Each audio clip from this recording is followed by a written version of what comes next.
Good morning, Wise. How'd you sleep? Since you're already up, come grab some breakfast with us.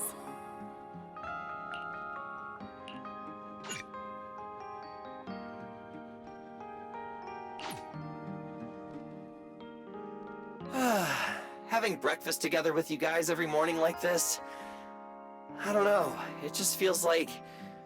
It makes even my daily maintenance feel more like a special ritual, you know?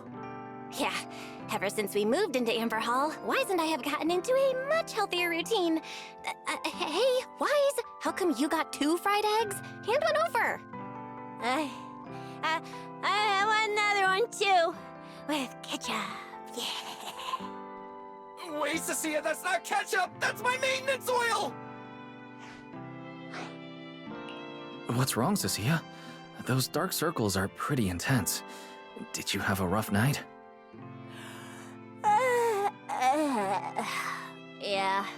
It's all because of that thing Norma sent us, that alarm gadget thingy. I was all ready for it. No matter what time it went off in the middle of the night, I was gonna shake all of you awake right away. Then we'd go catch the culprit red-handed. But it's been days, and that thing has not made a single peep. But I still couldn't let myself sleep too soundly. It was terrible last night. I counted tens of thousands of eggs and still didn't get a wink of sleep. Yeah, the Mastermind stirred up so much trouble before. Why would they suddenly disappear these past few days?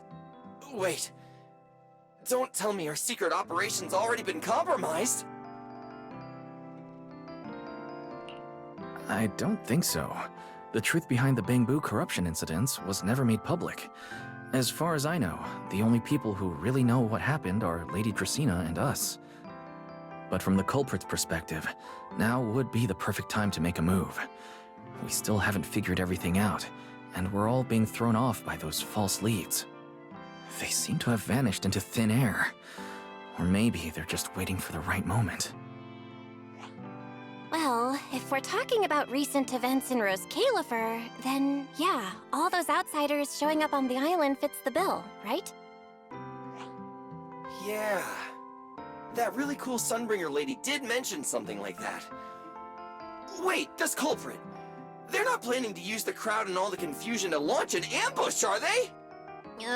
Probably not, right? I heard today's welcome tea party is being hosted by the ESD. Valina and Norma will both be there, plus all 3 Sunbringers. How dumb would this guy have to be to try anything right under their noses? Fair. But something still feels off. I guess we'll just have to see how things play out. Oh, right. Wise, what about Toby? The Bangbu we saved with Valina's security key? Has his memory data been restored yet? Oh, right! Norma said before that he might have a key clue about the culprit! I haven't heard anything either.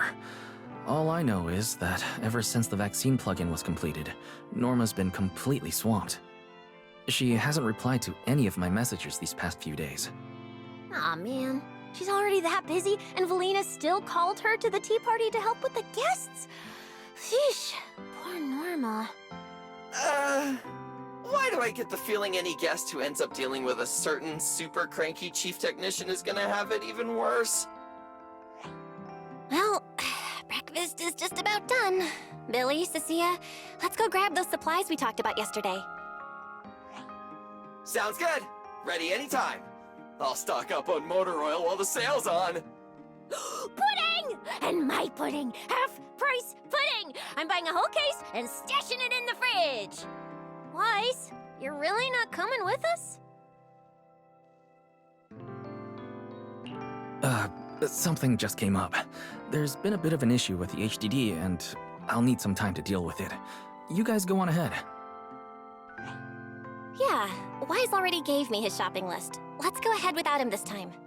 Well then, I'll leave things on that end to you, Wise. Huh?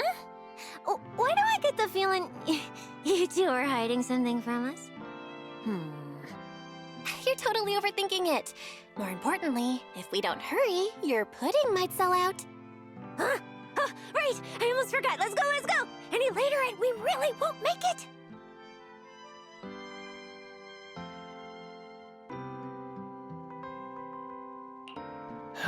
Finally, I have Amber Hall all to myself. It's almost time. That girl. She does have quite the knack for making things difficult. But it's broad daylight. How is she planning to get here? Don't tell me she's going to climb through the window in the middle of the day. Maybe I should wait upstairs.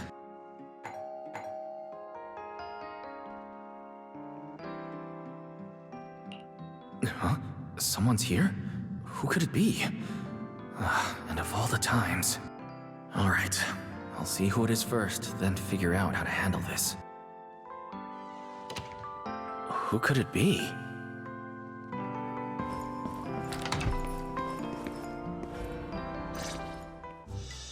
Hello! Your food delivery is here! Rawr! Food delivery? We weren't expecting any... Oh, wait. That voice... It's you? Oh my! You recognized my voice right away. And I could have sworn I sounded pretty convincing. Come on, don't just stand there in silence. Give me a hand. A hand? What do you need help with? So, the head is a little smaller on the inside than it looks, which means, Alright, I accidentally got stuck in it. Could you help me?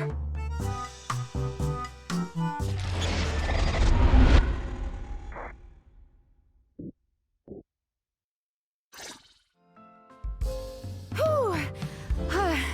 What a relief. I had no idea it would be so stuffy inside that costume. I nearly suffocated. Right.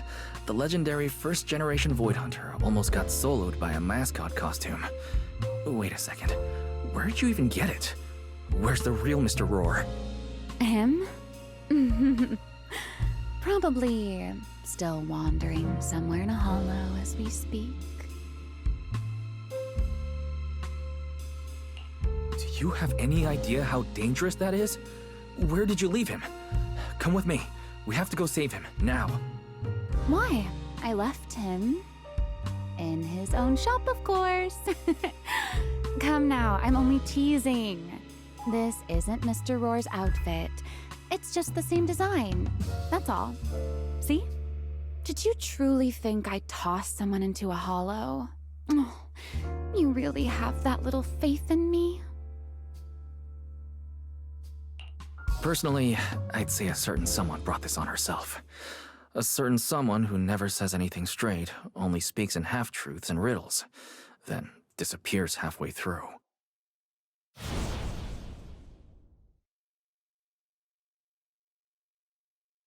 Think about your understanding. Everything you know. Have you ever heard of the word enchainer? Enchainer? Doesn't ring a bell. What is it? Just as I thought. Helios never tells you anything that truly matters. But your teacher... Never mind. Let me think. Where should I begin? To put it simply, think of them as emissaries of the Creator. Or rather, the true rulers of the Great Hollows.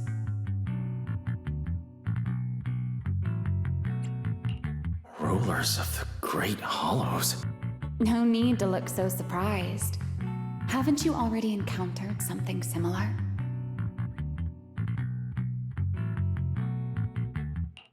You mean, from that time in Lemnian Hollow? The Creator's vessel? Bingo. You got it. Still, while it bore some resemblance to an enchainer, it still had quite a long way to go before it could truly become one.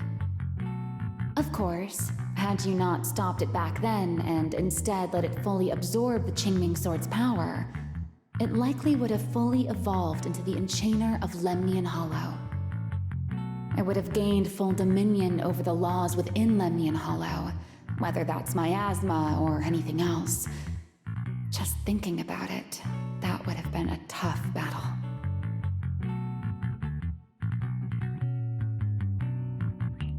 Enchainer's Chaining Sword. Hold on. How did we get this far off topic? Weren't we discussing Gerta Blulu? We are, aren't we? This is a topic related to Gerta Blulu. The Gerta Blulu as it stands now is less of an enchainer and more akin to... of all times. Never mind. Our little Q&A session ends here for tonight. 1 week from now, in the morning, I'll come find you again. Keep it a secret, won't you? Imagine if anyone found out that Mr. Transfer Student is actually a partner in crime to Miss Fugitive. Just thinking about the trouble that would cause gives me a headache. Huh? Wait, Remielle, don't go. At least finish what you were saying.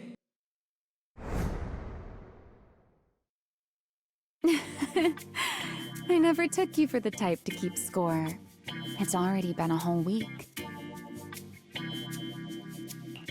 I'll admit, I can hold a grudge. You made me wait a whole week, leaving me with a half-finished riddle. Care to finally explain, Miss Fugitive? No, don't be such a sourpuss, little grudge holder. Keep digging into every little thing, and people might start thinking you're terribly controlling, you know. Let's return to the topic we left unfinished that night. What exactly are Gerta Blulu and Bashmu? The answer is quite simple. They're both enchainer larvae. Beings with the potential to become enchainers, but have yet to do so. Enchainer larva? Correct. Similar things appeared in my time as well, but no one ever learned where they truly came from. And now, that thing you encountered in Lemnian Hollow, perhaps someone has finally found a way to create or control an enchainer larva. Who can say? As for the key to whether the larva can become an enchainer, I imagine you have already guessed the answer. Could it be a Void Hunter weapon? Uh-huh. You're half right. Half right? What do you mean? What else could it be besides a Void Hunter weapon? Now that's a whole new question, Mr. Rule Breaker. It's my turn to ask one. That ability you tapped into when you faced Gerta Blulu, the one that lets you interfere with singularity leakage. How has that been progressing? Can you use it reliably now? Sorry, I haven't been able to do anything like that since then. Honestly, I'm not entirely sure how I managed it in the first place. I had intended to ask Lady Dracaena about it, but she hasn't shown up for the last few treatment sessions.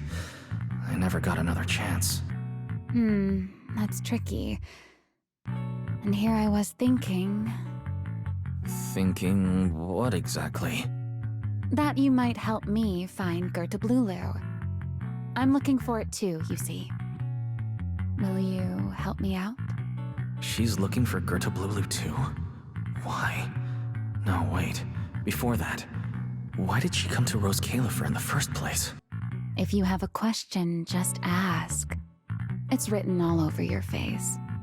Okay, Airspace Patrol has been conducting a full-scale search for Gerta Blulu and Bashmu, yet they've turned up nothing. And you, the wanted fugitive who attempted to assassinate Lady Sunbringer, are also one of their targets. Is this you trying to draw a line between us? No, I was just wondering if those two things... Belle, wife, are you in?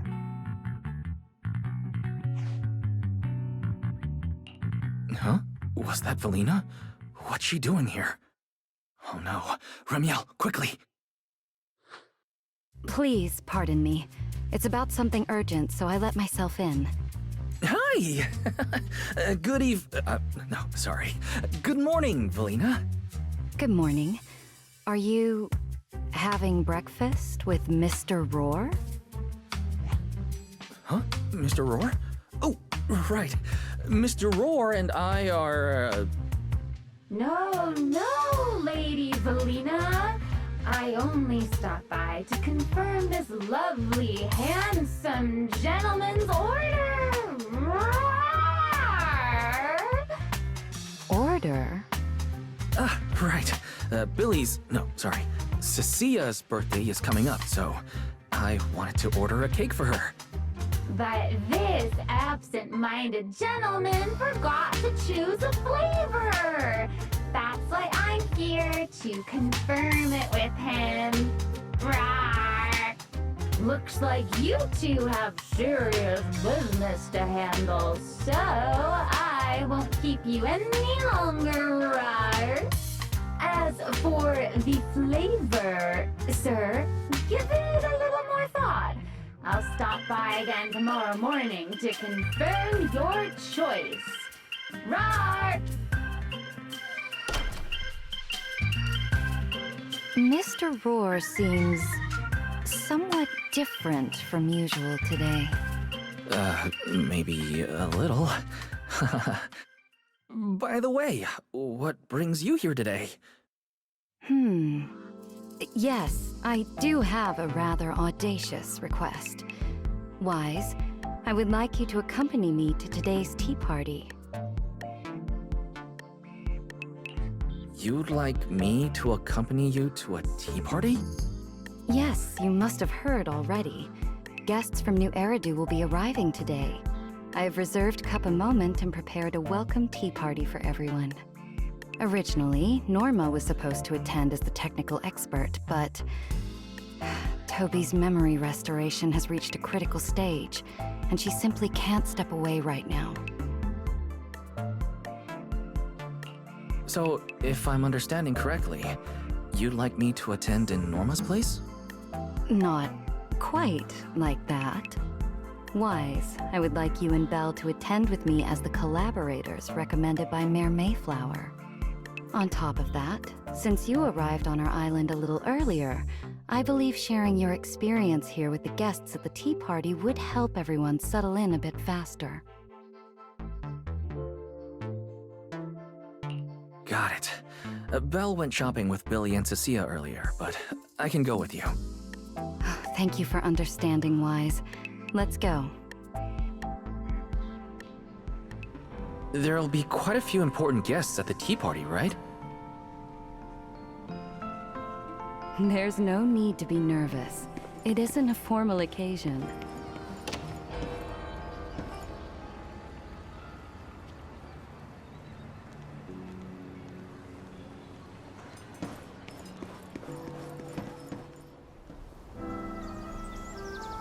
Lady Linvern, thank you for inviting us. Eldrada was the one. When I do hear his room.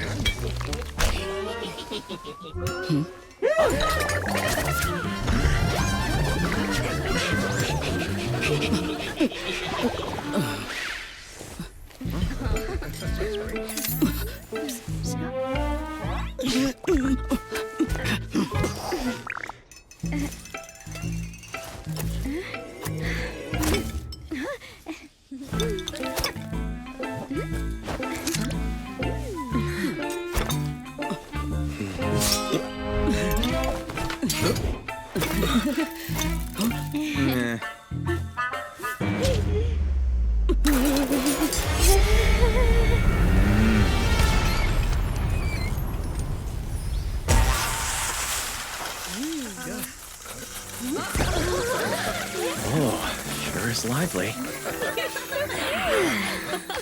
Pretty cool. Wow, that was amazing. It was like magic. I could barely keep up. To go to such lengths as to curate this exquisite opening, you truly have gone above and beyond. With the immense weight Roscalifer carries, I had to admit I had imagined it would be a more solemn place.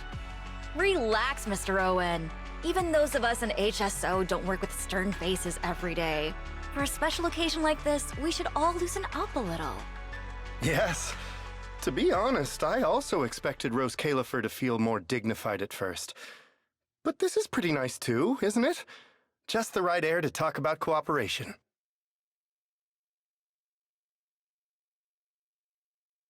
Oh, thank goodness we were spared any major complications. What happened just now? That wasn't part of your plan, was it? Hardly.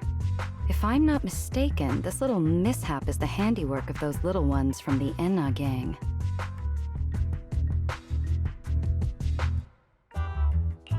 Enna gang? Judging by the name, is it related to Bangbu? Indeed. In Rose Califer, many small groups form spontaneously among Bangbu, almost like clubs. The Enna gang is one of them. As for the Bangbu there, they always say they're acting in the interest of Rose Califer and all Bangbu, but to everyone else, what they do looks more like pranks. For example, a few days before your arrival, the huge pile of bananas in front of Aurelia Academy was also their doing. It was their way of voicing their grievances against the newest logic cores. I heard they originally planned to lay out banana peels, but Bangbu do not eat bananas, and they did not want to waste food, so they simply stacked the bananas instead. As it turned out, the students thought they were a special courtesy arranged by the ESD, and they were quite delighted for a while. So that's what you call doing the right thing for the wrong reasons. At the same time, they don't have bad intentions. What harm could those Bangbu possibly mean? They're only a little uneasy about recent changes on the island. It's fine, it's fine. Indulging their wild ideas once in a while can count as a little break from work, I'd say. Not everyone can handle their antics as effortlessly as you do, Lady Lindvern. Lady Lindvern. That sounds familiar. Wait, this is... Allow me to make a formal introduction. Wise, this is the director of the Airspace Patrol Department, Lady Lindvern Sunbringer. Oh my, no need for the lady business. How many times have I said it? We're far past the point of formalities, aren't we? Then again, no matter how many times I say it, in all of Rose Califer, aside from Eldrada and Little Dracena, Clarette's about the only one who doesn't treat me like their boss. After all, not just anyone can be like Miss Clarette and end up becoming Lady Lindvern's creditor. All right. Allow me to introduce myself. Hello, Wise. I am Lindvern, Director of Airspace Patrol. I've already heard a bit about you from Dracy and Sigrid. I didn't expect you to uncover an important clue about the Bangbu corruption incidents right after arriving. That's quite impressive.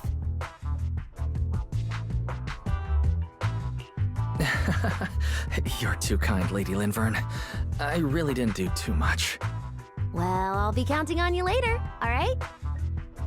Oh, also, no more lady this and lady that. Just call me Lindvern.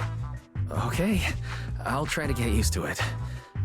Wait, later? What exactly are we doing later? What else? The troublesome parts of the tea party, of course. I'm terrible at occasions like this. All that stiff etiquette, the small talk, having to smile the whole time. Eldrada or Dracy should have attended, but Eldrada's been busy with who knows what lately, and Dracy's tied up with the CCD's singularity leakage, so I had no choice but to make an appearance. Dealing with all that formality, just thinking about it is exhausting. So, I spoke with Valina. Well, actually, Lady Lindvern was the one who insisted on asking you to come. So you haven't told him yet, Valina? Oh well, no matter. You look like the type who's good at socializing. I'll leave it to you, all right?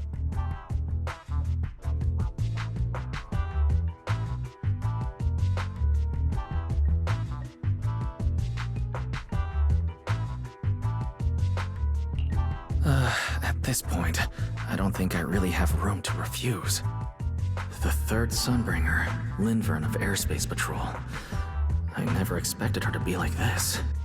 And what she mentioned earlier, the singularity leakage at the CCD. Speaking of which, Lady Lindvern, has the singularity leakage at the CCD still not been cleared up? Yeah, it seemed to have returned to normal at the time, but the surrounding area hasn't fully left its activated state. In other words, it's only dormant for now and could flare up again nearby at any moment. I've already sent people to help handle it, but Tracy will probably be busy for a while yet. Once she's done, I'll ask her what happened. And maybe pinch those little cheeks of hers too. Oh, right. Speaking of talking to people, don't forget to say hello to Claret later. Claret? That girl over there. See her? The blonde one with the expression that says, "You owe me 200 million dennies, so pay up before you even talk." She's the director of Flint Workshop and the current heir to the Flint family. All the porcelain used during your treatment was produced at the workshop in Virium. I only returned from there with her yesterday. In a sense, she's your benefactor. So the moment has finally come. Good luck, Wise. I believe you can survive this trial. Wait, why do I feel like this is getting more dangerous by the second? Nothing terrifying is going to happen, right? No, Claret isn't that frightening. She's just a little earnest, that's all. If you're really worried, I'll teach you a little trick. Compliment her. Anything will do. Flattery does wonders.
So, who are you?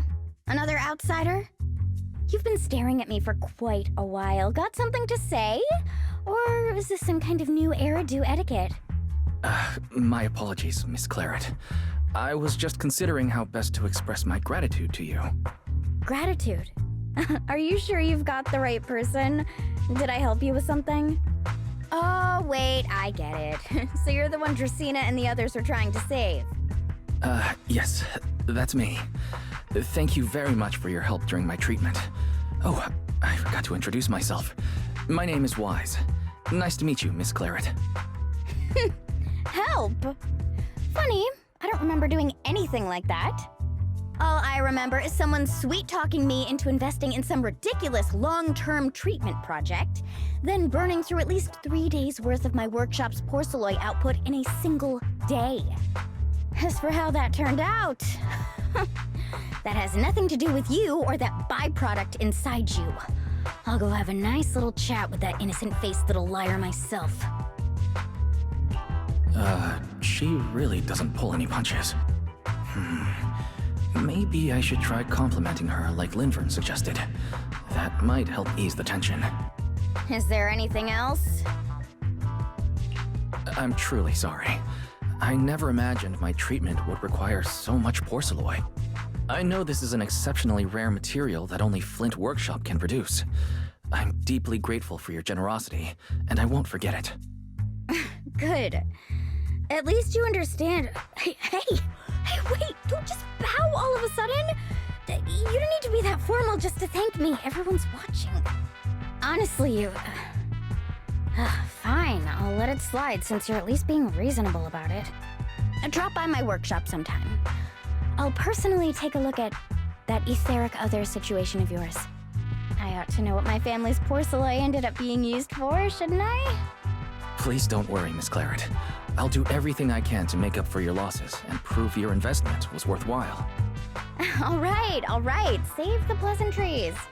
Dracena and Linfern say the exact same thing every time they're trying to squeeze more porcelain out of me. I've heard it all before. Miss Claret, you're really kind. Don't suddenly say things like that. People are going to get the wrong idea. Anyway, I won't hold the porcelain thing against you today. I mean, none of this was your fault to begin with. In a few days, I'm gonna track down Dracena and settle this properly. This time, I won't let her bat her eyelashes and worm her way out of it. Somehow, my impression of Lady Dracena has changed somewhat.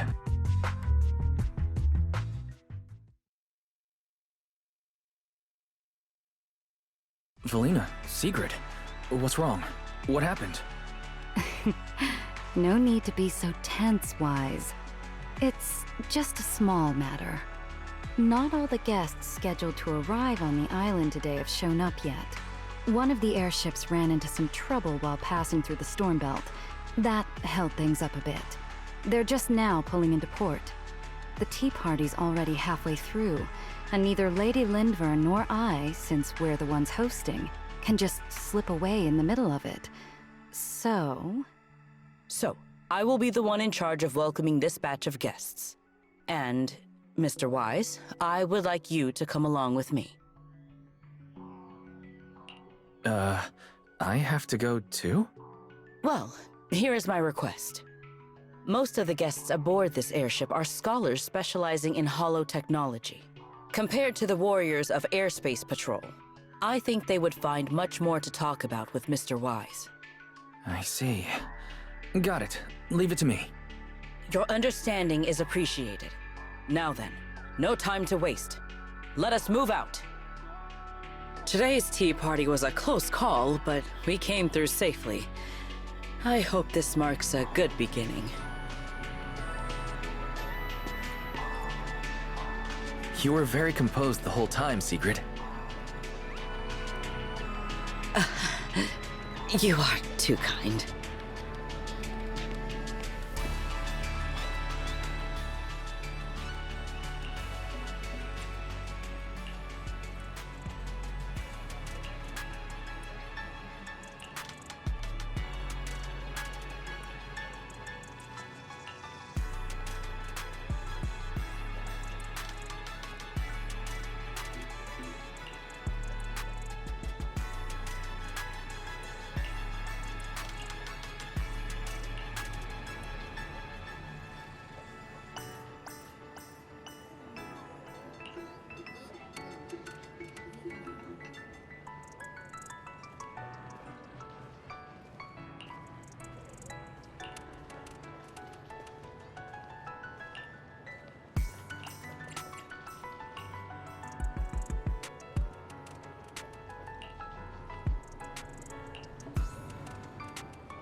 The guests should be leaving the station soon. Let us wait here for a moment.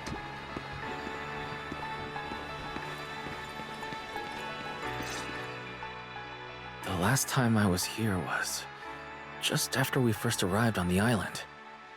We left familiar 6th Street with Norma and set foot in Rose Califer for the first time. 6th Street? I believe I have heard of it. Is that where you reside in New Eridu, Mr. Wise? Yes. Belle and I run a video store there called Random Play. We live there as well. A video store? Come to think of it, the temporary stall in front of Amber Hall is... Ah, I see. That explains it. If you're interested, Sigrid, you could get a membership for our shop. It offers decent discounts, makes renting tapes much easier, and works at the stall too. I shall give your suggestion due consideration, Mr. Wise. Ah, the guests have arrived. Mr. Wise, let us greet them.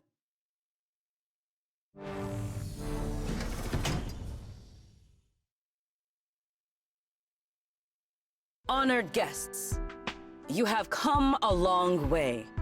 I am Sigrid de Lazure, Deputy Director of the Rose Califer Airspace Patrol Department. On behalf of Rose Califer, I extend my sincerest welcome to you all. This is Mr. Wise, a holo navigation specialist referred to us by New Eridu City Administration. He has previously worked with the External Strategy Department and the Central Computing Department. You're too kind. I only arrived a few days before everyone else, but I hope I can offer a few useful pointers for your time in Rose Califer. Greetings. I am Salvi, the interim leader of this expedition and a member of the White Star Institute. My research mainly focuses on ethereal ecology. Please allow me to introduce the other guest traveling with me. This is Professor Oakley from Metis Academy. And this is Miss Lawton, a peer of mine at the White Star Institute. Both are scholars who have spent years studying the fundamental properties of hollows. And this is Miss Truvia, daughter of Mr. Mossient, the head of High Ambitions Corp. Like you, she is also a specialist in hollow navigation. What? It can't be. It's really her. What did I tell ya? We were always gonna win this one. Icarus 2 points, Phaethon 0.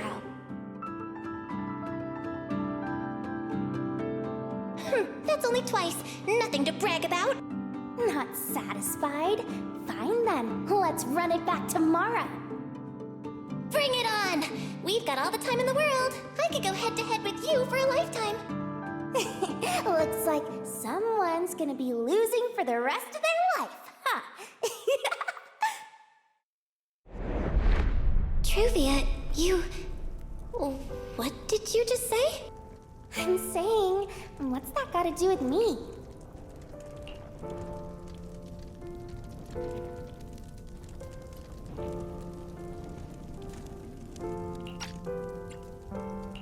Truvia, you... Why? You could have easily... Truvia I know would never say something so cruel. Cruel? How do you have the nerve to call me cruel? You're the ones who are...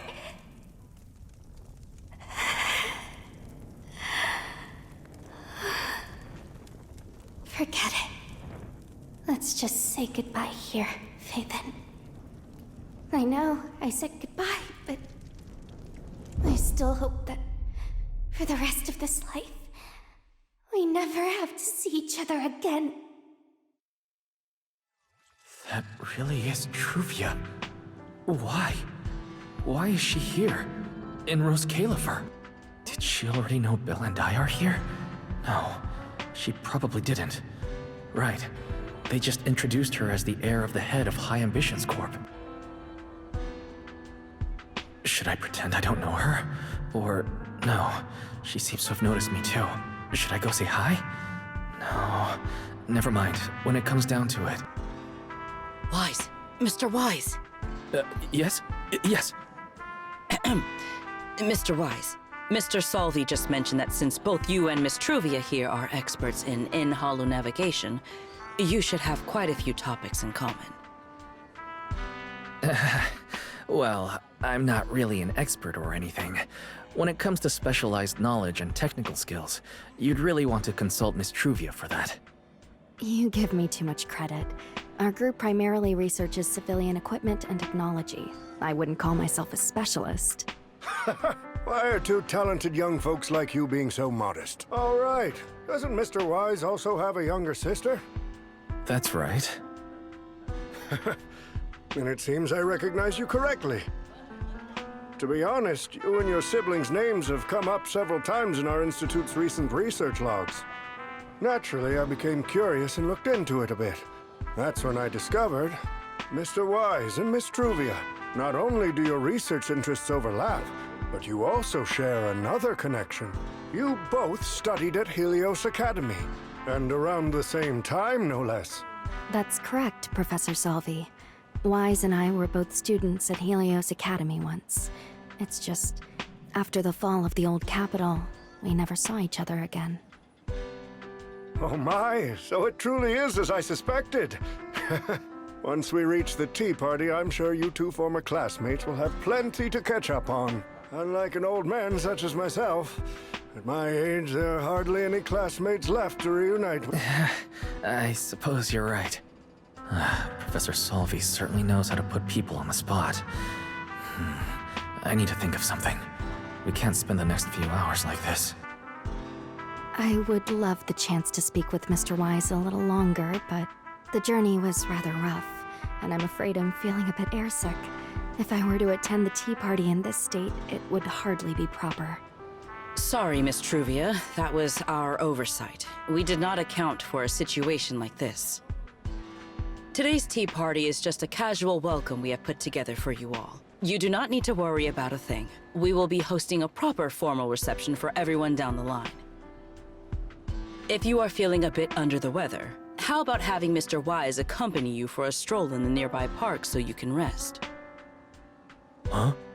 Miss Truvia politely declined the tea party. She probably wants to catch up with her old classmate who she has not seen in ages. Mr. Wise, too. He seems to have a lot to say to Miss Truvia. Yes, that must be it. Then allow me to lend you all a helping hand. Since Deputy Director Secret has suggested it, Mr. Wise, if you have no objections, I would be happy to accept. Why would I object? I'd be happy to. Rest assured, Mr. Wise. Leave everything here to me. Please, take all the time you need to enjoy your walk with Miss Truvia. I shall explain the situation to Lady Valina. Yes. We should be going too, Miss Truvia. We don't need to be so formal with each other, do we? Oh, of course.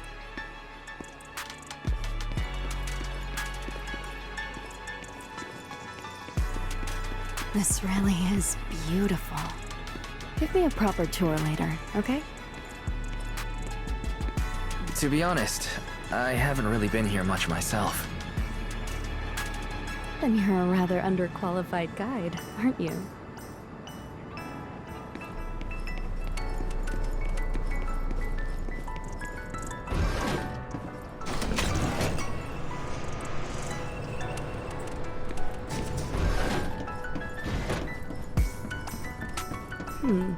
That silver tree. It's not made of porcelain, is it? The nameplate really does say porcelain.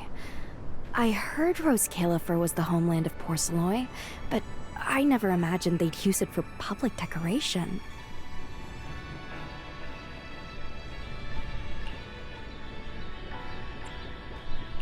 I see. Wise, you keep saying you aren't that familiar with this place, but you always seem to have an answer for all my questions.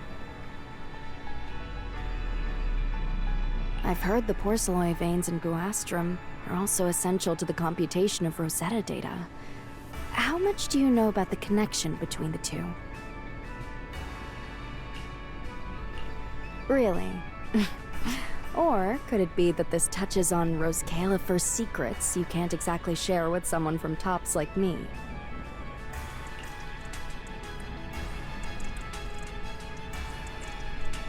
Next time, huh?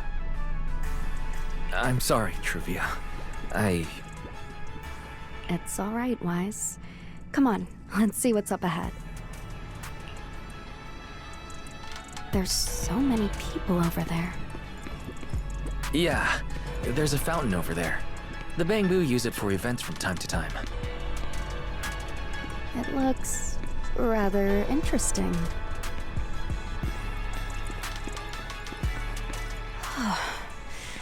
It's so cool here, and the breeze is nice. Thank you. I'm feeling much better now. This flight was way longer than expected, and I ran out of motion sickness medicine halfway through.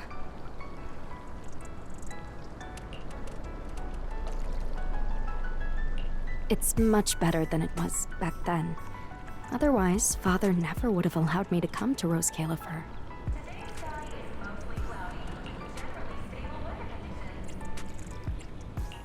Thank you for your concern. My father may be getting on in years, but he's in good health. He still handles many matters personally. That wasn't really what I meant. Mossient has always had high expectations for Truvia and the others, but he's also strict. Especially after that incident. If I remember correctly, that was around the time Truvia started to. I wonder whether things between her and her father have improved since then. What's wrong, Wise? What's got you thinking so hard? All right, then. Let's keep going. There seems to be a large structure up ahead. Is that a chessboard?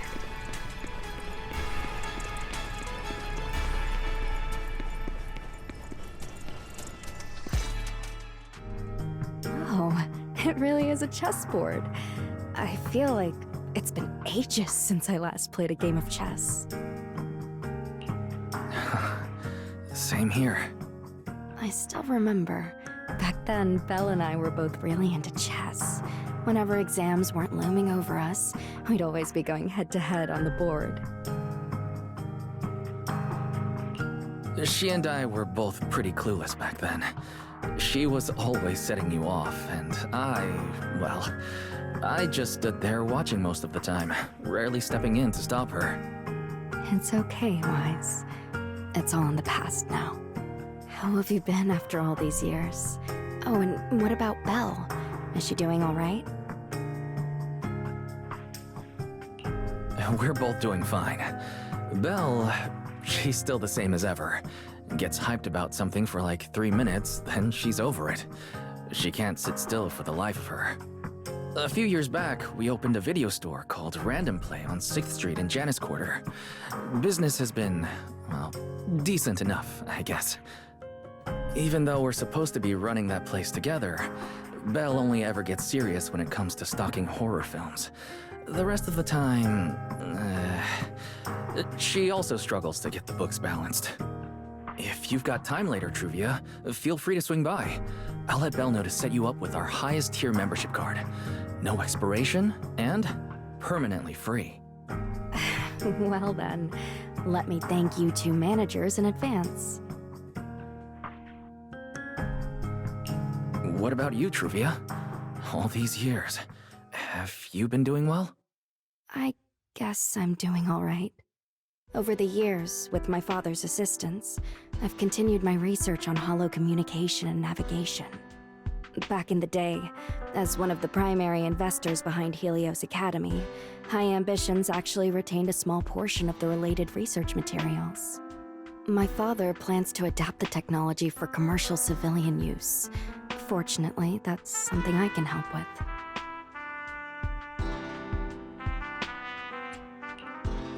Truvia means is High Ambitions Corp.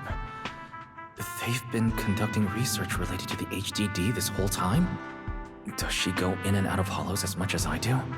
If so, what's the condition of her ocular implants? Moscient. High Ambitions Corp.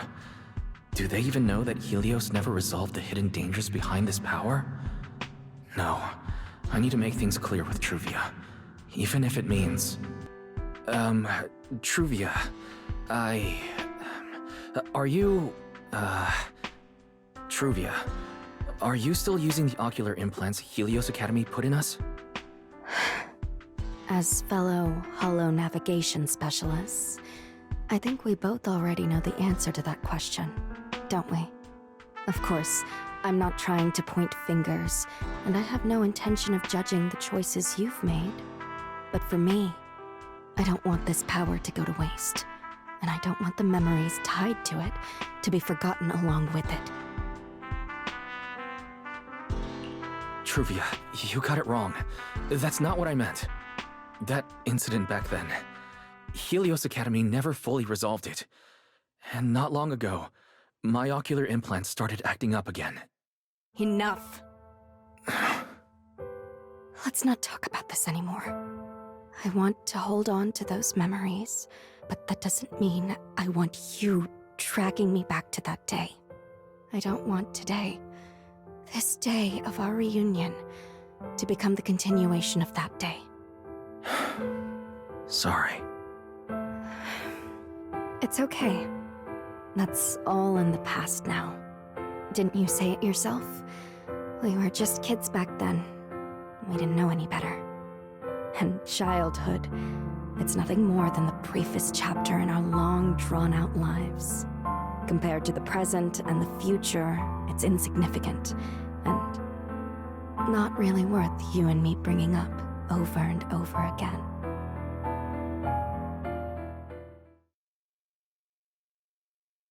Wise, Truvia, I knew you'd be here.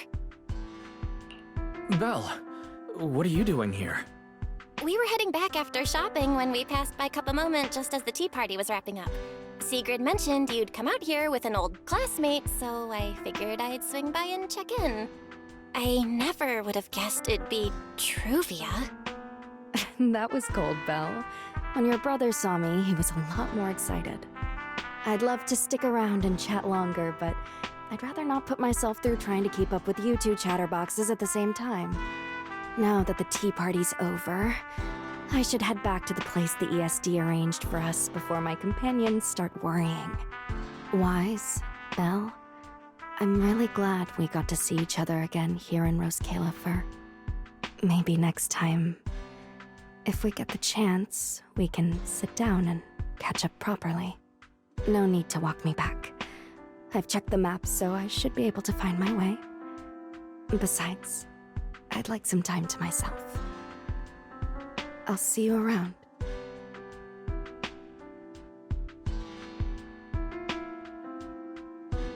Did something happen just now? When I got here, the vibe felt kinda off.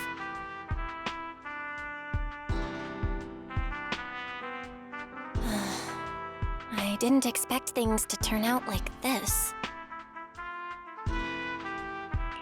Sorry, Belle. I got ahead of myself. I should have thought it through before bringing up the ocular implants with her. It's okay. You meant well. Don't overthink it. The power inside us. We don't know how much Truvia understands it. But if anything goes wrong, we're going to have a serious problem. But there's no way to talk about any of this without bringing up Serpico. We need to find the right way to tell her.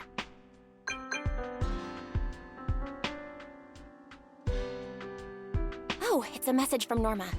Toby's made some progress. She said all of Toby's memory data has been fully restored. And there's something important she wants to show us. She's telling us to get to the Academy ASAP. All right, let's head over there now. Something important. Could it be a clue to the real culprit? We should hurry and find Norma.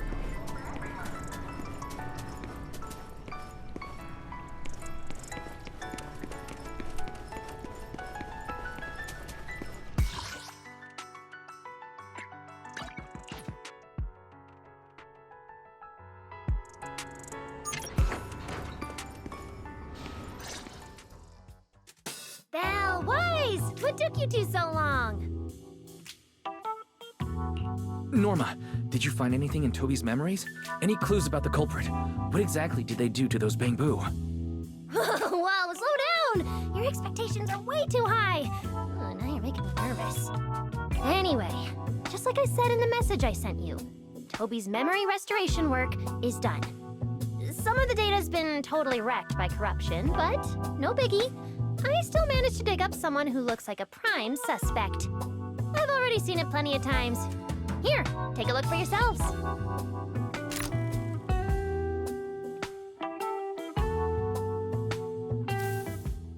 you actually woke up, huh? Sorry. If you'd just been a little more cooperative, it wouldn't have had to come to this. Poor thing. In a moment, you're gonna get in that machine, nice and quiet. Shh. Don't be scared. Soon, you won't remember a thing. But you've been entrusted with a very important mission. Don't forget that. This guy, who is he? Based on what he said, he's gotta be the culprit. Exactly. That's what I think too. Unfortunately, though, Toby had already completely lost the ability to move by that point. He never got a look at the culprit's face. Even though we've confirmed there's a culprit, we don't have a lot of clues beyond that. Wait, the culprit mentioned something about getting Toby into some kind of machine. If we can find that machine, we might be able to track him down. You may be onto something, Belle. If we can locate that machine, we may be able to trace it back to the culprit. The question is, where do we start looking? Norma, over there, on the wall. Looks like there's something there. Can you zoom in on it? You got it! It looks like graffiti, but it doesn't feel random. It's more like some kind of symbol. Wait, isn't that the symbol of the Enna gang? The Enna gang? I didn't expect this to be Enna gang turf. Wise, Belle, do you know anything about them? I ran into them at the welcome tea party today. Thankfully, it was just a few harmless pranks. Nothing serious. Oh, again? Those little guys sure have energy to burn. But how did they end up getting involved with the culprit? It's also possible that the culprit just happened to be on Enna gang turf. I've heard the Enna gang is an organization that really cares about bamboo rights. They shouldn't be colluding with humans who intend to harm bamboo. Looks like the only way to find out is to check out the Enna gang's turf ourselves. Norma, do you know where we should start looking? I don't know the exact location. I just heard they sometimes meet up near the Clink Market on Gear Street to swap bottle caps they've scavenged. Clink Market? Bottle caps? The Bamboo have their own little market, right on Gear Street. Oh, right, they've been doing road work around there for a while. Probably haven't been there yet, huh? Gear Street is where the Bamboo hang out. It's packed with facilities catering specifically to them, and Bamboo loves settling down there. Some people even call it Bamboo Street. Same place, different names. As for bottle caps, I don't know if you've noticed, but the Bamboo in Rose Califer are absolutely obsessed with collecting all kinds of bottle caps. They've basically become hard currency at this point. More useful than Denny's, even. So basically, if we want to go collect intelligence from the Bamboo, we'll need to have some bottle caps ready. Oh, I just got an idea!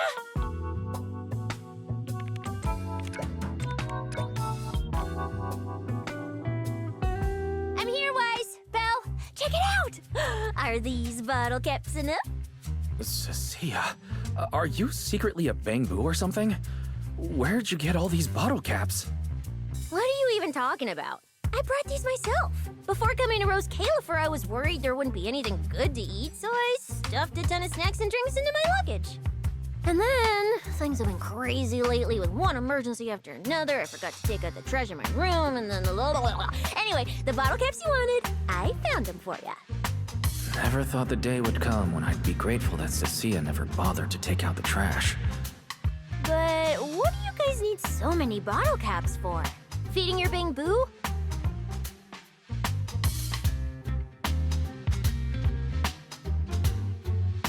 Oh, I see. Now what are we waiting for? Let's get moving. I'll sit this one out. With someone from the ESD tagging along, I doubt you'd get anyone to talk. Here, I've marked Gear Street on the map for you. The road there should have been fixed up yesterday, so you can head straight over.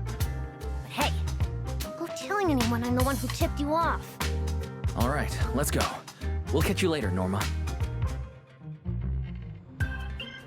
It seems Clink Market is located on Gear Street. I have planned a route for you, Master.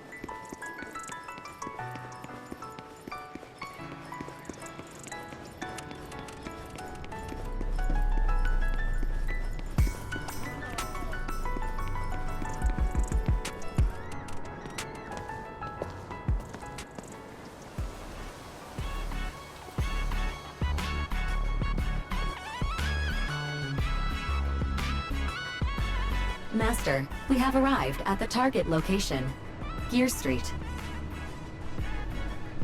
So this is Gear Street.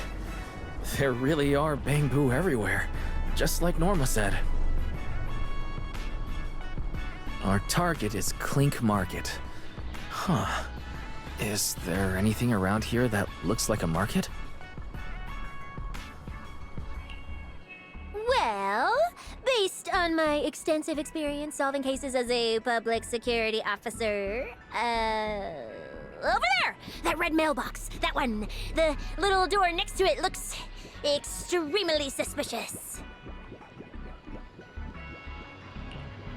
It might look completely ordinary, but did you notice? That Bang Boo by the door! He's obviously standing guard, and he keeps looking around. There has to be something important hidden behind it.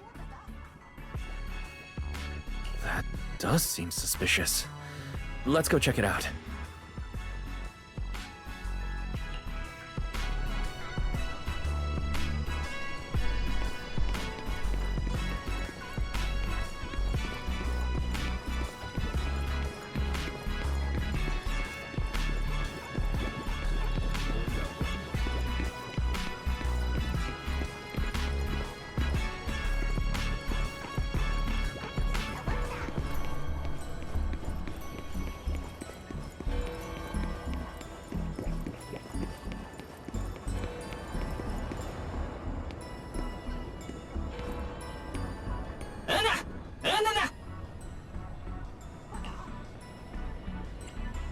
I want to visit Clink Market and pick up something for my Bang Boo back home.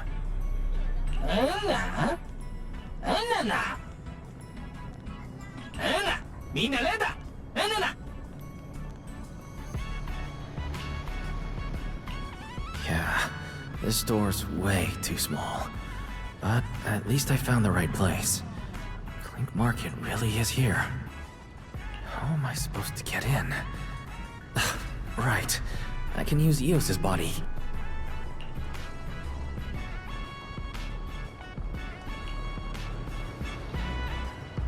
Alright, everything should be set. We should go in and take a look.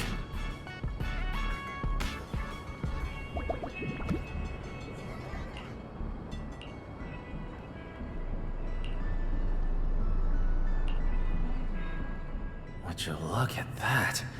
There really is a whole other world behind this door. Now, who around here might know about the Enna gang?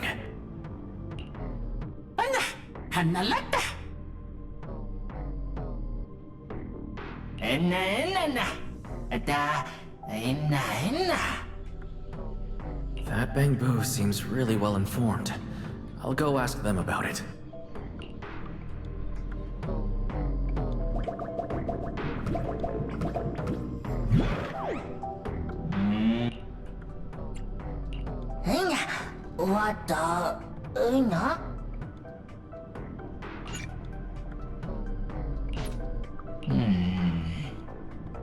No response. What's going on? Is something wrong with Eos's language module? Wait, unless...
I never expected such a huge space beneath Buastrum. So this is the retroflux zone. From the structure and the name, this has to be Buastrum's water circulation system. According to the guard, if we keep going a little further, we should see an elevator that goes down to the Enegang's hideout. Alright, let's go. Master, I suggest taking the elevator ahead to reach your destination. To think there are Bangbu living beneath the city, along with a secret gang. Though it's true only Bangbu could get around freely in a place this tight.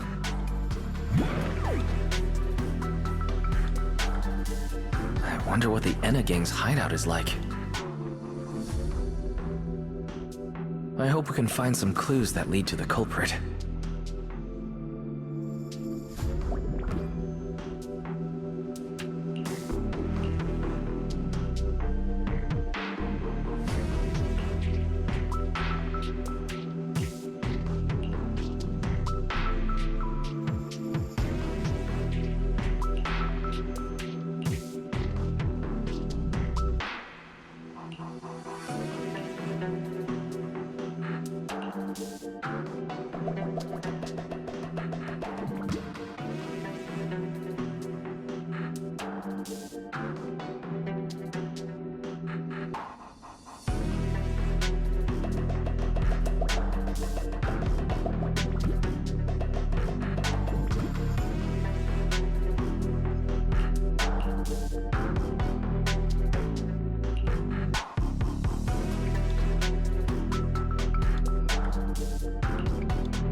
Looking at me now. I'm still trying to figure out what they were all mumbling about. Guess I'll have to bluff my way through first.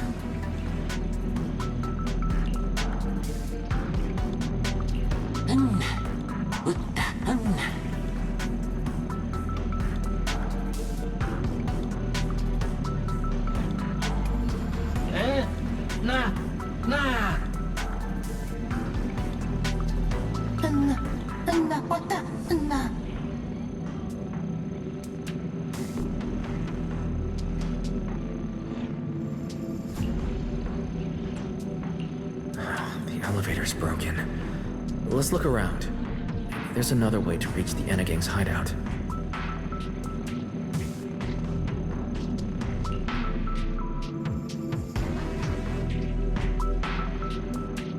Maybe I can try hacking into those robots.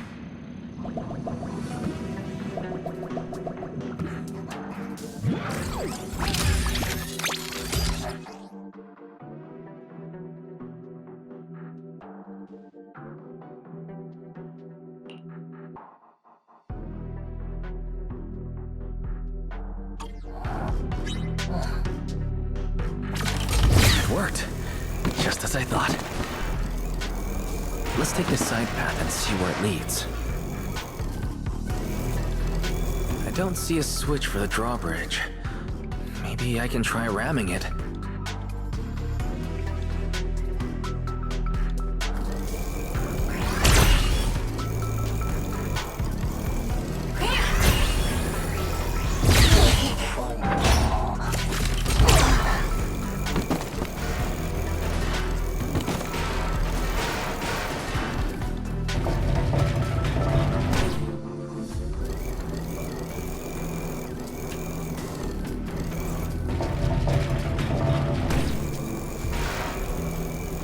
This robot's more agile than I expected. There are so many narrow pipes. So this is how the Bangbu from the Enna gang usually get around?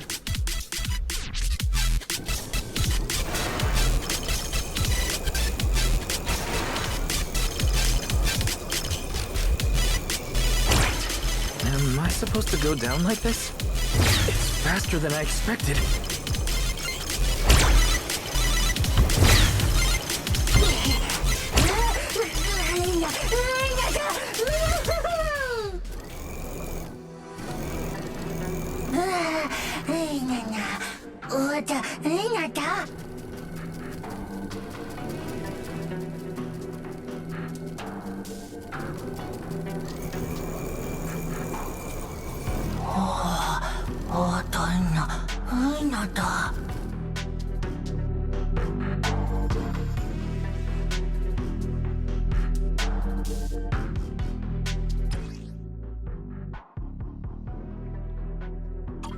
It should open if I hit that switch.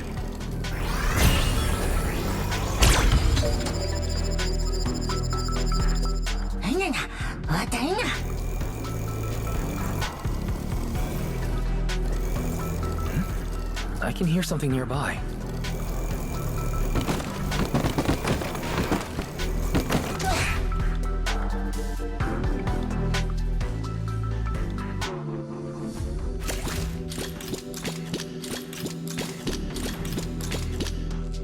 This circuit box is gonna catch fire if no one fixes it. No wonder the elevator broke down. Let's try fixing it. We might need to come back later, and I really don't want to crawl through the pipes again.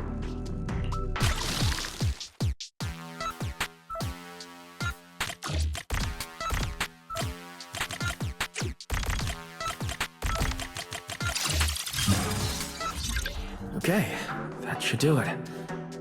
Huh?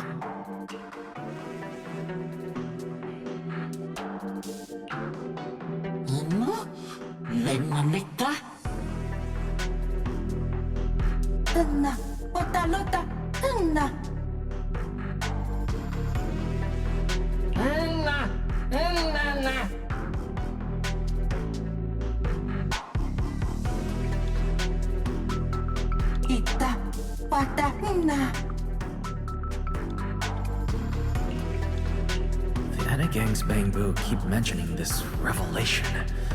It's been bothering me for a while. What a new Eridu is it? Could it be a clue about the culprit? Or maybe...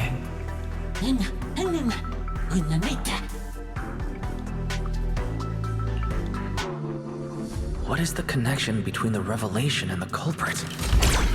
It's still bothering me.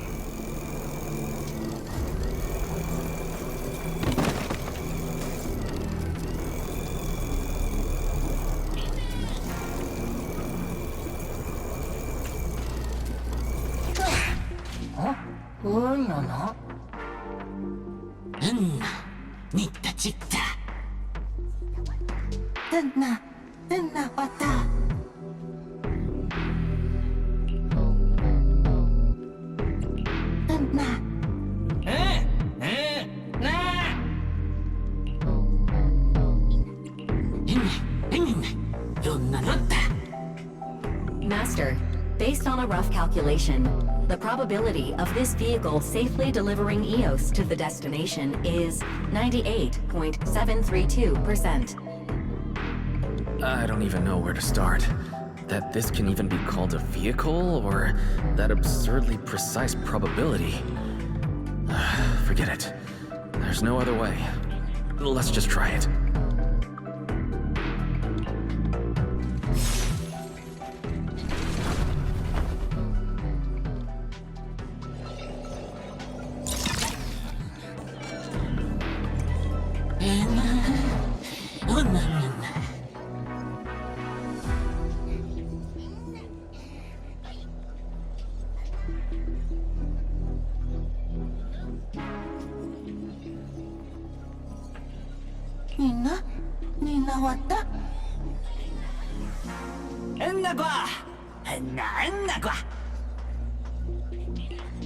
Na, lota na ko.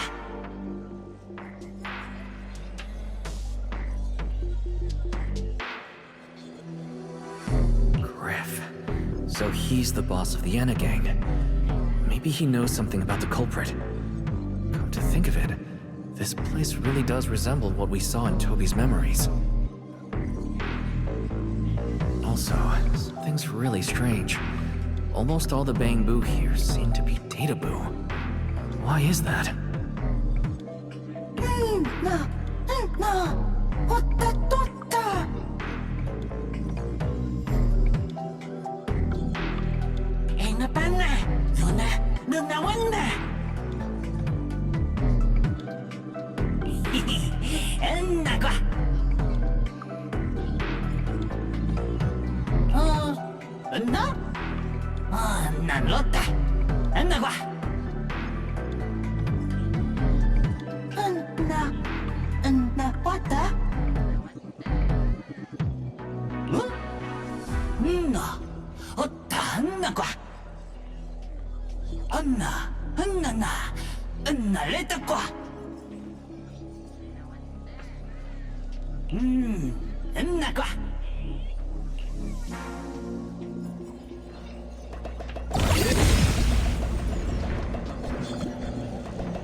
So this is Prophet Boo, the oldest Bang-Boo of the Enna gang. Loda, Anna, Loda, Hana. Anna kwa. Hata, Lona, Loda, Wana.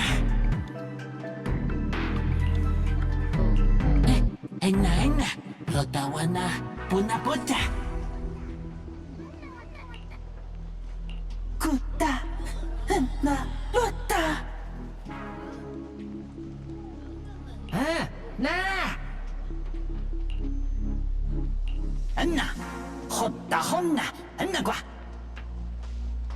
I'm starting to regret fixing that elevator. I didn't expect things to end up like this. This revelation thing. I don't even know what it is. What am I supposed to say? Apologies, Master. No relevant data found regarding the Enna gang's revelation. Suggestion: respond vaguely and attempt to bluff your way through.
Oh? Is that so? Then come on in. The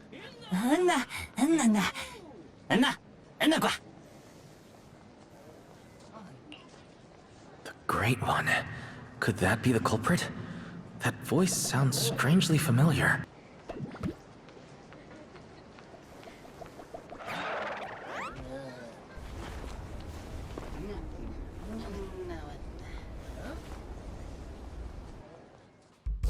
Remielle? What are you doing here? Oh yeah, he's up to no good. He is the partner in crime of a fugitive like me, after all. Answer me, Remielle. Why are you here? And what are you doing with the Enna gang? Oh my, that is a curious question.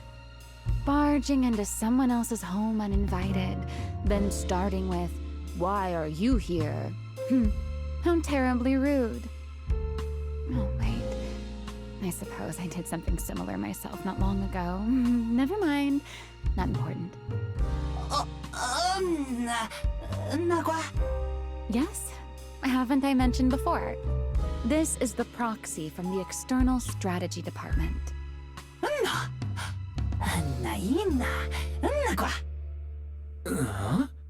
A little too talkative, aren't we, Griff?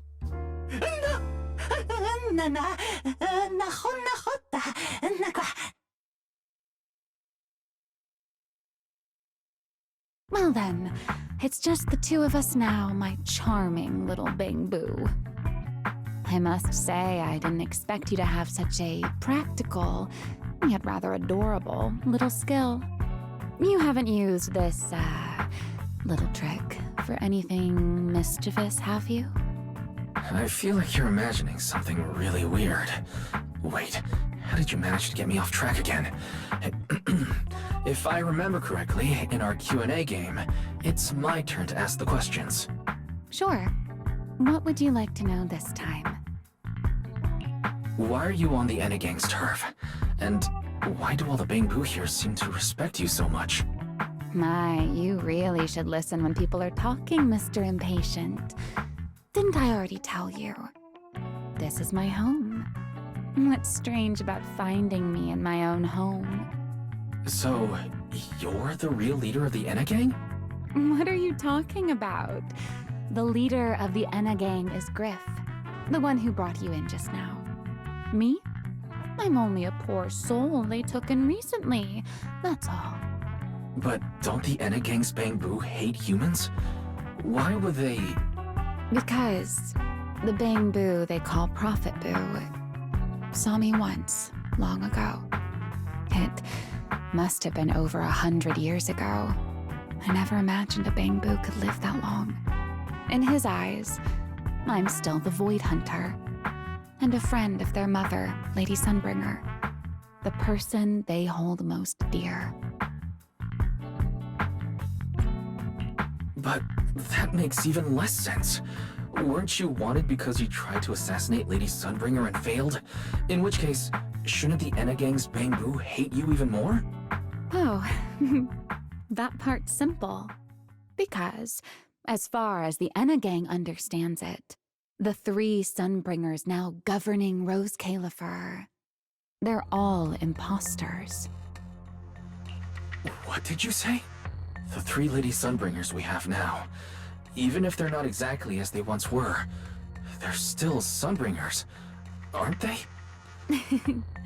Who knows? At the very least, the Enna gang bang-boo don't see it that way. They believe only in the revelation they saw. And to them, it's proof that the true Lady Sunbringer is calling out for help. The revelation they saw. What exactly was it? How should I know? I'm not a bang-boo. But I've heard this so-called revelation is a vision that occasionally appears to Data-boo while they're processing Rosetta data. The true Lady Sunbringer, imprisoned in endless darkness. Huh? Wait, the real Lady Sunbringer is imprisoned? By whom? No, that doesn't make sense. I can't imagine anyone being capable of something like that. Sorry, I've got no idea either. All right, Mr. Curious. I've answered quite a few of your questions already. Is it my turn now?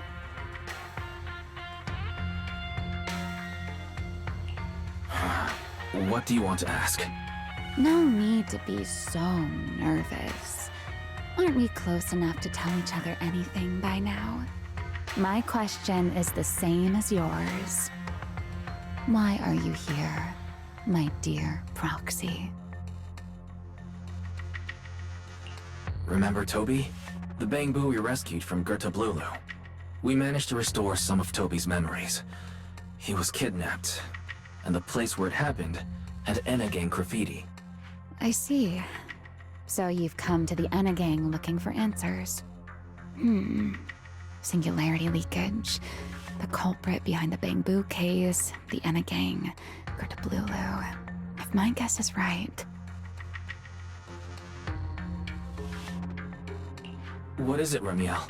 No, it's nothing. Just a passing thought. Speaking of which, how about I do you a little favor, Mr. Detective? I can step in as Lady Remielle of the Enna Gang, put in a good word for you, and have the Enna Gang Bangbu assist you in locating this, crime scene. Really? That would be a huge help.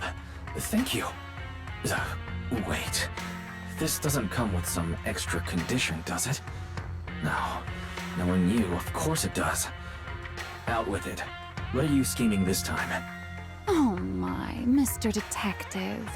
Isn't that a little much? I told you my condition ages ago. Help me investigate Blulu. And, if I'm not mistaken, Blulu and the culprit you're after may end up being connected. Remielle, you really should do something about your habit of speaking in riddles. Very well. I'll try to restrain myself. Though, I am rather fond of riddles. A riddle keeps the uninvolved safely in their garden of ignorance, while guiding those who seek the truth one step at a time toward the heart of the mystery. In the end, a riddle is simply what truth looks like when the people involved don't all have the same information. But enough philosophy. Let's ask Griff about the place you're searching for.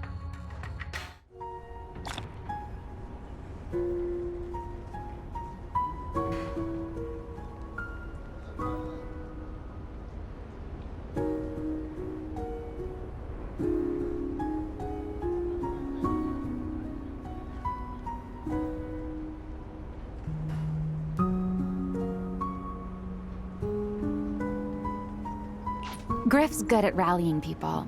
He'll definitely be able to help.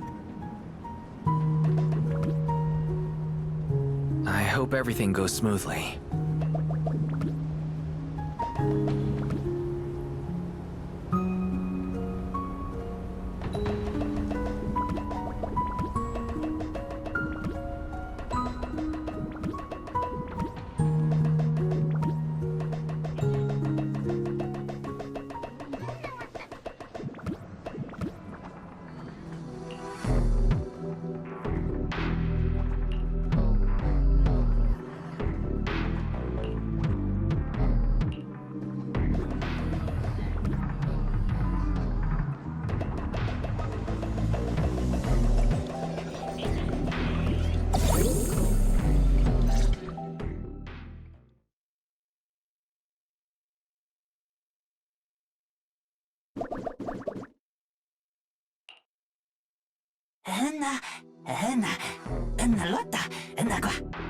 Just as I'd expect from you, Griff.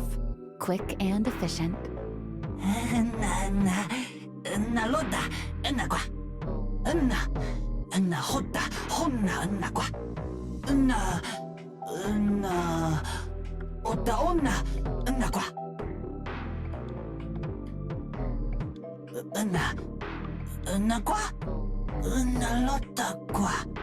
Don't worry, Griff. I'll go with him.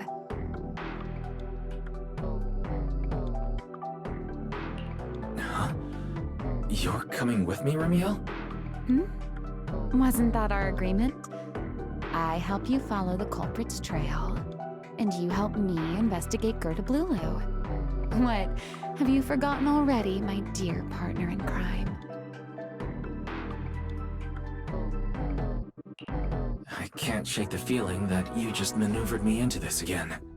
This is one of those moments when overthinking won't do you any favors, Mr. Detective.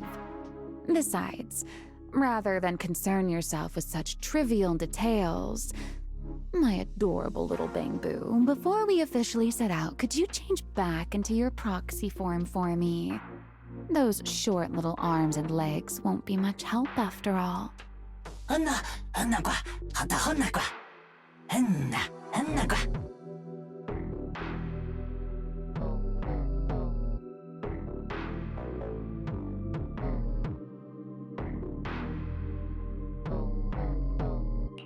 Understood.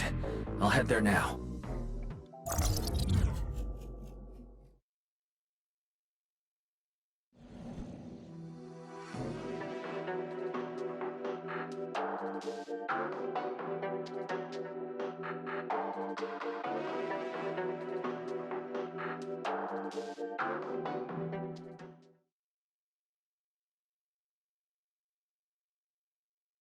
So the place where Toby was kidnapped really is at the very bottom of the retroflux zone. But I still feel like Remielle's keeping something from us. Just like she said in her little Q&A game. You're not allowed to lie, but that doesn't mean you have to tell everything. And we still have no idea why she tried to assassinate Lady Sunbringer in the first place, or what she's actually after. Yeah. I considered asking her directly why she tried to assassinate Lady Sunbringer while we were in the retroflux zone, but I doubt I'd get a straightforward answer. As for her objective, that's much clearer. She wants to use mine and Pyrois' ability to manipulate the singularity leakage to help locate Gerda Blulu. Toby's kidnapping, the recurring singularity leakages, Gerda Blulu. I have a feeling there's a connection between all of them that we're still missing. Yeah, Remielle hinted at something similar as well. Looks like the only way we're getting any real answers is by finding that crime scene at the bottom of the retroflux zone. Billy and Cecilia should both be resting in their rooms. Want me to call them over to help? That won't be necessary. Too many people could compromise the investigation, and it might make the Enna gang Bang-Boo uneasy as well. Besides, with Pyrois and Remielle accompanying me, I think we'll be all right. Okay, stay alert. Fairy and I will support you remotely. Target located. Optimal route planned. All right, we should get going.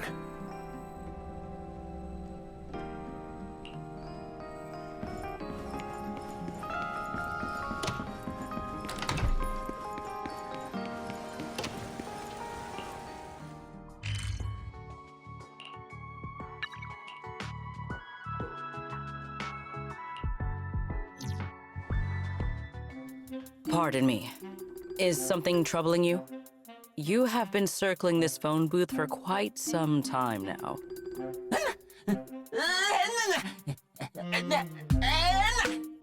Huh? But it is behind you. Secret? I wasn't expecting to see you here. What's going on? Greetings, Mr. Wise. While on patrol, I came across this Bang-Boo citizen. He appeared to be in some distress, so I stopped to inquire about his situation.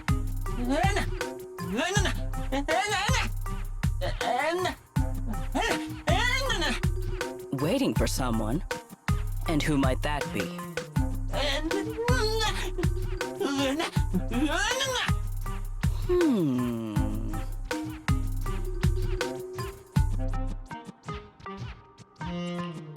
This Bang-Boo. Is he the one Griff mentioned that's guarding the phone booth? He's way too nervous. Sigrid's starting to get suspicious. I need to come up with something before he gives himself away.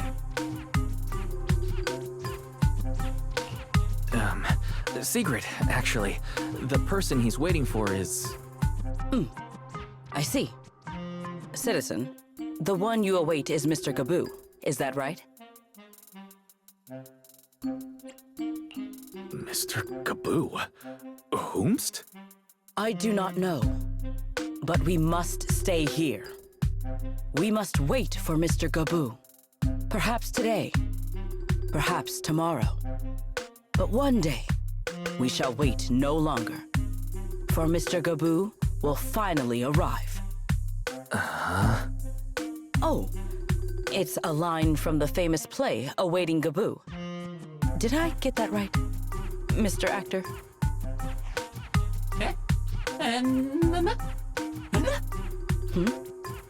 Are you not an actor from Spotlight Theater? But the line you just quoted was unmistakably from... Ah, wait. I understand now. In the script of Awaiting Gaboo, there is no phone booth, no Spotlight Theater, and no actor boo. He must have immersed himself in the role for so long that he is still mentally in character. Yes, that must be it. I ought not disturb his rehearsal any further. My apologies, Mr. Actor. I misunderstood the situation and rudely interrupted your rehearsal.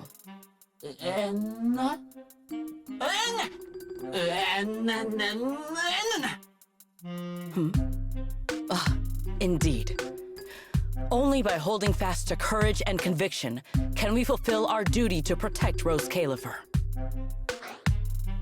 These two, how are they even having a conversation right now? They're not talking about the same thing at all.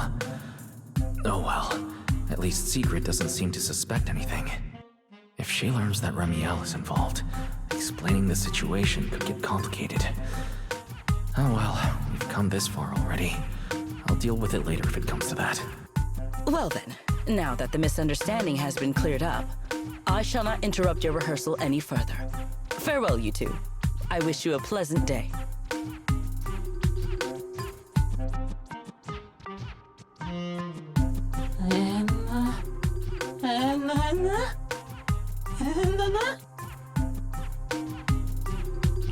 No, absolutely not.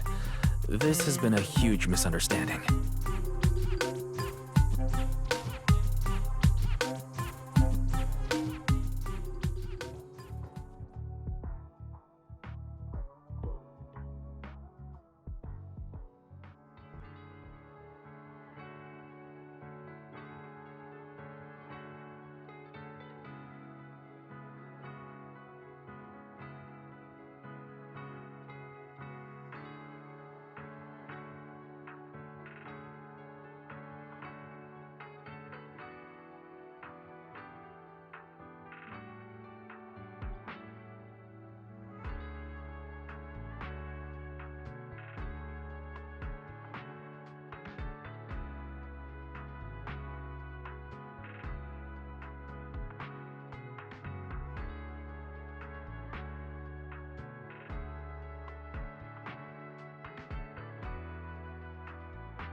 Well, it's about time you showed up.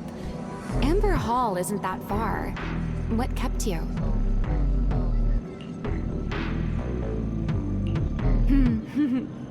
You're acting more and more like a partner in crime now. Covering for your accomplice in front of an airspace patrol officer.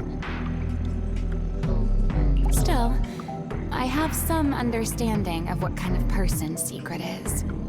Rigid, earnest, and her intuition is unnervingly sharp. She's certainly difficult to deal with. Fair enough. That's the nature of intuition. Sometimes it's right, sometimes it isn't.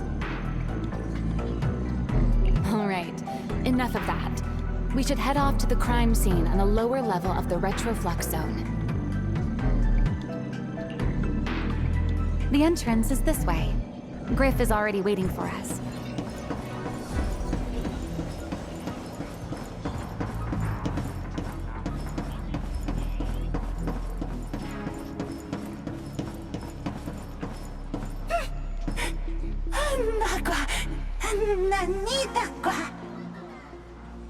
All right, Griff. That's enough flattery. The sky will get dark soon, so we should get moving.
Here we are, the bottom floor of the retroflux zone. The lingering ether here isn't normal, similar to the energy hub. The concentration and activity levels are way off. In other words, there's probably another singularity leakage deeper inside. Come to think of it, Griff mentioned something like that too.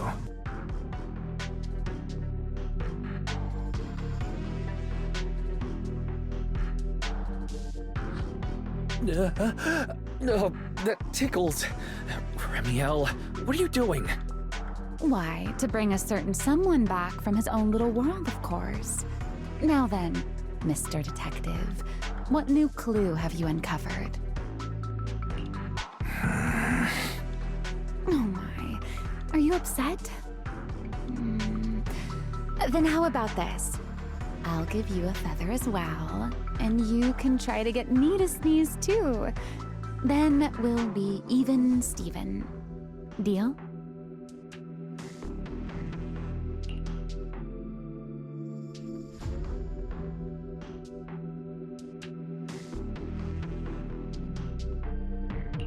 There.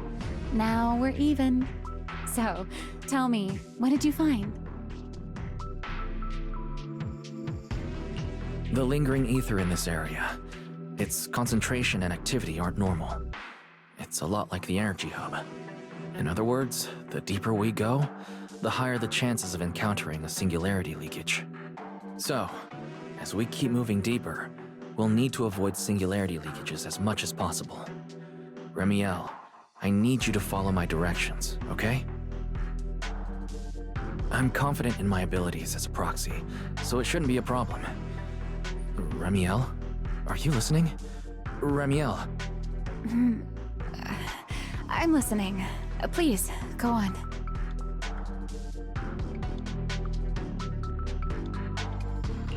I already finished, Miss Absent-Minded Void Hunter. My apologies. My mind wandered for a moment. It won't happen again. But I did hear everything you said. Really.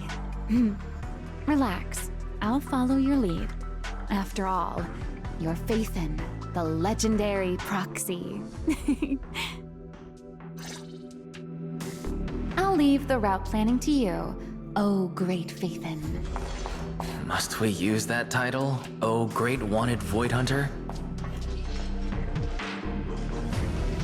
I swear, you're always way more demanding of me than anyone else.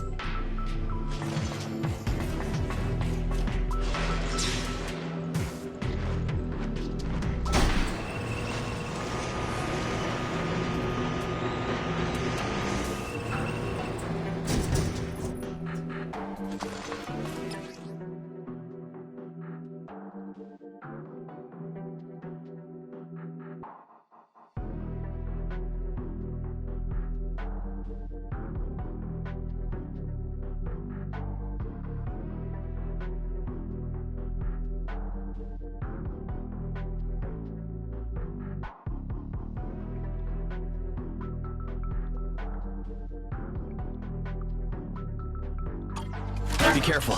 These mechs are behaving strangely. These abandoned mechs. They were most likely affected by a singularity leakage.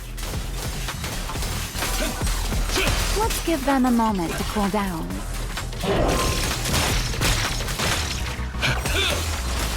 Time to anger.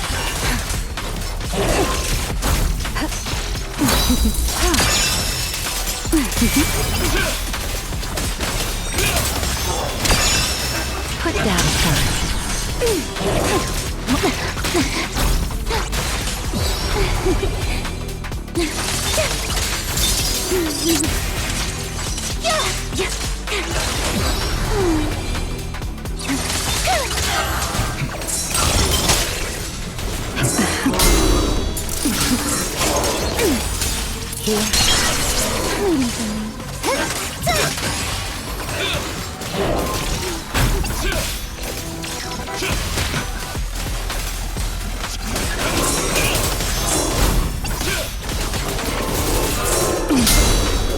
My turn. What am I gonna do? Engage!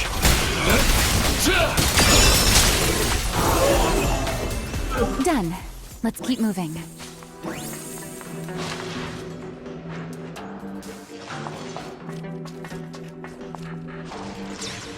The nearby ether activity looks abnormal. Could it be a singularity leakage?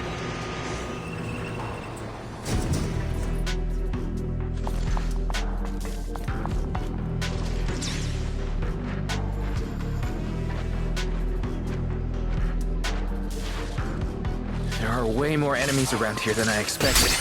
Remielle, how's it going on your end?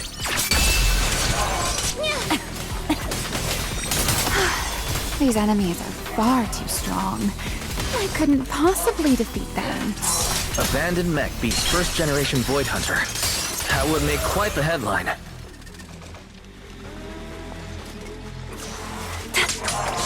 Spin. Speaking of which, your combat skills are improving rather slowly, aren't they?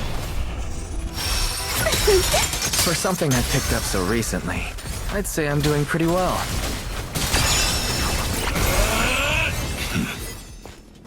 I heard that, Pyrois.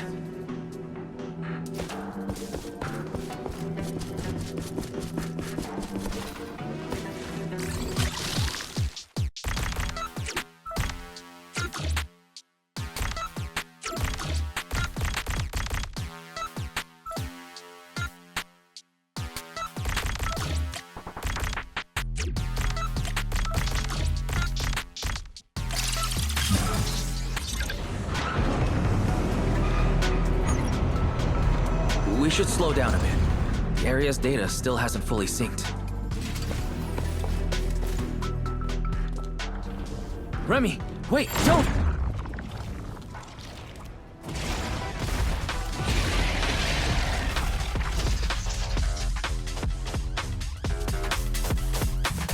He still ended up entering the singularity leakage. Okay, since we're here, let's finish this quickly. All right. Let's handle this, Pyrois.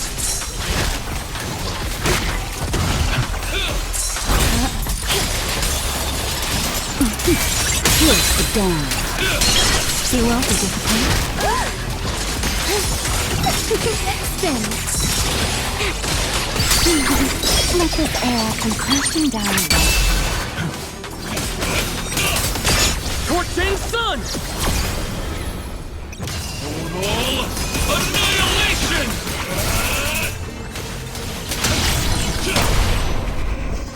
What am I gonna do? Don't disappoint me. All right. The enemies are dealt with. Let's keep moving.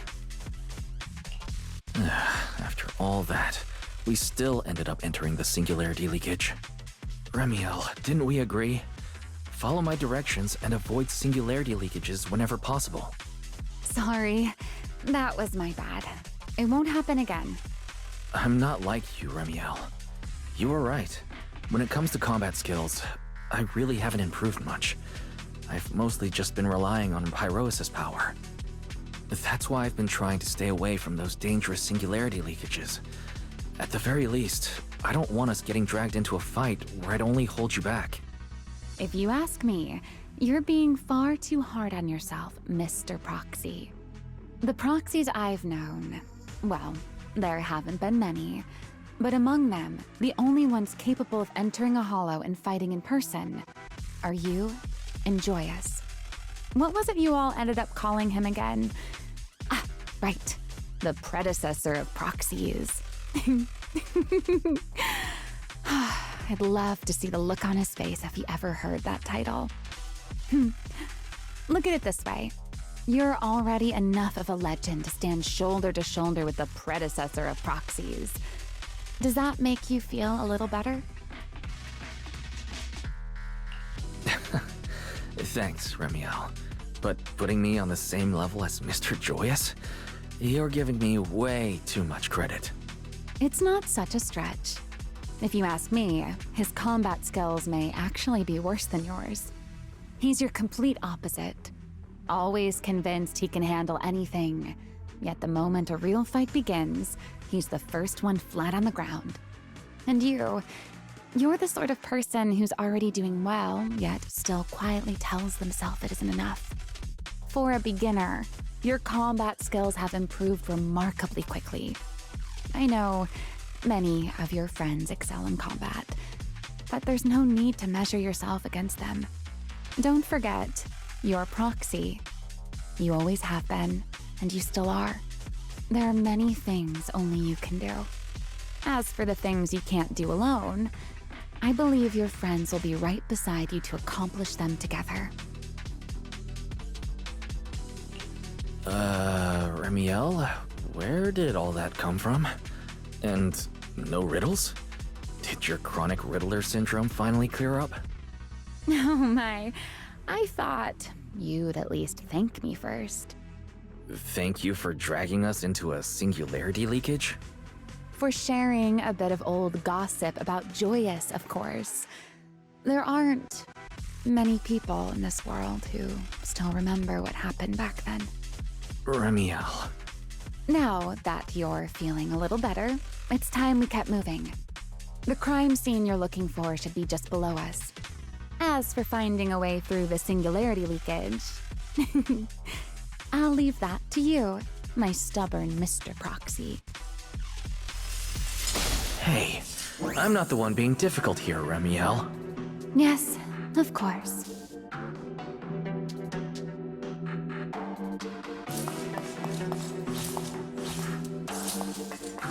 Watch me closely.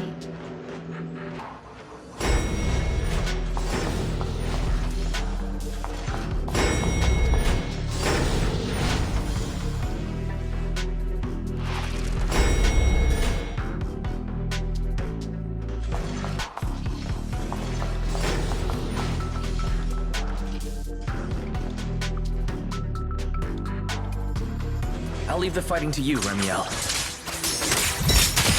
As you say, Mr. Proxy. Shh, I can hear your heartbeat.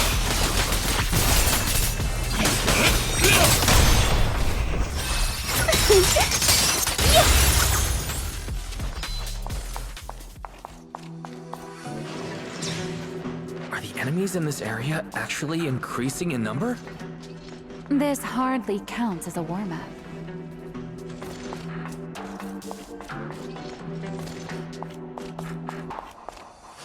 Feels like we're really starting to get in sync, Mr. Proxy. I can still keep up with you. If I push just a little harder. All will soon be caught.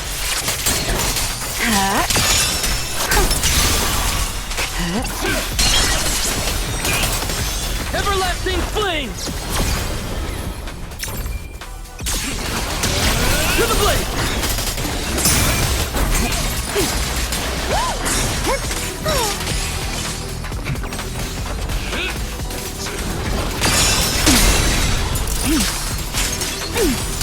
Finally, it's over. We should keep going. Your stamina is just short of a passing grade, Mr. Proxy.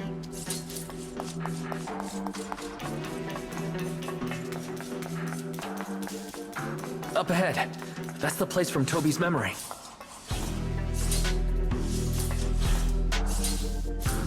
Watch me closely.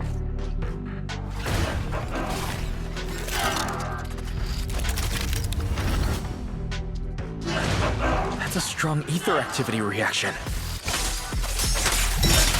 Master, I'm picking up ether activity similar to that of Toby. Don't fret. In other words, the culprit used this mech to hurt Toby. Remielle, don't completely destroy it. It has clues connected to the culprit. That's asking a great deal. Fine. Understood.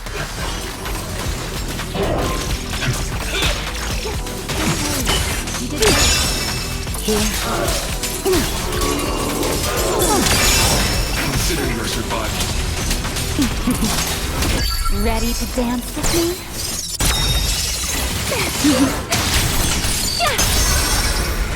You've been warned. I'm finding my rhythm. Now!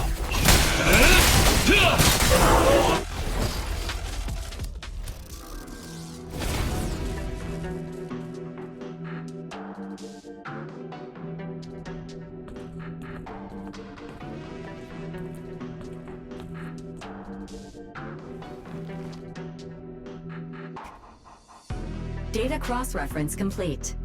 Master, your current location matches Toby's memory record with a 99.73% similarity rate. Site confirmed. Looks like the culprit's long gone by now. Let's check out that weird mech first and see if we can find any clues. Then I'll rest nearby for a bit. Data analysis isn't exactly my specialty, so I'll leave that to you and your AI assistant. Sure, no problem. Leave this to me.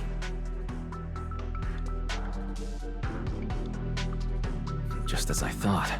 The culprit used this mech to implant potent ether into the bamboo. And there's something else. I'm seeing traces of a virus inside the bamboo.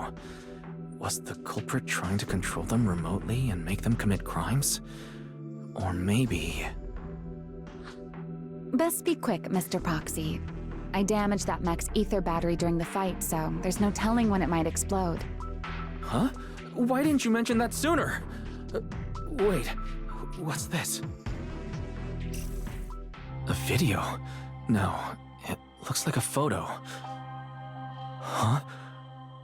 How is that possible?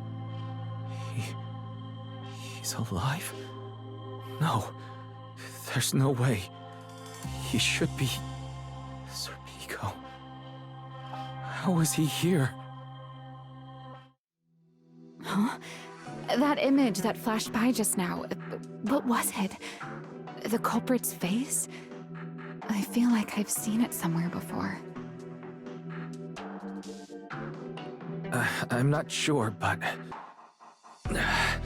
this mech's data is way too corrupted. Barry, can you recover that image from earlier? Understood, Master. Locating anomalous image data. Is it really? No, it can't be him. It's just someone who looks like him. I must be seeing things. It's probably because I saw Truvia earlier. That's why Serpico came to mind. I must have mistaken the culprit for him. Yeah, that has to be it. But what if... What if that really is Serpico? You look pale, Mr. Proxy. What happened? If we've gathered enough information, let's head back for now. No need to continue analysis here. The culprit is clearly long gone. Mr. Proxy... Wise? Are you listening? Oh, I'm fine. Just give me a little bit. I want to confirm something.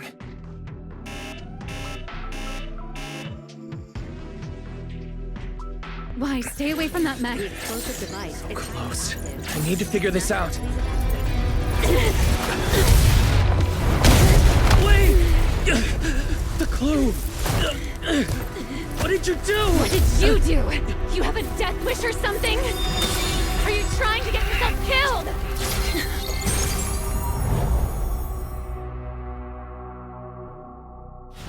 Wait, what is this? I don't recognize these voices. Or visions. They are the ones who once again defeated the enemy and brought new hope to Eridu. Belly, this commendation ceremony has far too many steps. My legs are killing me from standing here. And my back itches. Everyone is watching. Behave. If you're going to be so proper about it, then stop replying. Next, please welcome Colonel Vike and Lieutenant Colonel Dan of the Guard of Staves to the stage for their commendation ceremony. Oh wait, why are you ahead of me, Belly? Shouldn't this be sorted by surname initials? Why are they using given names instead? Because it's sorted by rank. A colonel comes before a lieutenant colonel. That makes sense, doesn't it? These are Remielle's memories. But why am I seeing them? If I'm not mistaken, the person beside her is also one of the first-generation Void Hunters. A colonel of the Guard of Staves. Belliora Vike. Huh? And this one is... That is all I wish to add regarding the experiment. Professor Archie should have already gone over the rest with you. Relax, Sunbringer. It'll be fine.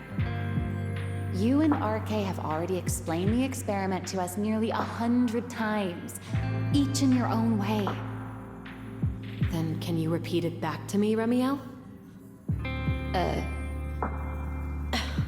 Don't worry, Sunbringer. I've memorized everything for her. I'll be watching over her during the experiment as well. So, there shouldn't be any problems. What do you mean, shouldn't? Belly, you're supposed to say it'll definitely be fine. The Karma Core sealed within the Void Hunter weapon. At the moment, most of our research remains entirely theoretical. As for further resonating with it, Professor Archie's experimental plan remains only theoretically feasible. Belliora, Remielle, before the experiment officially begins, you may still back out at any time. No one will hold it against you. What are you talking about, Sunbringer? Of course someone would hold it against me.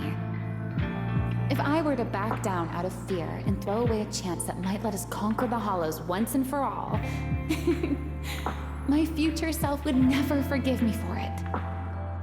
Sealed within a Void Hunter weapon. A Karma Core. What is that? I've never heard of it. Belly, you've been distracted today. What's on your mind? Nothing in particular. Really? Then does that mean you stepped on my feet 3 times in a row on purpose? Ugh. Come on, don't be so tense. We don't get to dance together every day. Just try to enjoy it, okay? I know what you're thinking, but look at me. I'm not worried at all. Because I know that in tomorrow's experiment, no matter what happens, you'll be right there with me. As you always have.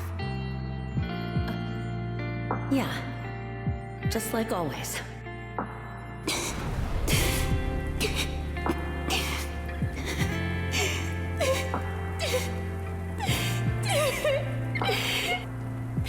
I'm sorry. I should have noticed sooner. Good night, Ellie.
Where am I?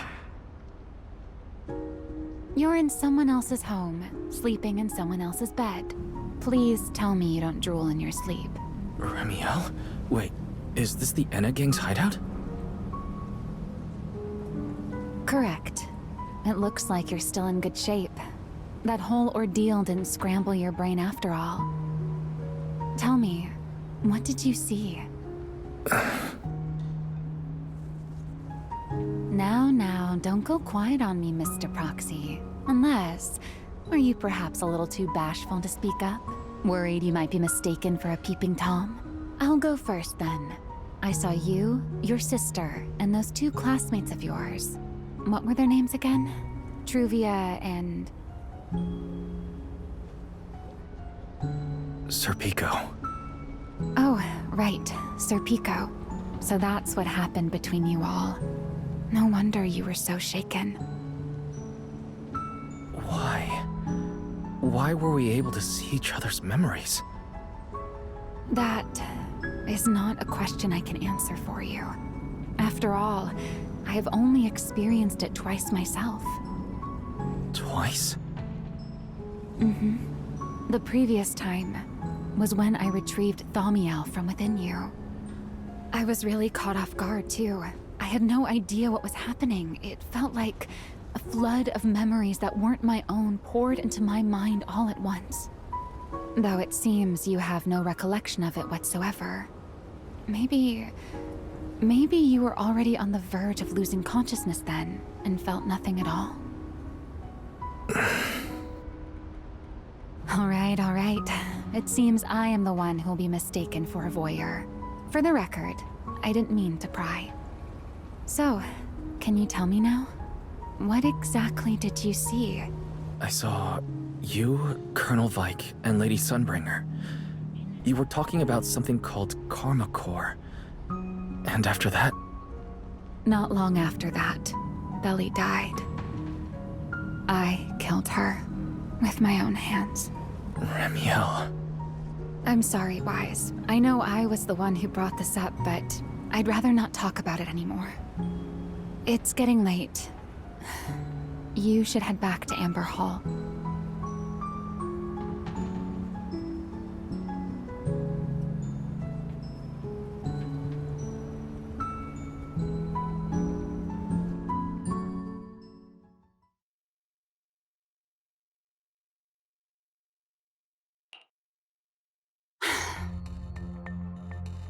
Does everyone in that covenant of yours have this nasty habit of haunting people like restless ghosts?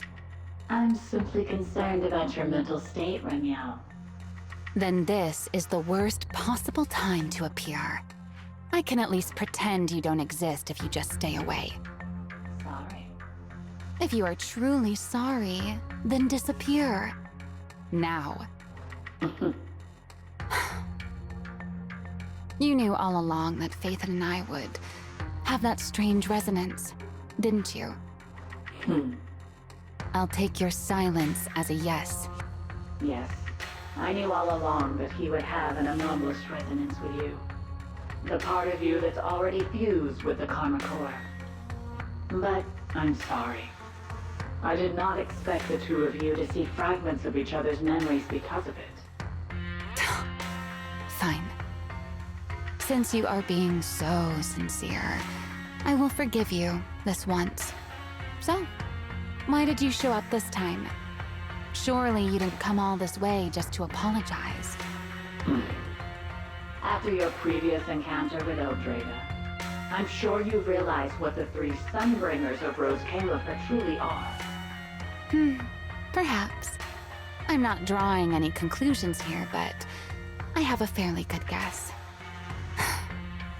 Sunbringer. She always did have a habit of taking things too far. What's your plan then? My plan? Well, how about a short summer vacation here in Roscalifer for now? Remielle, I hate to remind you again, but time is running out. Though, to be honest, I don't think you need to be in such a hurry. I know that storm you foresaw better than you ever will.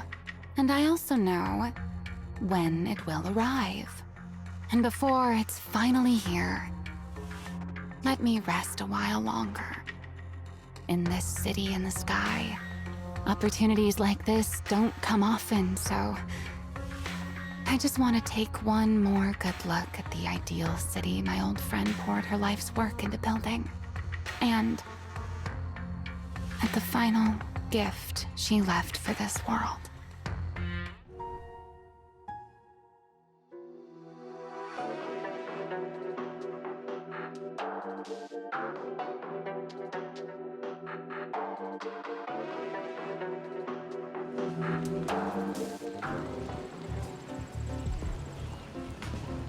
I've never seen Remielle look that sad before. What exactly happened between Remielle, Colonel Vike, and Lady Sunbringer? Forget it. I shouldn't be dwelling on that. I've got to head back to Amber Hall first and review the data we collected.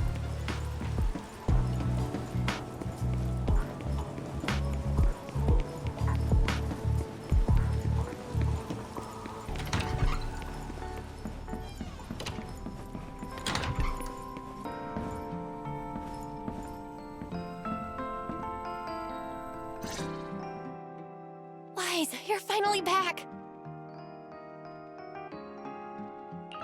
Huh? Belle, what's wrong?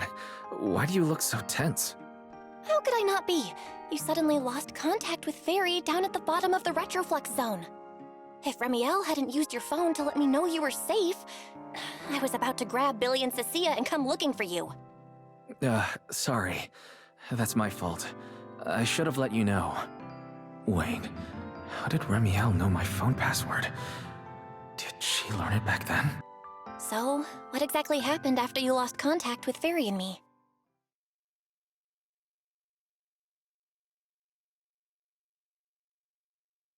You shared each other's memories.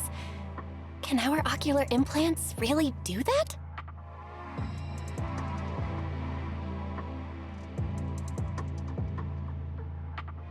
I don't know. Nothing like this has ever happened before. But Remielle said she saw something similar when she pulled Thaumiel out of me. I think Thaumiel and my ocular implants must have had some kind of weird reaction or a resonance. True. Both times Thaumiel was there. But you spent quite some time with Remielle before, and nothing like that happened, right?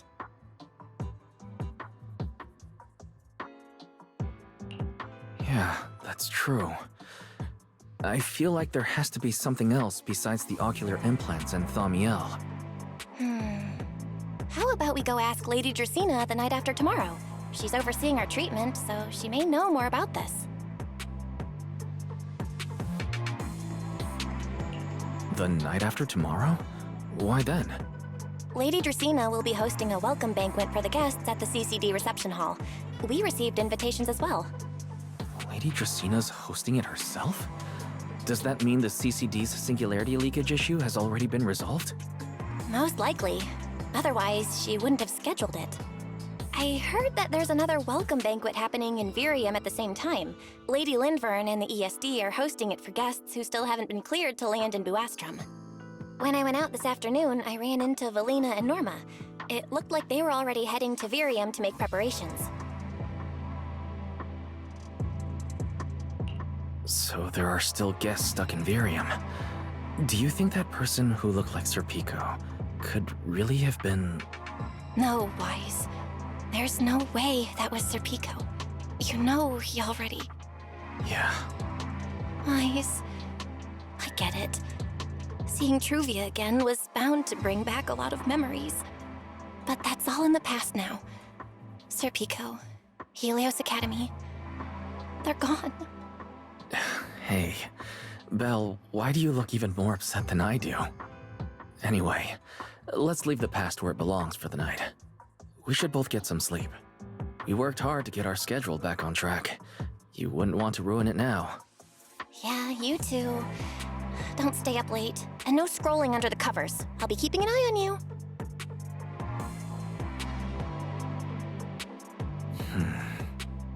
Maybe I should take another look at the data from the retroflux zone before I call it a night.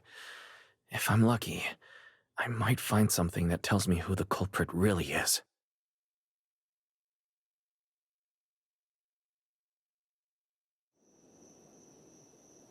Wise? Your light's still on. Still working. Wise?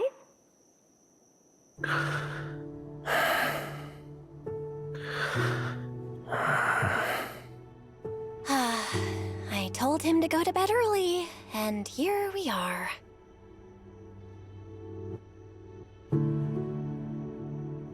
Huh? These scattered papers here are... Notice, these are drafts Master used to analyze the culprit's intentions. Additional notice, Master has been asleep for approximately 30 minutes. Deep sleep is highly probable. Suggestion: Second Assistant, please refrain from any action that may wake Master. I know, Fairy. He needs some good rest. I'll handle it from here. That's what the Second Assistant is for. Negative. Correction. Second Assistant will complete it under Supreme Assistant's direction. All right. I'm counting on you then, First Assistant. Fairy, give me a quick summary of everything we've established so far. Understood. Displaying all current findings and analysis for Second Assistant. Finding 1.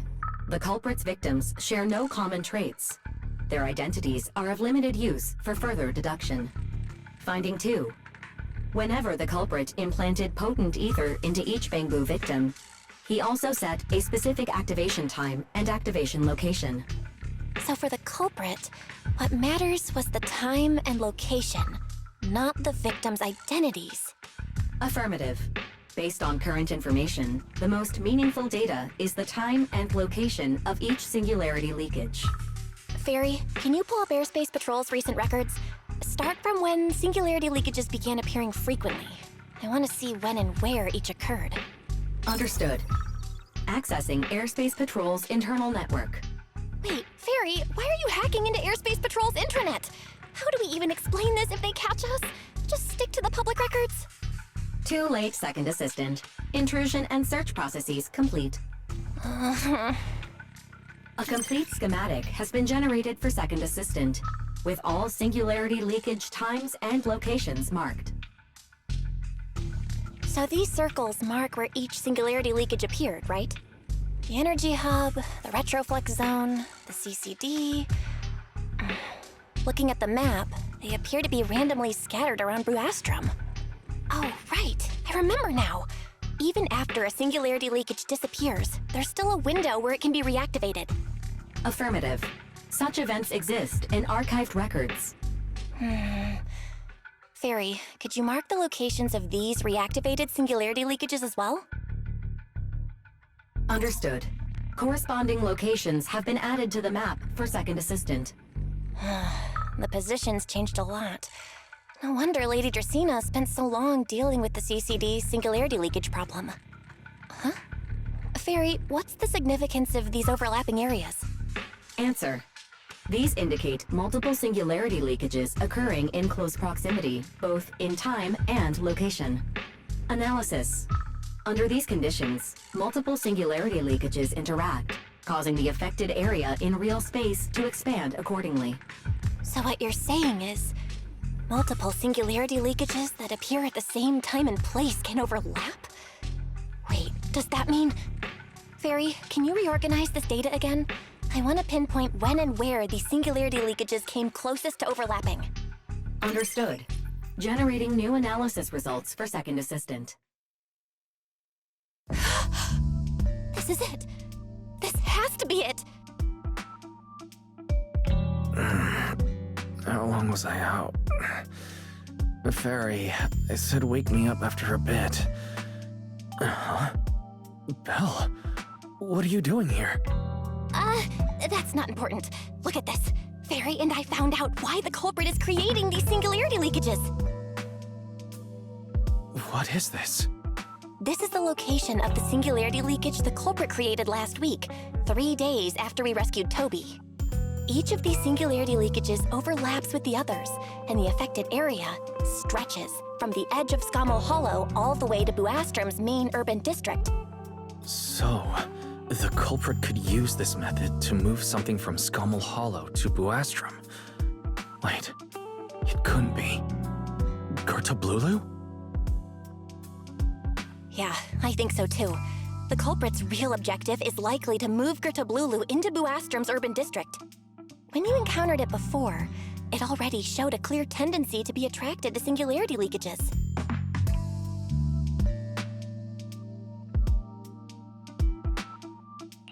Okay, but what happens after that? Once Gertablulu is moved into Buastrom's urban district, then what? And besides, if it's really inside the singularity leakages in Buastrom right now, why hasn't anyone found it? Looks like we'll have to follow the trail of the singularity leakages and investigate on site.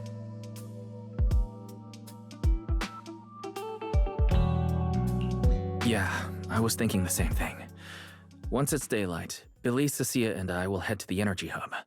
Maybe we can follow whatever traces are left and find a new lead.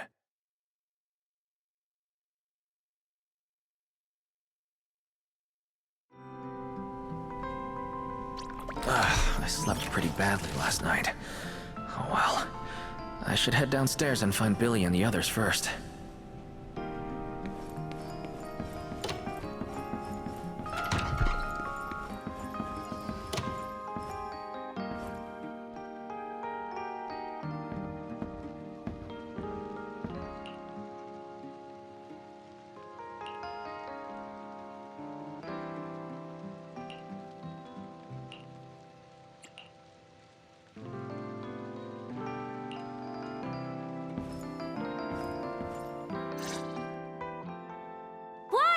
There you are! Belle already told us everything. Now that's our manager! You found a clue on the culprit in no time at all!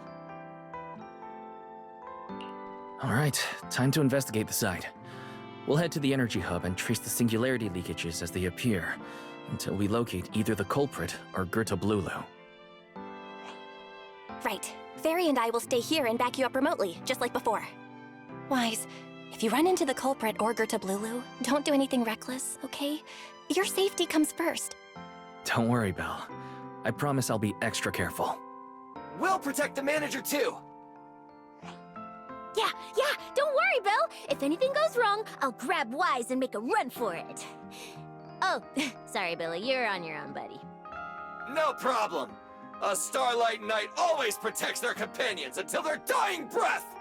Wow. Seriously? Come on, don't say stuff like that, it's bad luck.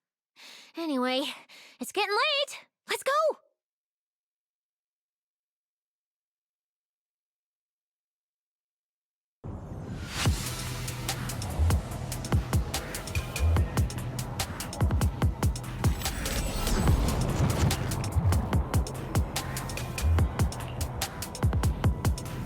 Wise, we're here. Stay sharp, and if things go south, just run. Huh? Where are we? Did we end up back in Buastrom? It looks like an office? This place feels really familiar. Wait, isn't this Lady Dracina's office? Valina brought me here before. Huh? Lady Dracina's office? So Gertablulu came all the way here just to walk straight into a trap? But Lady Dracina never mentioned anything like that. Strange. We expected the trail of singularity leakages to lead into Buastrom, but why would it end at Lady Dracina's office? Wait! Footsteps outside! Hide! Now!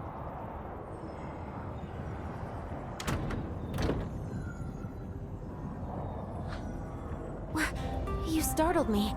What are you all doing here? Well, actually, Wise, you explain.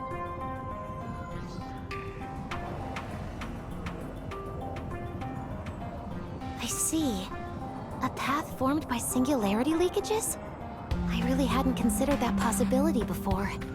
If your speculation is correct, then Goethe Blulu is most likely hiding among the singularity leakages in Buastrom right now. And if that's the case, then it all makes sense.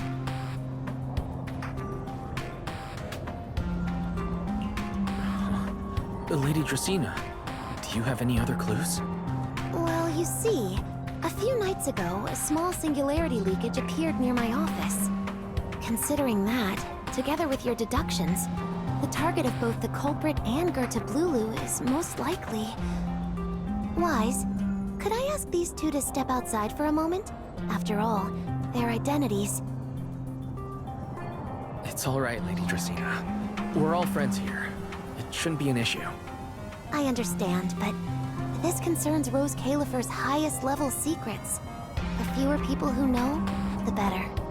Especially considering who these two are. A new Eridu public security officer and, an unemployed freeloader. An unemployed freeloader is a little harsh, Lady Dracaena. Oh, I get it. It's the kind of top secret stuff where knowing too much means trouble, right? Maybe even getting silenced permanently. Yeah, more or less. It's a bit complicated, so Wise and I will need some time to talk. Cecilia and Billy, you can return to Amber Hall and rest. Once we're done, someone will escort Wise back to you. Right away, no problem, Lady Dracaena. Me and this robot vacuum will disappear right now. We've already stopped listening.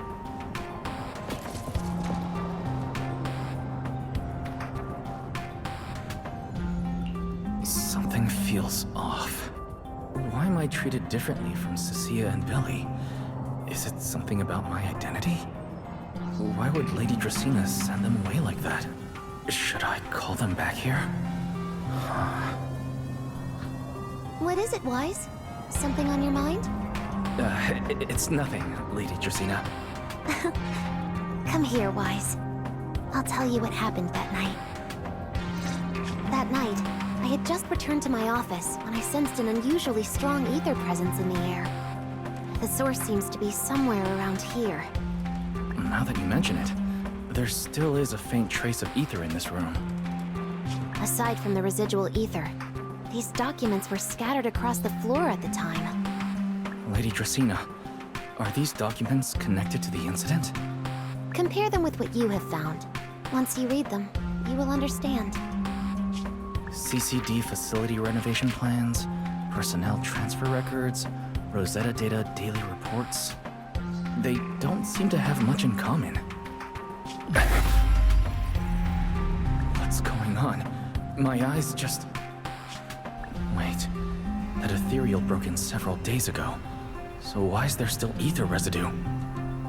And the ether isn't coming from in front of me. It feels more like... behind me.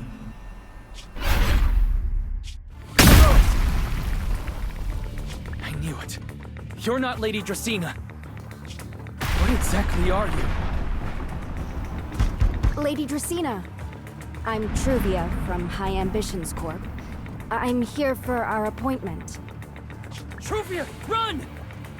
Huh? Truvia. No. Move, now.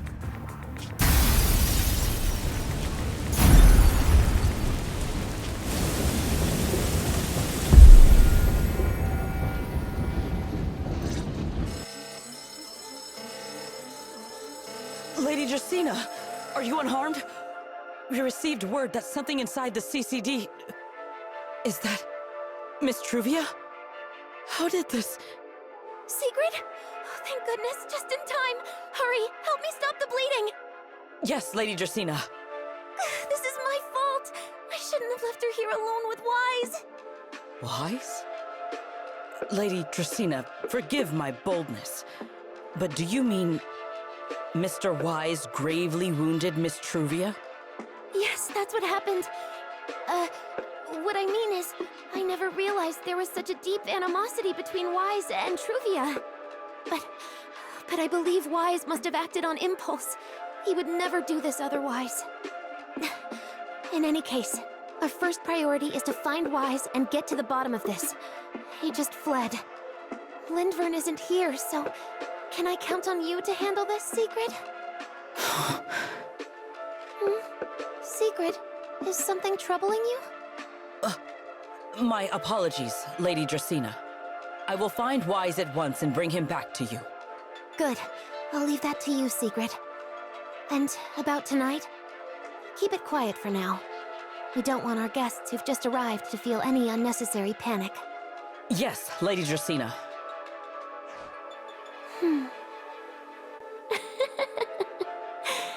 Go, Secret. Go fulfill your duty. Find him, arrest him, and then bring him back to me.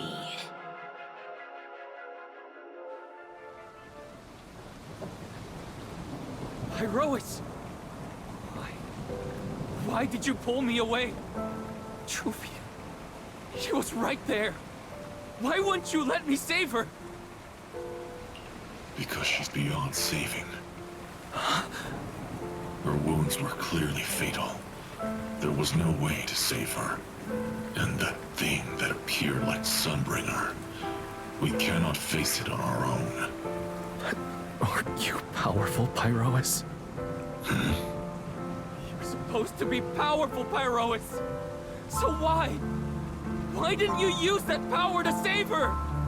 Are you sure? Do you really want to see the rest of Rose Califer buried alongside your old classmate? Acting on impulse won't save her, and it won't help you either. Take some time to clear your head in the rain before that thing finds you. And then go do what only you can do. What you have to do. Something only I can do. But right now, I can't do anything.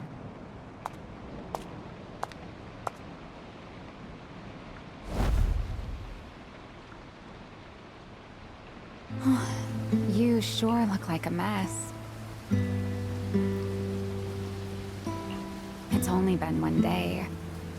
How did you end up like this?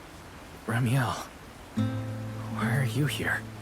The airspace patrol alarms have been going off non-stop, so I had to check, didn't I? They could be looking for their fugitive. So, how did you manage to end up in such a mess? All right. If you don't want to talk, fine. But don't stand out here in the rain, okay? You'll catch a cold. And if you don't want to go home... Oh, right. Amber Hall's already surrounded by the airspace patrol. Going back now would be walking straight into a trap. In that case, why not come to my place for a while? At least I can give you somewhere to sleep. If you don't answer, then I'll take your silence as a yes.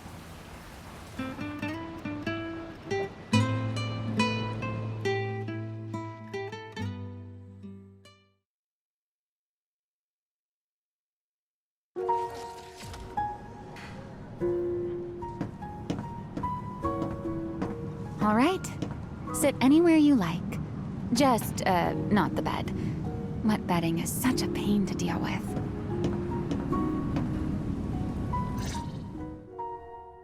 Here's a towel. You should dry yourself off. If you've got the strength, you can take a hot shower, too. There's a makeshift bathroom over there. The Bamboo built it for me. Okay, fine. If you don't want to move, I'll dry you off myself. Why? Why did you bring me here? Hey, shouldn't you thank me first, Mr. Soaked to the Bone? Thanks, Remielle.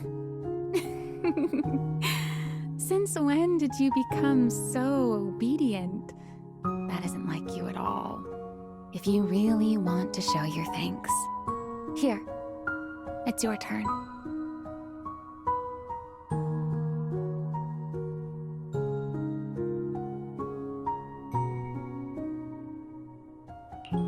My turn? To do what? Your turn to dry my wings for me, of course. There are spots I can't reach on my own. Hey, what's with that look? I've already dried you off. Now it's your turn to return the favor.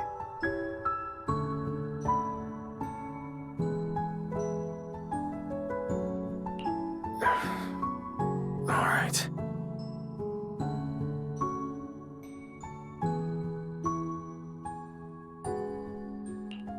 You know, Wise, I've never liked rainy days. The rain always leaves my wings soaked and heavy. Shake as I might, I can never quite dry them.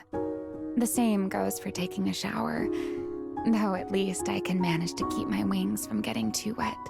Wet wings must feel really uncomfortable, huh? Yes, honestly, it's miserable and such a hassle to manage. A hairdryer is useless. Too hot and I start shedding. Too cold and I catch a chill. But I can't just wait for them to air dry. It takes forever, and I'm way too impatient for that. Besides, it leaves this strange smell that I can never wash out. So, the best solution is a slow towel dry like this. But with wings this large, there are always spots I can't reach. Before, if I got caught in the rain, I'd sneak onto Belly's bed and roll around, drying my wings on her sheets. Huh? Wait, why would you crawl into someone else's bed? Wouldn't that make her upset? It was fine as long as I didn't get caught. Though, of course, whenever Belly did notice me, she was absolutely furious. And no matter how angry she was, in the end, she'd always do just what you're doing now. Slowly drying the spots that were still damp. Wise, do you know what New Eridu's records say about what became of Belly and me? I remember something about an operation called the Day of Silence. You and Colonel Vike were involved in an accident, and then both died in the line of duty. Yes, died in the line of duty. Such a noble, dignified phrase. Though, in a sense, it isn't entirely wrong. After all, for us Void Hunters, our first and only duty was to suppress the Karma Core inside our weapons. The Karma Core inside the Void Hunter's weapons? That's right. Remember the Enchainer I mentioned before? What truly sets them apart from ordinary ethereals is a special core known as a Karma Core, found only within an Enchainer. According to RK, a Karma Core differs from an ordinary ether core. It doesn't form naturally. It is something made directly by the Creator. The Creator made the Karma Cores, a power capable of rewriting the laws within Hollows, and used them as the cores to create the Enchainers of the Great Hollows. That's the gist of it, at least. Back then, after a long and bitter struggle, we finally were able to bring down one of the Enchainers. But the Karma Core itself could not be destroyed. RK and Sunbringer, they wanted to eliminate the threat posed by the Karma Core once and for all, while allowing humanity to harness the power within it. In the end, they found a way to seal the Karma Core within Porceloy. And from that, they forged the Void Hunter weapons. So, the power inside Void Hunter weapons ultimately comes from the Creator? Yes, which is exactly why there are so many side effects. At the time, We were naive enough to believe that if we could truly master that power, humanity might finally overcome the Hollows once and for all. So, when Arche and Sunbringer proposed the plan, we never doubted it for a moment. Lady Sunbringer and Professor Arche's plan? Yes. Project Sunseeker. I'll never forget that accursed name for as long as I live. Simply put, it was an experiment that used vast quantities of porcelloi as a medium to partially fuse us Void Hunters with the Karma Core sealed within our weapons. They fused you with a Karma Core. Then that would mean... It meant we'd become artificial enchainers. No more enduring the costs of wielding Void Hunter weapons, and perhaps even achieving a stronger form to defend New Eridu. Looking back, I can hardly believe I fell for Arche's lies so easily. So, it was in that experiment when you and Colonel Vike... Yes. Belly and I were the final participants. Or rather, the final test subjects. Looking back, I wonder if Belly already knew the truth behind Arche and Sunbringer's plan. Otherwise, she probably wouldn't have insisted on coming along. She's never been one to enjoy the spotlight. If only I'd realized what she was thinking sooner. Remielle. Arche was extremely meticulous, always laying out careful, detailed plans. So, I can't say if the Karma Core losing control during the experiment was truly an accident, or if it was his cleverly disguised plan all along. But whatever the truth, it ended with the Karma Core spiraling out of control and Belly becoming a new enchainer. As for me, I partially fused with the Karma Core inside Thaumiel, becoming what I am now. A monster. Half human, half enchainer. Maybe, deep down, I'm just not ready to give up my life so easily. In the final moment, Thaumiel's power of controlling temporal patterns froze me in a state of near suspended animation. I didn't fully awaken from the seal in Persena's Hollow until about a year ago. The power of temporal patterns. Right. Remember my feathers? The ones that can pin you in place? That's an example. The Karma Core sealed within Thaumiel holds the power to halt the flow of time. And because I partially fused with the Karma Core, even without Thaumiel, I can replicate a similar effect on a smaller scale. But that little bit of power isn't nearly enough to take on those 3 Sunbringers. That's why I had to reclaim Thaumiel. Even if it accelerates my path to becoming an enchainer, I still have to...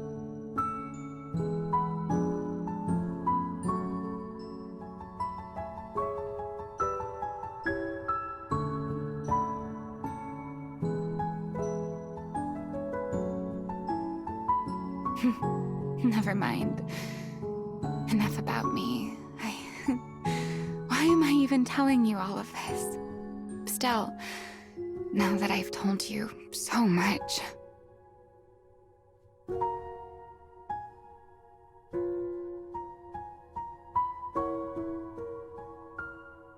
It's your turn.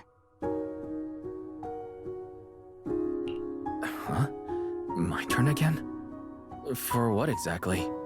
To tell me your story, of course. Let's call it another round of our little Q&A game. You didn't actually ask, but I had a feeling you'd want to know. So I went ahead and answered anyway. Now, it's your turn.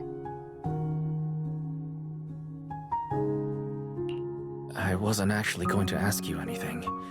You simply started explaining it on your own. Fair enough. But once you say certain things out loud, they don't weigh on you quite as much anymore. Or perhaps you'd like a little help getting started? Let me think. Serpico and Truvia. They transferred to Helios not long after Belle and I started there. They came from a prominent background. They were the adopted children of Mosient, the head of High Ambitions Corp. They were exceptional students as well, so it didn't take long for them to become some of the Academy's most talked about students. We were all studying under Miss Carroll at the time, and before long, we became close friends. Back then, we all had ambitious plans for the future. Understanding the Hollows, perhaps even conquering the 6 Great Hollows. In our teacher's words, we were meant to seize the sun called Helios. Later, the 4 of us who ranked at the top became the only 4 people ever to have smart ocular implants. Then, during a performance test for the implants, I lost control. Serpico. He died because of me. When I finally woke up in the hospital, I learned that Truvia had been taken away by people from High Ambitions Corp the day after the incident. The next time I saw her was during the fall of the old capital. She was with one of High Ambitions' rescue teams. To be honest, I never imagined we'd meet again like that. Belle and I were seriously injured, but we still wanted to go back. Back to the ruins of Helios, to save as many people as we could. We begged Truvia for High Ambitions' help. We promised we'd guide them through the Hollows, that we'd do whatever it took. But she turned us down without hesitation. I can't really remember what happened after that. But on that day at Helios, no one made it out alive except Belle and me. Then in Roscalifer, I met Truvia again. We talked about the past, but the way she spoke about it felt as though she were talking about someone else's life. I didn't know how to face her. And ever since then, no matter what I do, I can't shake the feeling that I'm being watched. That gaze. I don't know whether it was Truvia's or Serpico's, or... Perhaps it was your own. The you from the past. The one who kept thinking, if only I'd done something sooner. The one who never managed to forgive themselves. Making peace with the past isn't easy. And sometimes, you don't get the chance at all. Yeah, there won't be another chance. Truvia, she was killed by Dracena. By that thing pretending to be Dracena. Something pretending to be Dracena. Wise, what exactly happened before I found you? Will you tell me?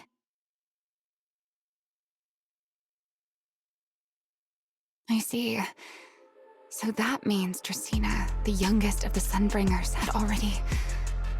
No. Judging from the timeline and the outcome, perhaps not yet.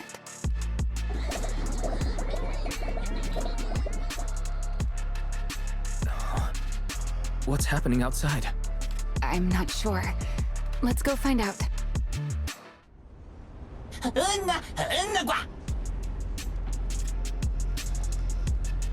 Forgive me, but I cannot obey.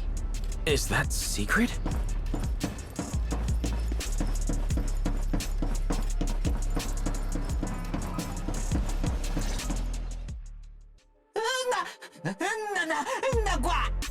I am afraid I cannot comply. I know Mr. Wise is here, and I have come to take him back. Please do not stand in the way of my duty. Secret. She won't be easy to fool. Wise, hide for now. I'll think of something. Wise? What are you doing?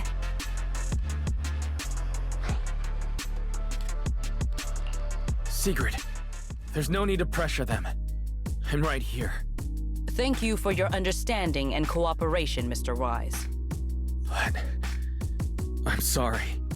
I can't go back with you.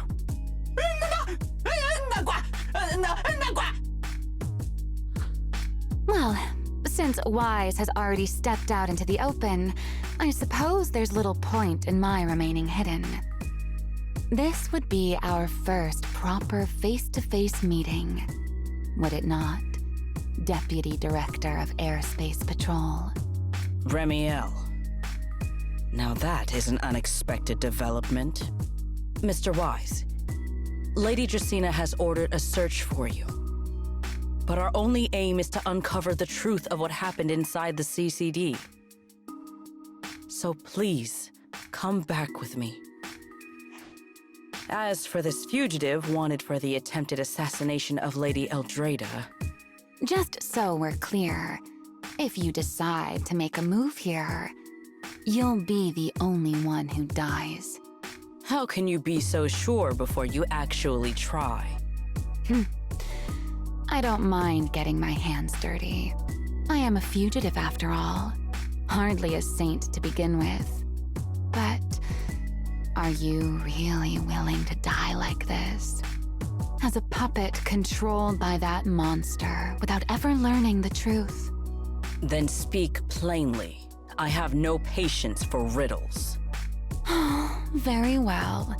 You really do take all the fun out of it, don't you? Then I'll tell you outright. The Sunbringer inside the CCD was Gerta Blulu in disguise. What did you say? Huh? I expected that reaction from Sigrid, but you too, Wise? I thought you'd figured it out already. That's quite a leap. I know that definitely wasn't Lady Dracaena, but... Gerta Blulu? How is that even possible? That is quite a story you've come up with, Remielle. Oh? I was expecting something more along the lines of, "How dare you slander Lady Dracaena?" followed by you charging straight at me with your spear. I was quite prepared for that. Or could it be you've suspected all along that the Sunbringer at the CCD might not be the real one? What makes you so certain that it was Gerta Blulu? Intuition, perhaps? Of course, there was also my trust in Wise, and a little reasoning. According to Wise's account, they followed the trail of singularity leakage through the energy hub, yet somehow ended up in Dracaena's office.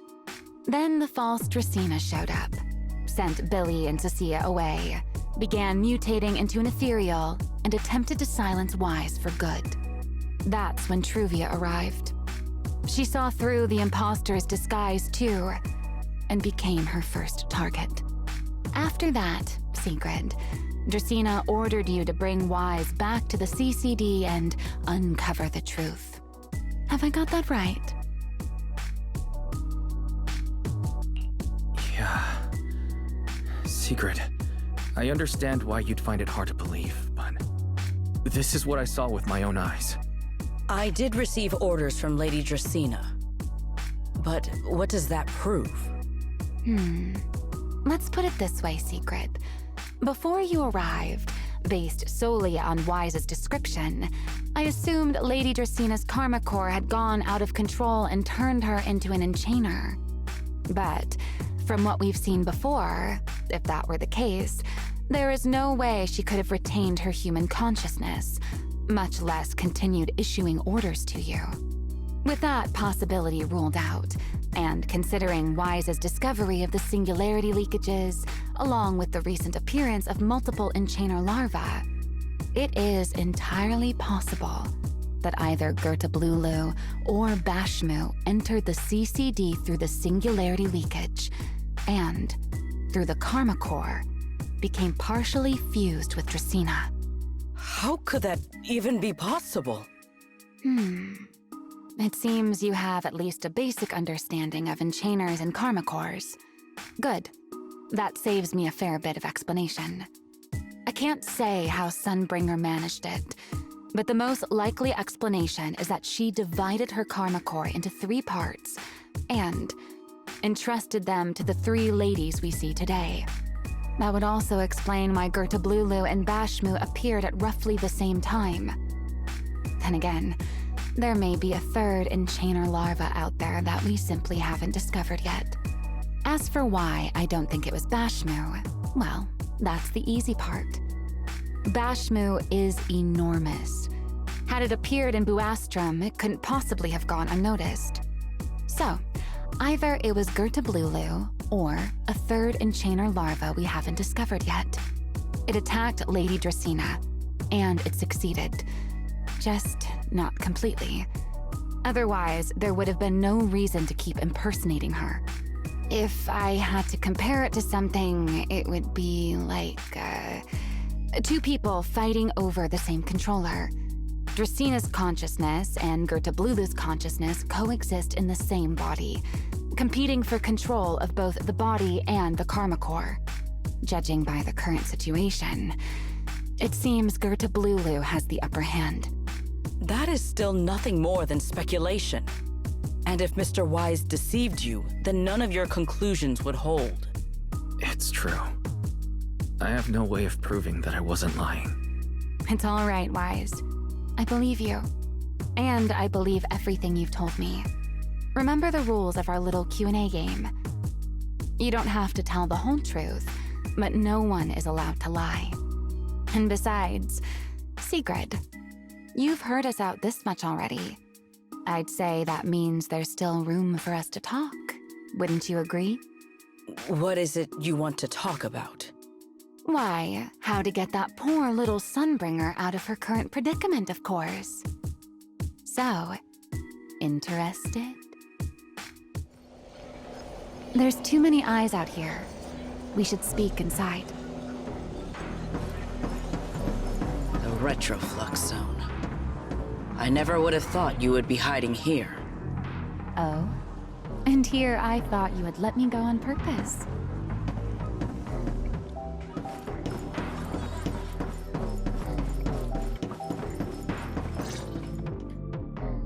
I never expected the Airspace Patrol surveillance network to have such a glaring blind spot. Would you call it that? Before all this, I wouldn't have believed anyone would willingly live in the sewers with a whole colony of Bangbu either. I was pretty shocked when I first got here too. All right, let's save the small talk for later. Let's discuss how we're going to deal with Gertablulu. Or rather, what to do about Dracena. First of all, the enemy has already taken control of the CCD. That effectively gives it access to Roskalifer's communications network as well. In other words, we can't communicate with anyone through electronic means right now. If we do, it'll notice us almost immediately. Lady Dracena did give orders to keep a close watch on any unusual communication signals within the island. See? The enemy is already starting to show the cloven hoof. No offense to horse tyrants, of course. Go on. Dealing with it wouldn't actually be difficult. The real problem is how to do it quietly. Even I can't be sure I could bring it down in a single strike. None of us knows how deeply it has fused with the Karma Core. If we act rashly, worst case, everyone in Roskalifer ends up witnessing Lady Dracena turn into an ethereal.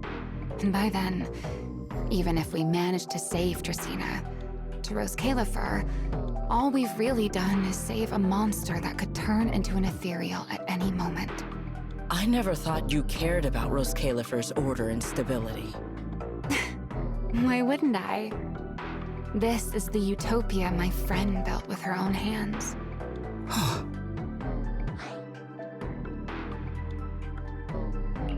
Remielle's right. We need a way to keep the imposter contained without drawing any attention. Sneaking back into the CCD again probably won't work.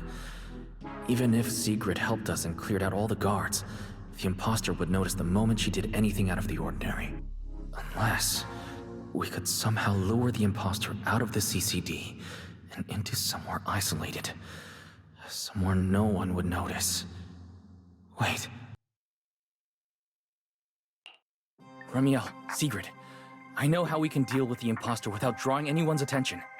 Oh? Please, go on. Tomorrow evening, the CCD will be holding a welcoming banquet for the island's guests in its reception hall.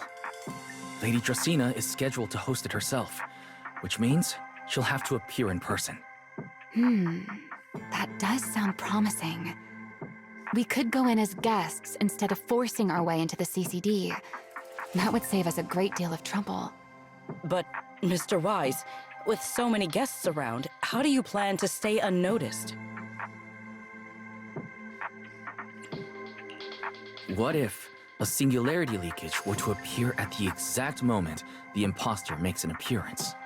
Or rather, a passage formed by multiple singularity leakages. That's how it was transferred to Buastrom in the first place. So naturally, we can use the same method to send it back. And if there are no airspace patrol soldiers near the hollow at the time, then it shouldn't attract any attention, right? I am starting to lose track of what you mean, Mr. Wise. How are you going to make a singularity leakage appear in the CCD reception hall at that exact time? Yesterday, Remielle and I found the culprit's crime scene at the bottom of the retroflux zone. We also figured out how those singularity leakages are being created. I think I can make something similar. As long as we keep it under control, nobody at the banquet should be in any danger. Fighting fire with fire, are we? Yeah. As long as we have stable hollow observation data to run the calculations. Oh, wait. No. I don't have the HDD with me. And I can't contact Belle or Ferry either. So, how am I supposed to get stable hollow observation data? Uh-oh. That look on your face tells me something's wrong, Wise. If you are concerned about obtaining stable hollow observation data, while I am not an expert in that field, I should still be able to offer some assistance. There is a derelict area known as Rosewick within the Scommel Hollow. During patrols, we discovered equipment there that is similar to what the CCD uses to process Rosetta data. However, due to their excessive size, they were left abandoned on site and never retrieved. If the equipment is still operational, we should be able to make use of it. But without data boot to handle the calculations, that would probably take... Oh, the Enna Gang's Bamboo. Most of the Enna Gang's Bamboo used to be CCD data boo. If they're willing to help us. Don't you remember, Wise? In their eyes, those 3 Sunbringers are all imposters. Anyway, leave this to me. At the very least, Prophet Boo should be willing to do me this favor. That leaves one final question. How are we supposed to get into Scommel Hollow without tipping off the imposter?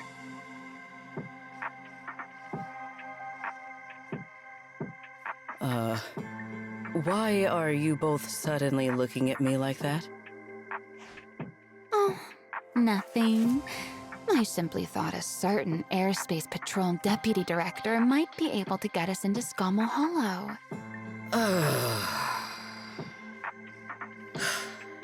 At first light tomorrow, I will return here and find a way to get you to Rosewick. I can also pretend I never saw you tonight. That is all the assistance I can offer. And if I discover that everything you have told me is false, I will personally answer for tonight's decision, whatever the cost.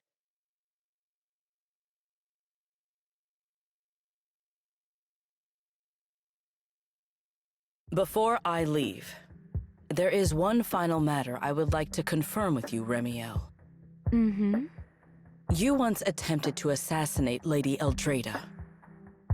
Why, then, are you going to such lengths to save Lady Dracaena? Because none of them are the Sunbringer I'm looking for. To me, they're no different from this city in the sky. They're all gifts Sunbringer left behind for the world. I simply don't want to stand by and watch the things my friend cherished be destroyed by monsters from who knows where.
Feels like way too much happened today. My brain can barely keep up. There's no way I'm making it back to Amber Hall. I guess I'll have to stay here for the night. I hope Bella and the others won't worry. No, of course they will.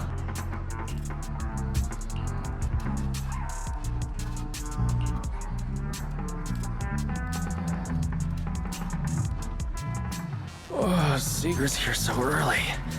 I'd better go take a look.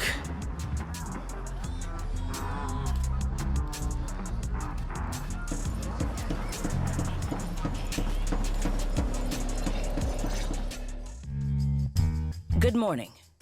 I have secured a carrot for the Rosewick area. As promised, I will escort you there. How do you intend to get us there? Surely not under the pretense of transporting newly captured fugitives. Of course not.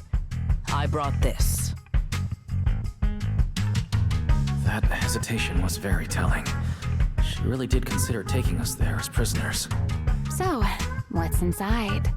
Costumes and props. They should allow you to accompany me openly into Scommel Hollow. I see.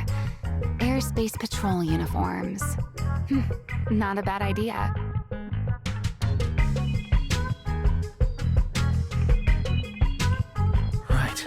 If we're disguised as airspace patrol soldiers and accompany you in the hollow, this should work. Thank you, Secret. Yes. That is the plan. In any case, please hurry and change. Time is short. We must depart as soon as possible.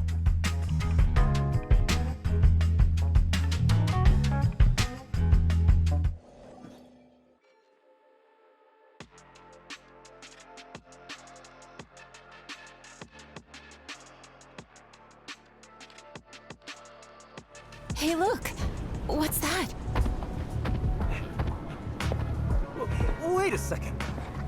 There are two Mr. Roars?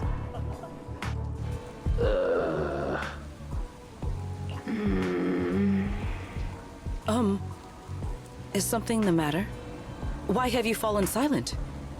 Is the size incorrect? It's, not just the size. Though the size is certainly part of the problem. Secret, are you serious? You expect this to fool the airspace patrol soldiers? Yes. I believe it should serve well enough. No. No. There's no serving here. The Deputy Director of the Airspace Patrol traveling with Mr. Roar. 2 Mr. Roars, no less. Is there anything in Rose Califer more suspicious than that? Remielle, calm down. I'm sure Sigrid has her reasons for this. In truth, it was already rather late by the time I returned yesterday, and I had no time to prepare. As luck would have it, one of our squad members found a Mr. Roar mascot suit near Beckford Street during yesterday's routine patrol, so I brought it with me.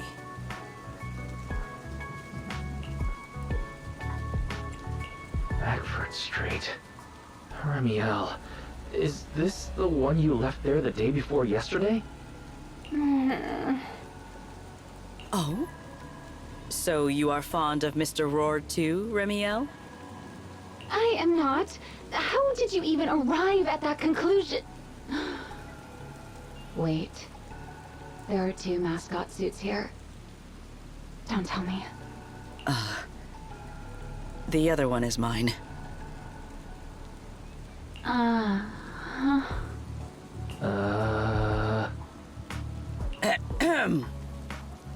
In any case, once we enter the outpost, I ask that you both cooperate and play your parts as Mr. Roar properly. Do not do anything that would reveal your identities.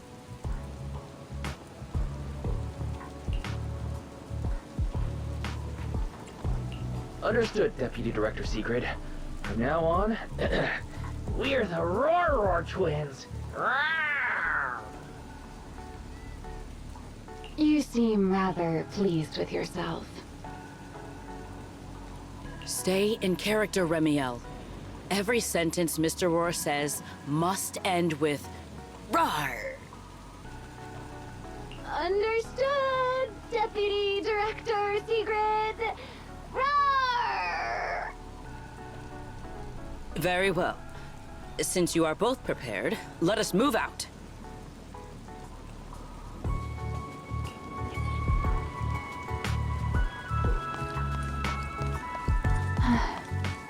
I never thought I'd be putting this outfit on a second time. Looked to me like you were enjoying yourself last time. You two, do not forget to add "rawr" to the end of your sentences.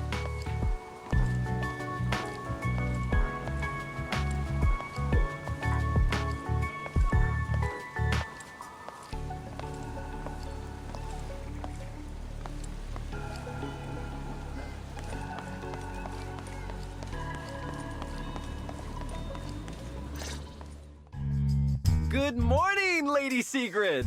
Up and about early as always, huh? They are? Mr. Roar.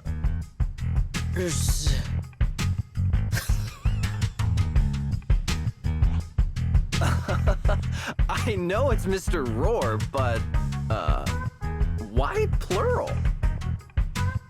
Obviously, Mr. Roar has a twin. Huh. Since when did that become part of his backstory? I've never heard of that before. Did you really think Rose Califer's massive pancake demand could be handled by a single Mr. Roar? Mr. Roars, please tell my subordinate the truth. I'm the Mr. Roar who works on Mondays, Wednesdays, Fridays, and Sundays. Rawr! I'm the Mr. Roar for the Tuesday, Thursday, and Saturday shifts. Rawr! That signature catchphrase. Yeah, that's definitely Mr. Roar. Wait, no, that's not the point here. Lady Sigrid, why have you brought Mr. Roars out here? For pancakes? Huh. Pancakes. Is that some kind of mission code name?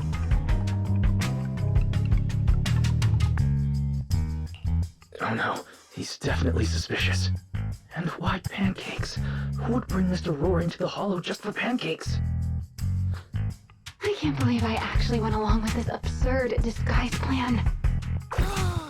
I get it now, Lady Sigrid! Huh? The pancake ingredients were lost in the Hollow, weren't they? That's why you rushed two Mr. Roars in to help search for them. I understand completely! Rose Califer needs pancakes just as much as Airspace Patrol needs you and Lady Linvern! What is this guy even talking about? How did he get from pancakes to that? Affirmative. That is correct. No, that is definitely not what he meant. That pause was way too obvious. Oh, I understand everything now! Lady Sigrid, please, wait a moment. I'll let you and the two Mr. Roars through right away. I don't want to think about how any of this makes sense anymore. Rawr! Agreed. My head hurts too. I'm starting to think a second brain might be necessary. Rawr. The route is ready. We may depart whenever you are prepared.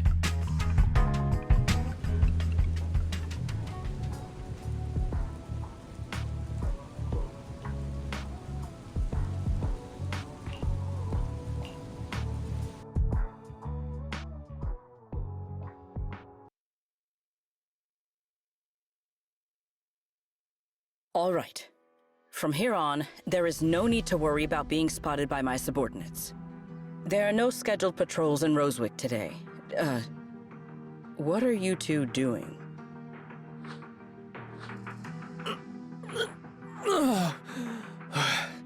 Finally got this headpiece off. I was beginning to wonder how much longer I could last in there. See? I told you. This costume is way too tight and stuffy. Getting stuck in it the other day was definitely not my fault. Oh. It's not very polite to stare, Miss Deputy Director. Or is there something on my face? No, nothing like that.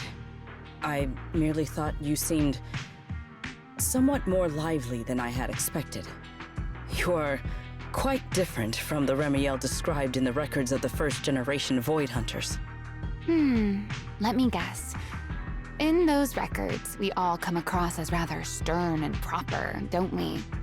Well, I suppose that can't be helped. We were Void Hunters, after all. We had to look the part, especially the sort of Void Hunter people expected to see. The head of the Hoshimi family gets lost at the drop of a hat. Sunbringer is a bit socially awkward. And Joyous spends every other day nursing a hangover. You wouldn't expect any of that to make it into the official records, would you? Indeed. But that was who they really were. Nothing like the people described in those records.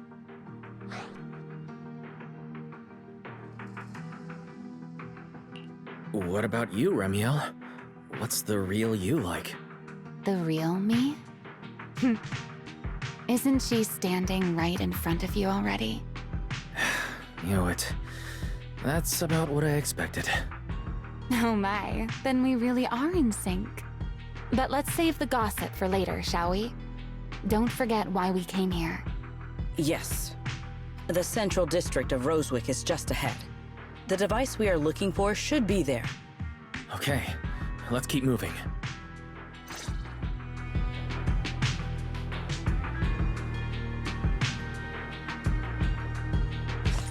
Let us pass through this tunnel first. Rosewick should be just ahead.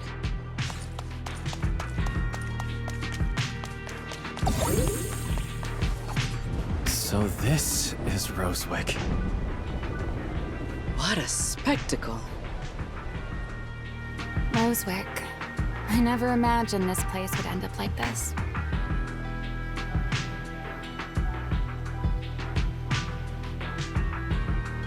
Huh? You've been here before?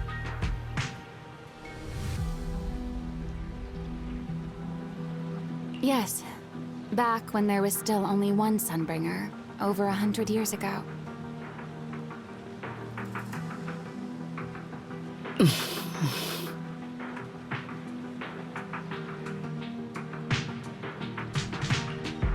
That enormous building in the distance is called Meridian Hall.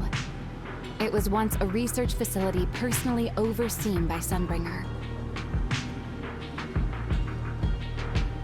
And the main focus of that research was to work with Joyous and the others to verify whether the Rosetta Data computational model was viable.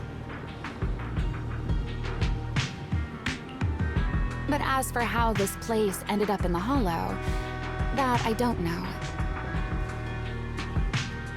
Of course, the Research Institute back then didn't look like this. At the very least, it wasn't so twisted.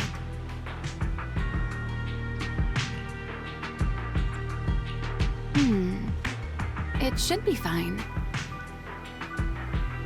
Many of the facilities inside Meridian Hall were made of porcelain, so they should be pretty ether-resistant. As for the spatial structure, we'll have to rely on the back door that Sunbringer left behind.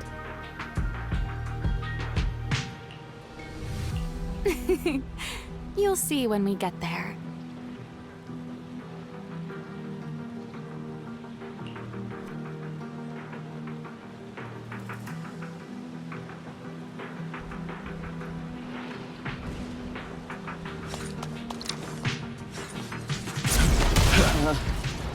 Mr. Wise? Did you ride along the tracks like this last time as well? Sorry, Secret. The first ride can be... What is that glowing over there? Well now, I never expected it would still be right where I left it.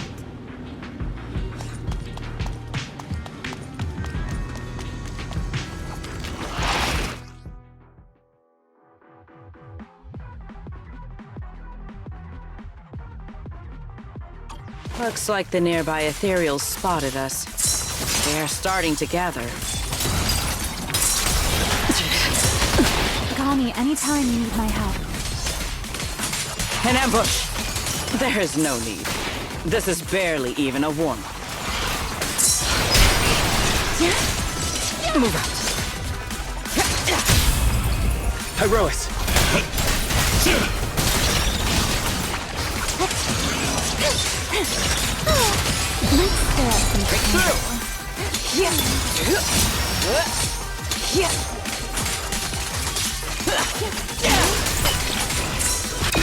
Offensive stance! Shatter! Break through their ranks!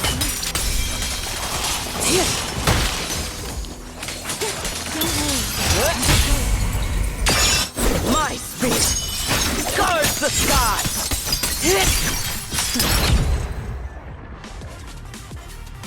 Dealt with, for now. Let us go see what that glowing object is.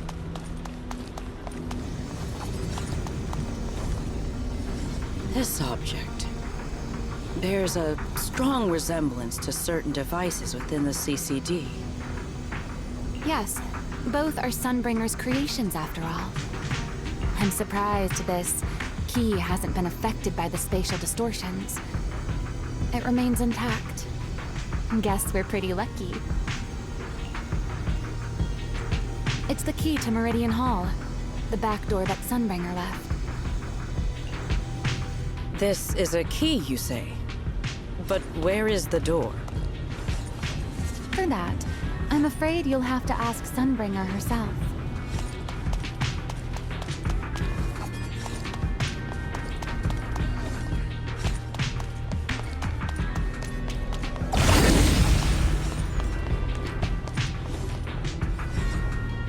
Aside from Meridian Hall, most of the buildings here were residences and other facilities prepared for the researchers who worked here.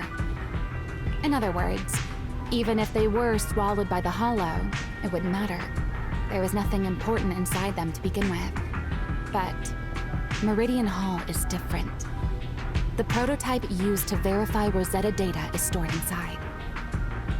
Sunbringer, she always believed these instruments might still serve a purpose someday. So she designed a dedicated emergency restoration system for the entirety of Meridian Hall. That's the back door I mentioned. Once activated, it will rapidly restore the space both inside and outside to the default state recorded when the device was configured, allowing people to enter and leave.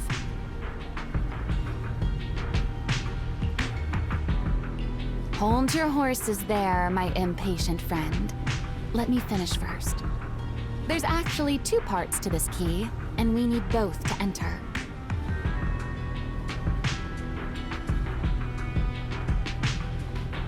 Back then, Sunbringer gave each of us Void Hunters a copy of the key, just in case the unexpected happened.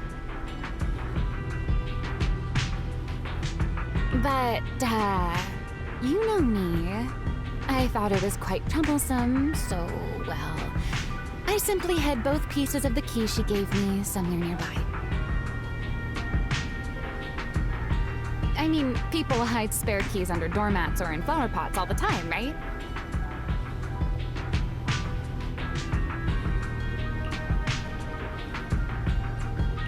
At least it worked out, right?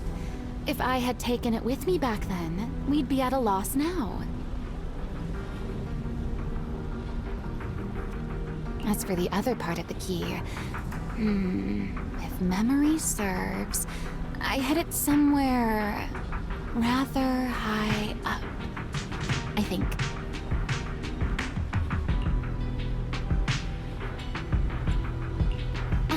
It was over 100 years ago. Surely it's natural for me to have forgotten.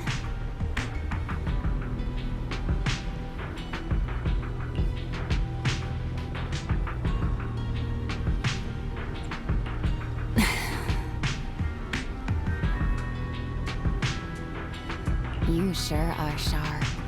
But careful there, Detective Wise. Or someone may just turn you into a static background asset with all RGB values set to 255. You two, let us cut the chatter. Since this part is still here, it stands to reason that the nearby spatial structure has not changed too drastically. Let us check the high ground nearby first. Perhaps we will find other clues. Okay, but before that, let's put this part of the key into the device.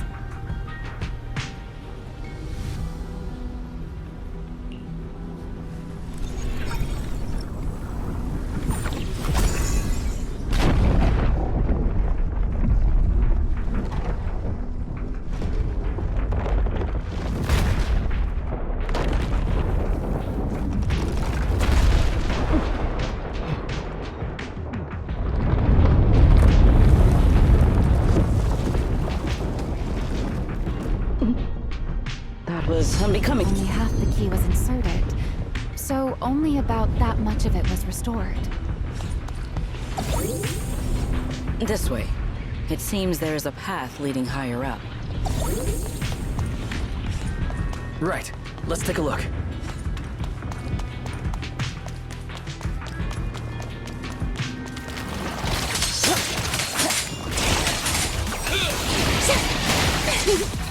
Watch out. We charge together! With one strike! Wield the blade with me!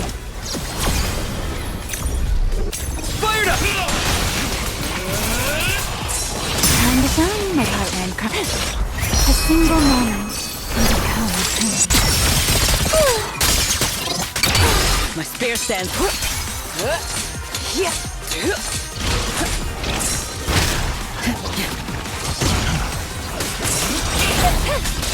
a shit. Move out.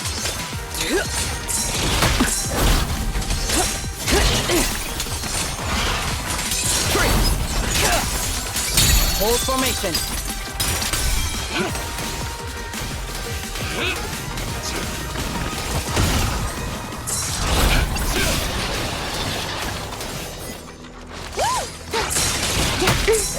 Move out. Everlasting flame! My blade's unbound! Time to shine, my partner in crime. Move out.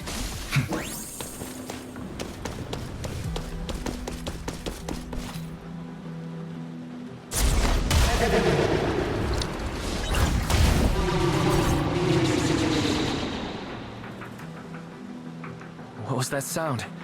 Enemies? That's Sunbringer. Sunbringer? But how? It's not so unusual. Hollows are full of echoes of the past. A voice with no visible source. That isn't common, is it?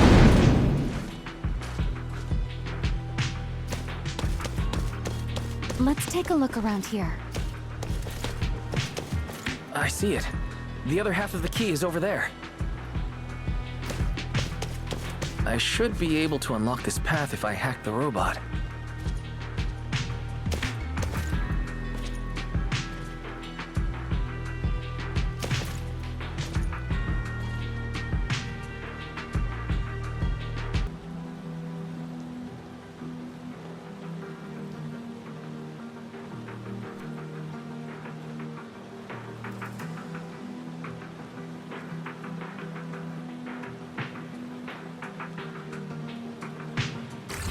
I did not realize you were capable of such things. I've dealt with all sorts of things on the island, but... anyway, this isn't all that difficult.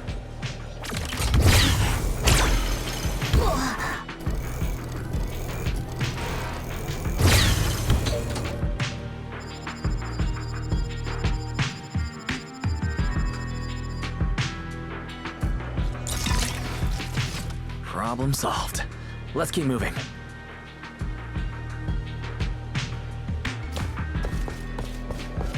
Seems we'll need to find another way around.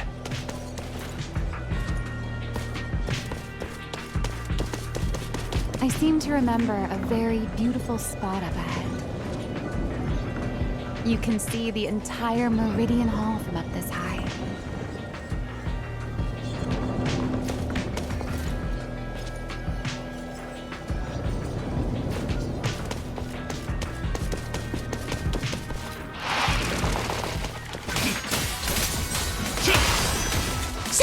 Rotate.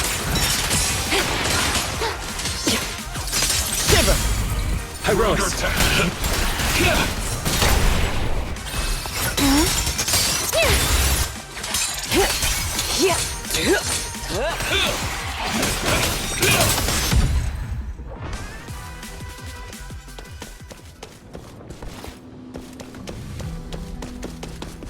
If we hack the drone, the path should open.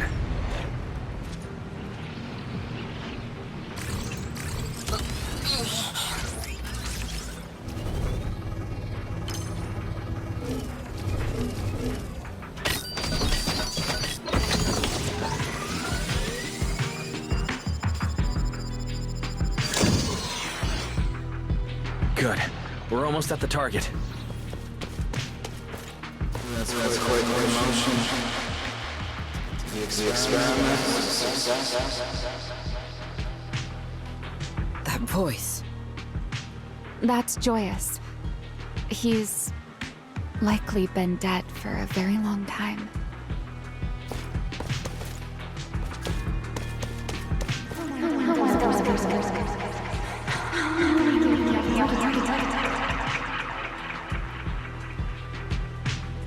I truly do miss who I used to be.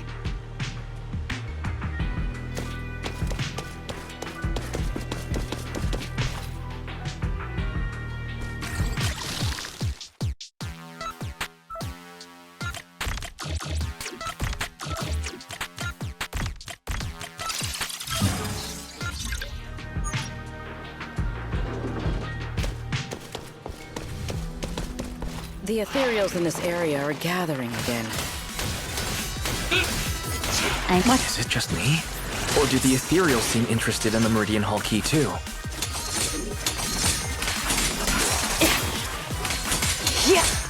Perhaps that's just because it sparkles? Here.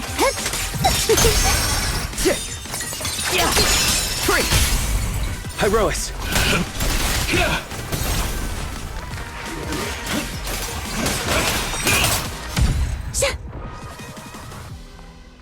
Go and take the key.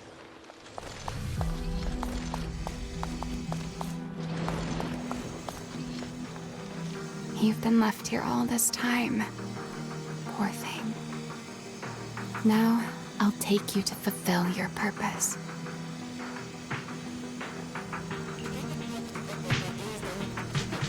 It is still the beginning of a miracle.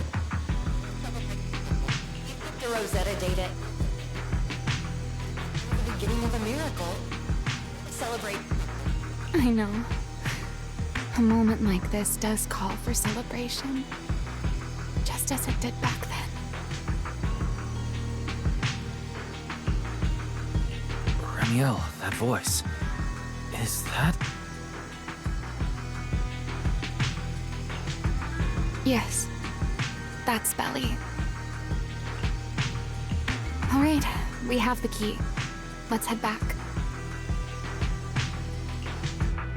Goodbye, my old friends.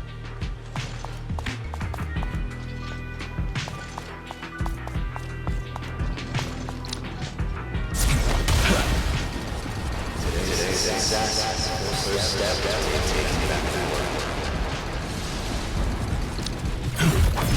Celebrate. The echoes in the hollow. They really know how to ruin the mood.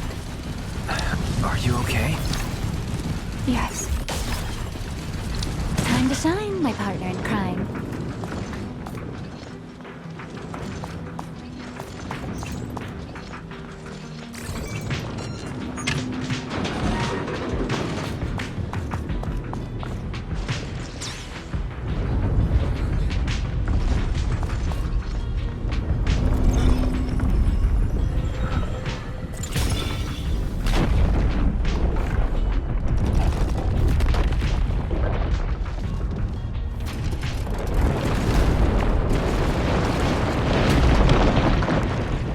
It worked. The Meridian Hall has been fully restored.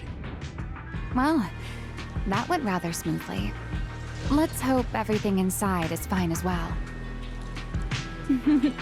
So this is where the Rosetta data was born.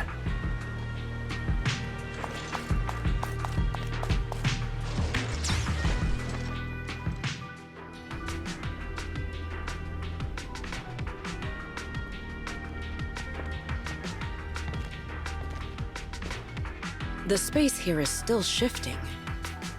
The entire building should have returned to its original state by now, should it not? Yeah, perhaps there's a delay? The device is over 100 years old after all. A little instability is to be expected, I suppose.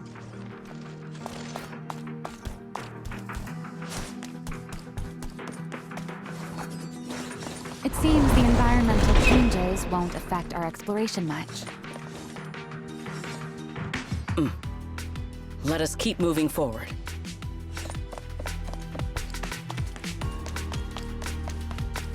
Why are there ethereals here as well? If you aren't paying rent, I'm afraid I must ask you to move out.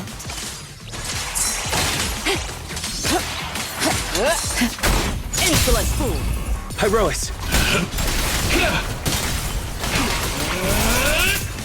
Watch me closely. The space was hidden. No wonder so many ethereals gathered here. Pyrois!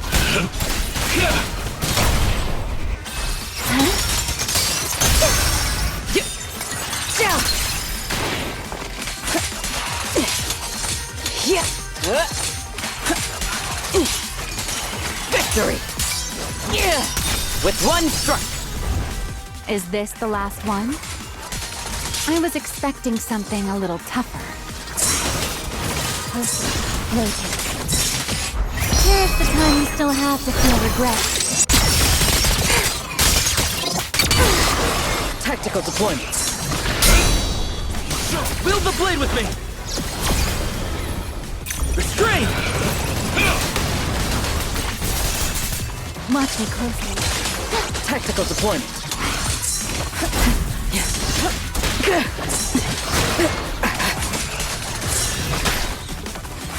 Consider your survival.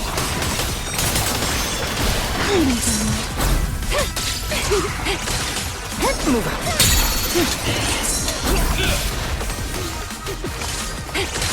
Move out. Leave nothing standing.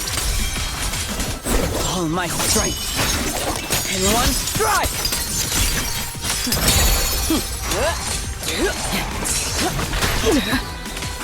Offensive stance!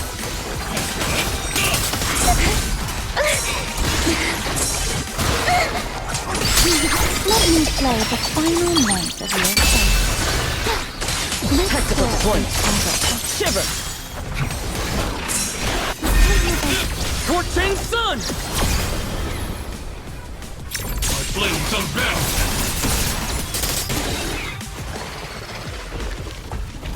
There it is, the device we're after. Let's go, Wise. What comes next, only you can do.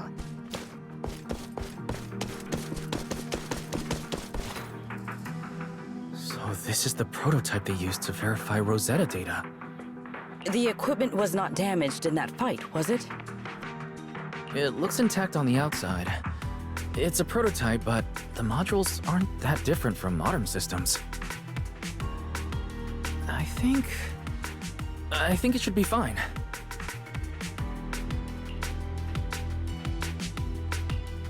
This is it. Prototype, boot up!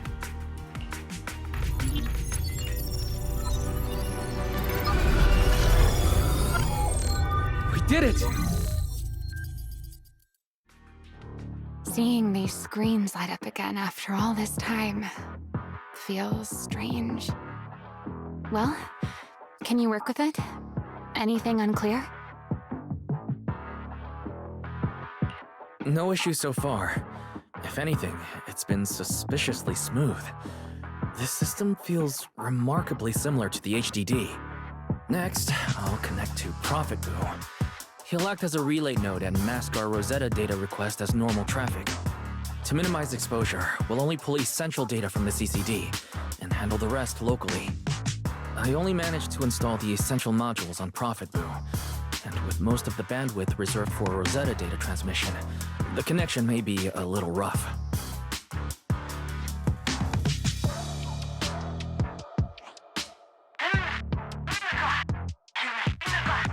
Oh, that's Griff.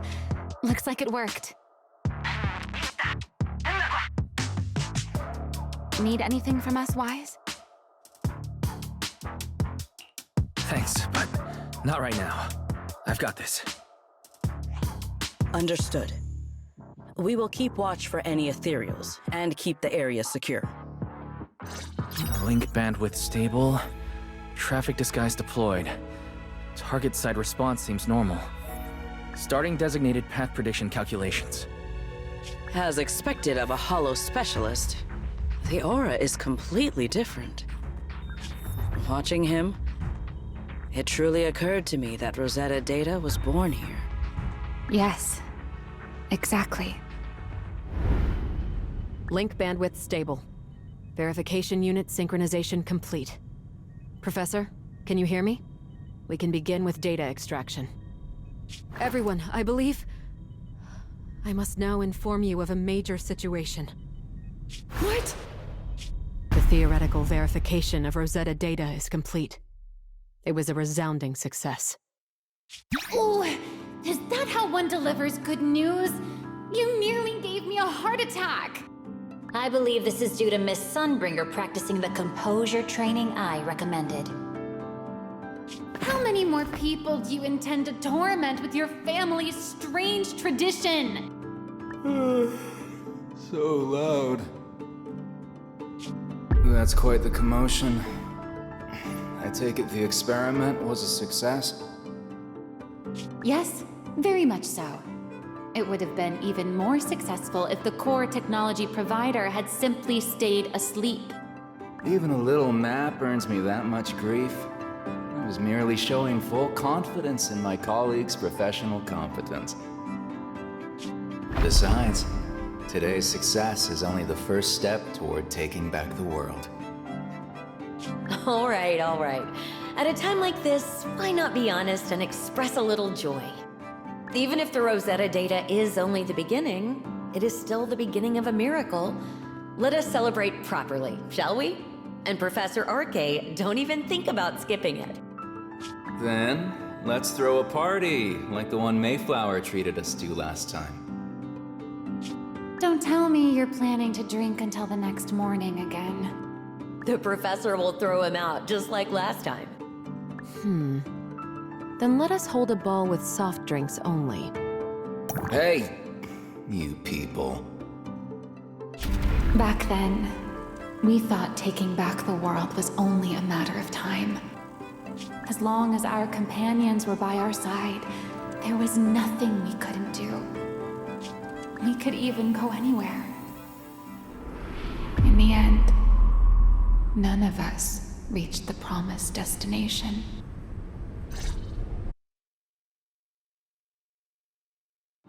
Finally. That should take care of it. Mr. Wise, how did it go? Everything went smoothly. Now all that's left is to use this data to... Remielle, is something wrong? Are you alright? No, I'm all right. I simply, wanted a little more time to look around. This place brings back memories of some old friends. Are you sure you're okay, Remielle? I'm perfectly fine, really. Now that the calculations are done, let's head back. If we stay much longer, we'll miss tonight's banquet.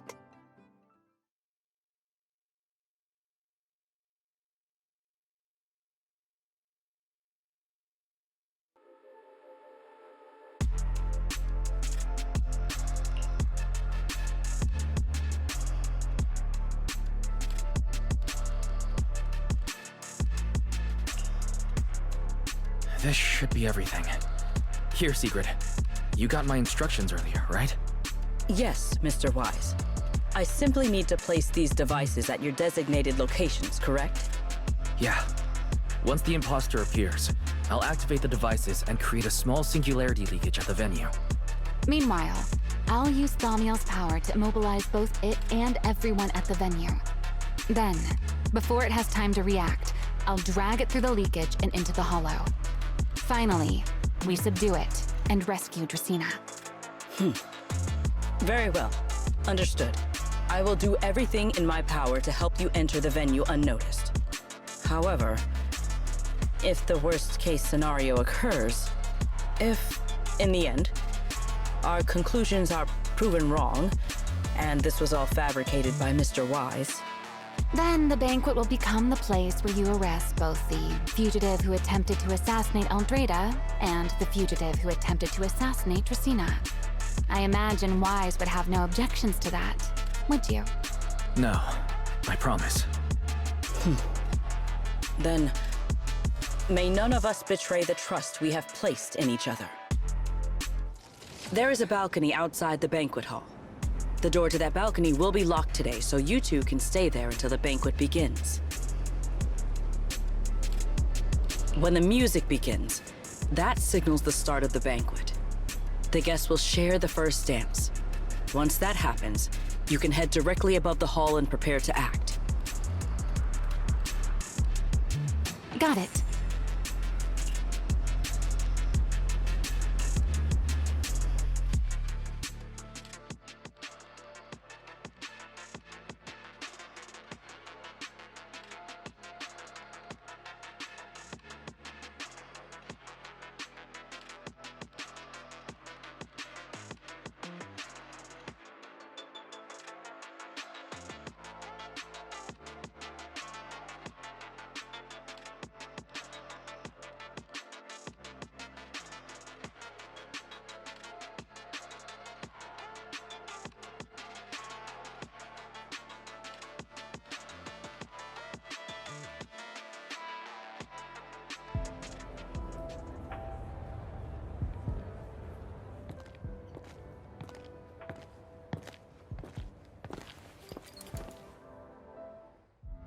We are here. Next, I will head in and set up the device. There are surveillance cameras above the hall. Wise, you can connect to them from your end and confirm the situation. All right then. Please stay here and keep yourselves hidden. I will take my leave now.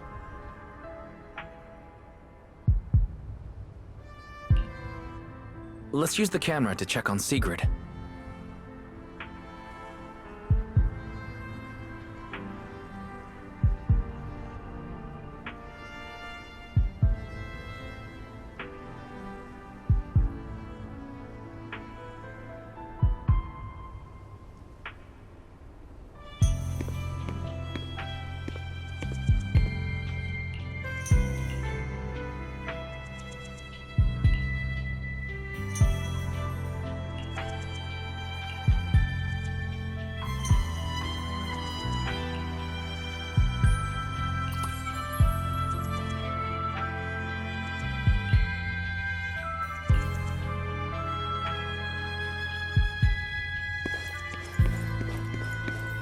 This is a pretty good spot.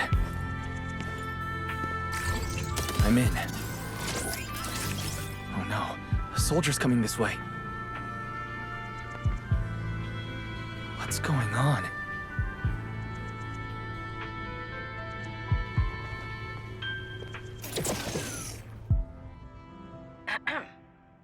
Can you two hear me fine? All devices are in position. Mr. Wise, you have the exact locations in sight, yes? Yes, I see them. But what happened just now? You mean the soldier who came to speak to me? He asked me what was inside, and I said, this was specially prepared for Lady Dracaena. He then said, oh, I see. A heart-to-heart over dessert. On the floor, no doubt. I can hardly wait. And left. Can't believe I've grown used to the strange things that happen around her. The welcome banquet is about to begin, so I must take my leave now. I wish you two luck. Honored guests who have traveled all this way from the surface of New Eridu, welcome to Rose Caleb. Oh, it's starting. Come on. We should make our way up, too. All right. I'll take this side fire escape. Why go through all that trouble? Whoa, wait! Now let us follow the music and dance with our partners. May we all have a wonderful evening. Everyone down there is dancing. Once the music ends, Greta Blulu will show up. Okay, I'm ready. Hey, what's on your mind? Remielle, stay down. What if someone sees you? Why would they? On such a beautiful night with lovely music, surely everyone's eyes are on their dance partner. And you? You were so calm a moment ago. Why so nervous now, Mr. Honor Student? No matter how we frame it, what we're about to do could be considered an assassination. To the unsuspecting crowd below, we must look like a pair of unforgivable criminals. Relax. I've witnessed spectacles far grander than this. Oh, right. The music won't end for a while yet. So, to settle those nerves, shall we share a dance of our own? Huh? Dancing? Right here? Right now? Is this really the time for that? You're already my partner in crime. It's a little late to worry about propriety. For the record, I've never really danced before. If I step on your foot, please don't blame me.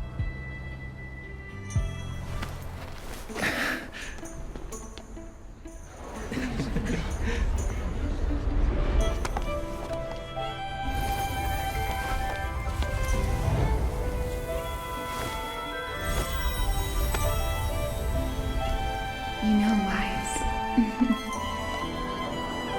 I've actually been keeping something from you. And you're definitely gonna be mad once you know the truth. But what can you do when your partner turns out to be a liar? Lady Dracaena is here. Everyone stay right where you are. It's time for her speech. After you, Lady Dracaena.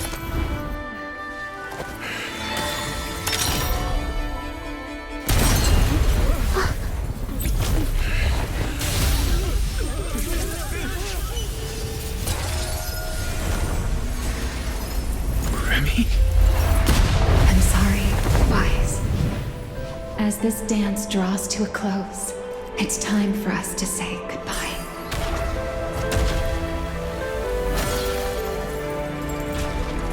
Wise, you almost made me forget that I no longer belong to this era. I almost forgot that I was meant to fly into the abyss alone. There's still a place for you to go back to. So from here on, let me handle this on my own. If you're that eager to die, then so be it! You're forcing the Enchainer transformation. Then bring it on. Remielle! I won't let you shoulder this burden alone.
Remielle, if you ever freeze me with those feathers again, I'm plucking you like a chicken. Wise, why are you here? Didn't I?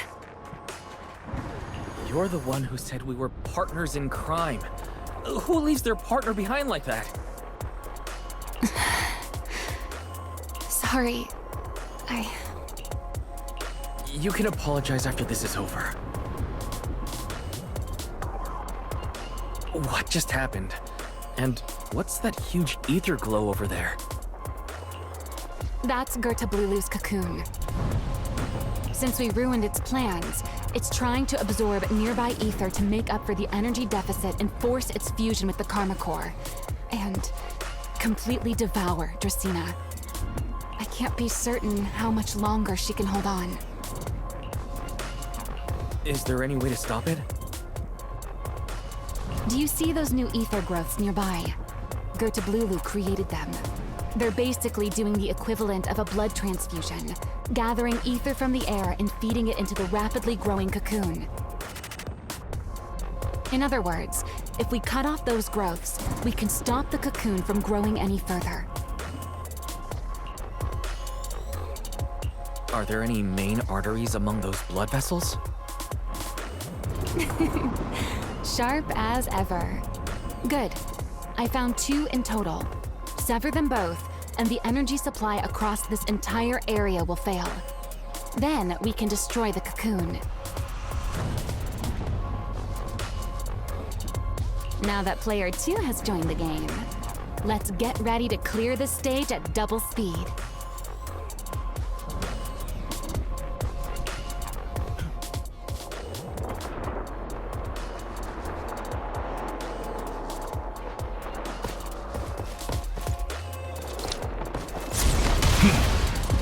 The space here is unstable. Watch your step. I'll watch the tracks. Wait for me at the end. Move. Wise, the cocoon's doing something. Watch out! The cocoon is sending out blasts at intervals. When they explode, get to the nearest cover immediately.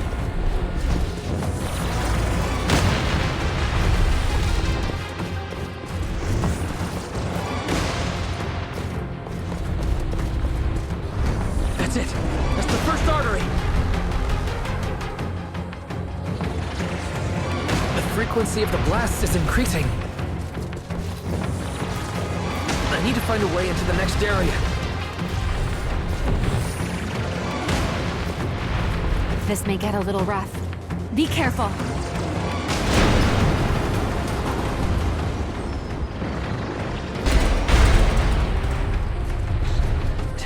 Its activity level is still climbing.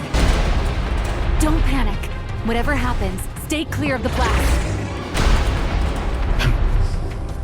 Understood. Let me up. The target growth is just ahead. I'll leave it to you, Wise.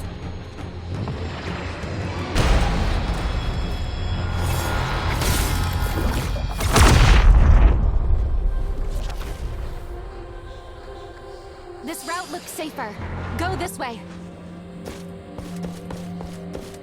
Remielle, how's the cocoon looking? Seems to be even more active than before. What a nuisance. Rest for a moment. Then we'll push through in one go. Be careful. Keep clear of the blast zone. I'm fine. I've made it through worse than this.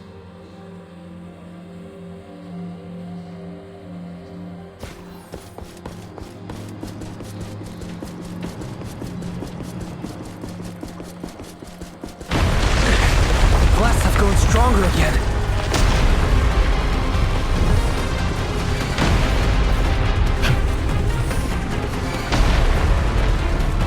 Wise, take the tracks to the next target.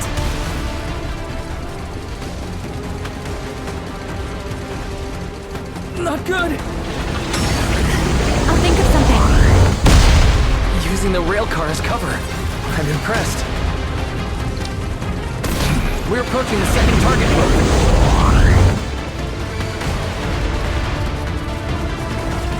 Destroy it, and the cocoon's growth should stop completely.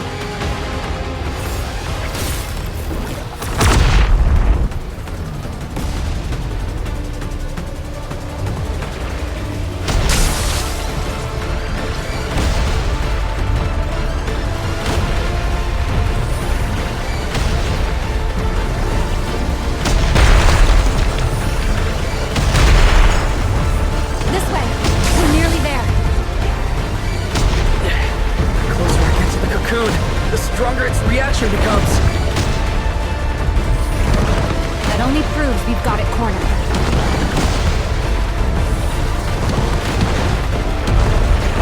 Move in during the gaps between explosions. Wise, ready to punch right through it.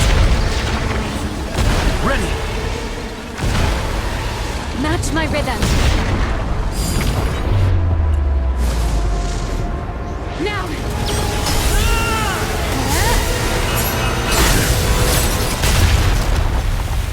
Don't let your guard down. It's not over.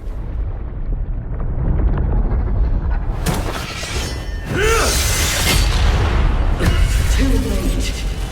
Evolution complete.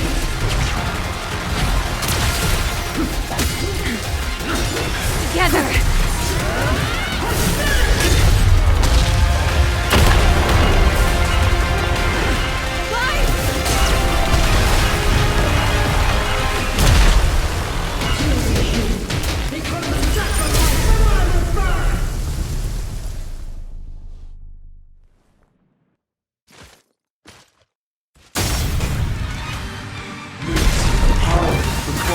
I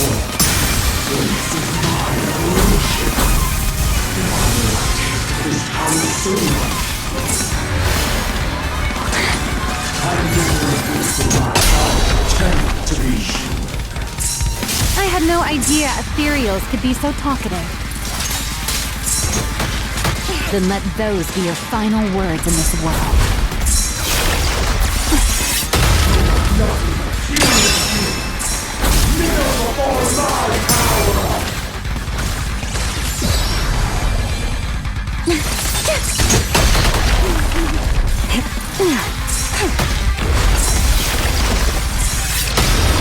So predictable. Let's get a little closer.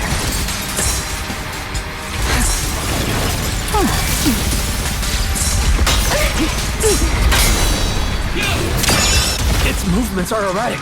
Stay alert! Seems getting suppressed has driven it into a frenzy.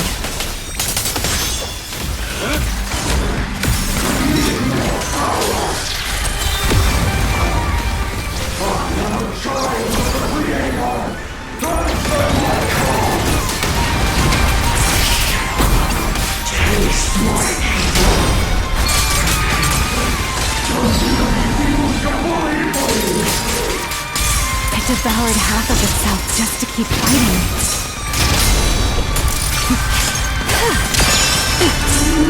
Is this how a beast born from the hollow thinks? What an awful sight. Let's put it out of its misery. I'm finding my rhythm. I need to exert myself a bit. Don't fret. All will soon be calm.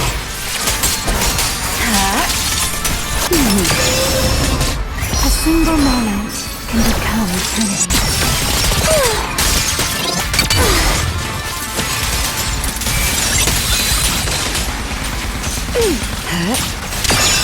Scorching sun! Our blades abound!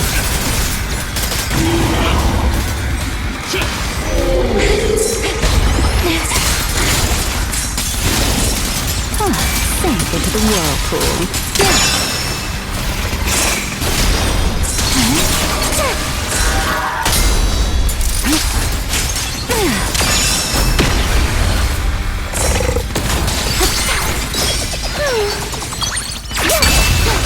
Let's get a little closer. Hear the howling wind. My turn.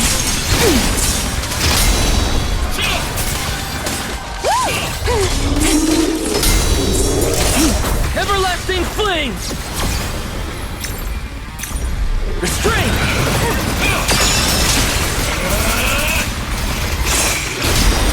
My turn.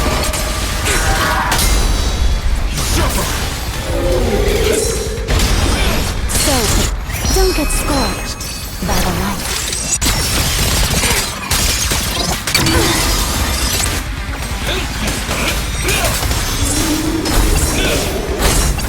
Almost there. Expose its cord. Hang in there! Follow my lead!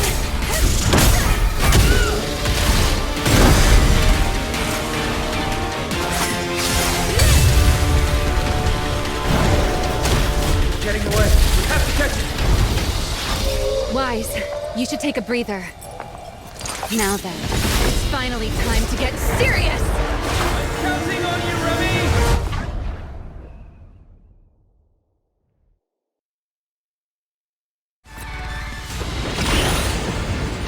Remy! Capture it alive and save Dracena from inside the core! It's been a long time since I fought in the skies. But this is my domain. Show me what else you got. Gird up, Lulu! It's charging up! Get ready for a ranged attack! Oh? You wish to test your firepower against mine? Vanishing. Hoping to catch me off guard.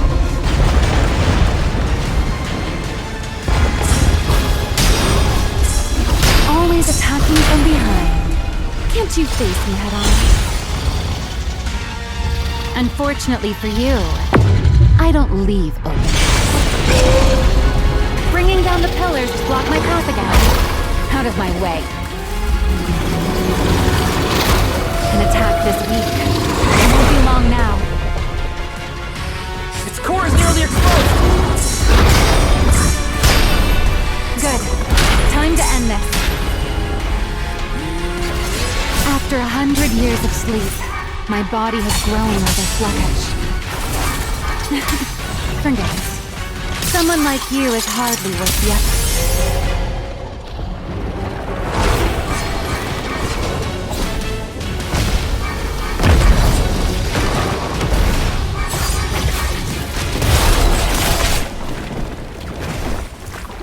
Dracaena is inside its core. I'll handle this.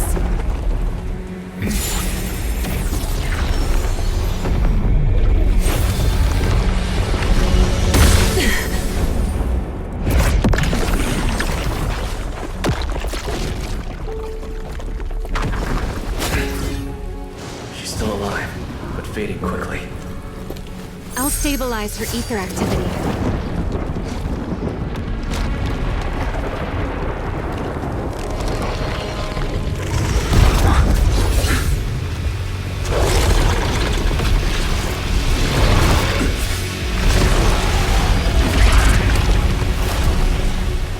Just devoured Gertabalulu and left. Why? Remy, are you okay? I'm fine. Forget chasing that big one. Saving Dracaena is what matters now. We still need to see this little act through to the end, don't we? Suspect's location confirmed. All units, combat readiness level 1. S-rank wanted criminal Remielle Dan. You would do well not to resist in vain. Linvern? Why is she here? Isn't she supposed to be in Virium? I don't understand the situation yet, but I need to explain this to her. You there, unfamiliar face. I do not know your identity, but if you have nothing to do with this, do not act rashly. Our first priority is to ensure Lady Draceena's safety and arrest the criminal who attempted to take her life. If you understand your position, remain silent and do not interfere with our official duties. Secret? Is she signaling me not to interfere? Why would she do that? What happened while I was out? Remielle, hand over Dracaena beside you. Do not try anything foolish.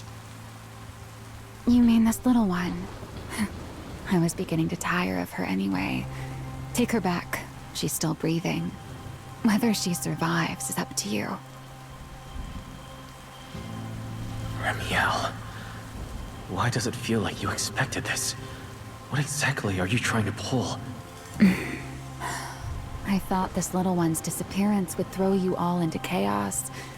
I didn't expect you to catch up so quickly. How dull. Time to bring this game to a close. The former Void Hunter Remielle Dan. I never imagined a legendary figure like her could still be alive. But why? Why would she be the one to attempt to assassinate Lady Sunbringer? If Lady Linvern had not rushed back from Virium in time, who knows what would have... Lady Linvern went out of her way to bring us here, so that we might witness the legendary Void Hunter's arrest alongside the soldiers. Quite a sight. However, as a TOPS member, I am far more concerned with the truth behind another assault. Mr. Owen, I know what you mean, but I believe the answer lies with the very same person. Answer me, Remielle. Was it you who abducted Dracaena at the welcome banquet and left her gravely injured? Naturally.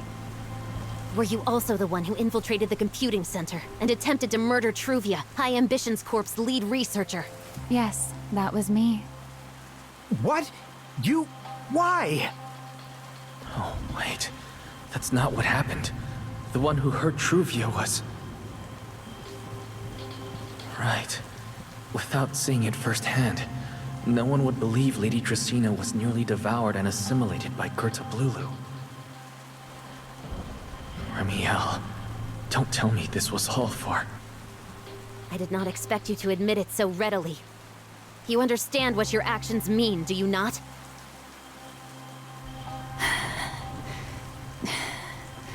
Of all times, now is when I've reached my limit. What a pain. It's not over yet. Remielle, do not attempt to resist. No, I won't resist. I'll simply vanish right before your eyes in an instant.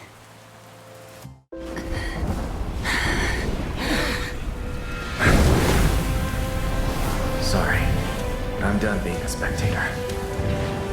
This performance of yours, you wouldn't mind one more joining in, would you? You want to share the stage with someone like me? Let's finish this act together. What are you trying to do? Rescuing my partner in crime. Until we meet again. Lady Linford, send someone after them quickly!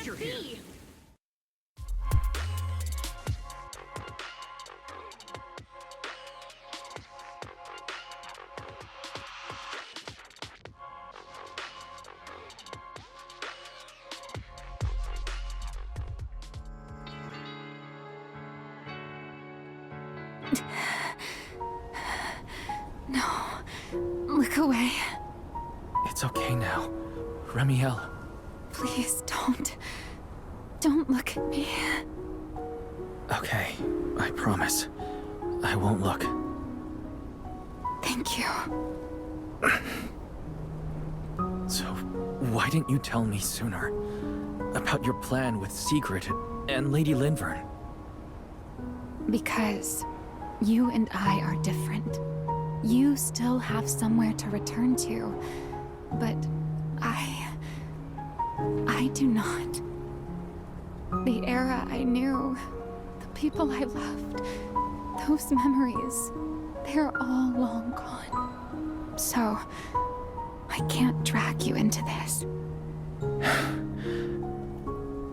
You really are impossibly headstrong, Remielle. You're the one who called me your partner in crime. You're the one who held me together on that rainy night. And now you're leaving me behind? Did you forget you're over 100 years old already? How long are you going to keep acting like a cranky child? I get it. Sometimes, someone has to step up and do what must be done. What happened to Trisina and to Truvia? Someone has to answer for all of it. But that doesn't mean you have to shoulder the burden all alone. Didn't you call me your partner in crime? Then act like it. Doing bad things together, running away together, getting ourselves wanted together. That's what partners do.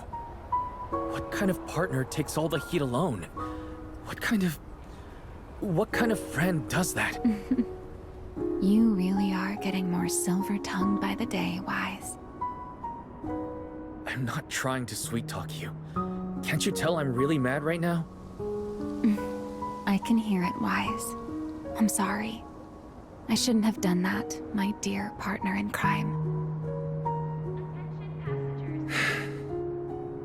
So, what are you gonna do now? I think I'll return to my refuge and rest for a while. The signs of the Enchainer transformation seem stable for now. There shouldn't be any major issues. As for what comes next, I'll leave that to Linvern and Sigrid. I'm a little tired. Then I'm going with you. There's no need for that. I can walk on my own now. I know what you're thinking. I can't let Remielle out of my sight again, or who knows what outrageous thing she'll do on her own, right? I promise, this time I won't go anywhere. Really. I only want to rest by myself for a while. Once I've recovered a little more, I'll come see you again. I promise.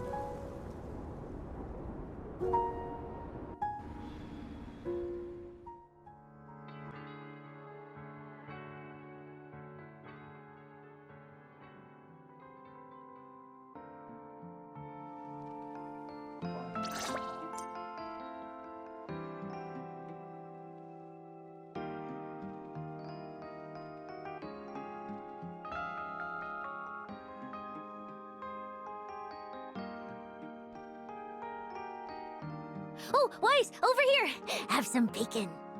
Ketchup or mayo, manager? I've got motor oil on the table too, if that's more your thing.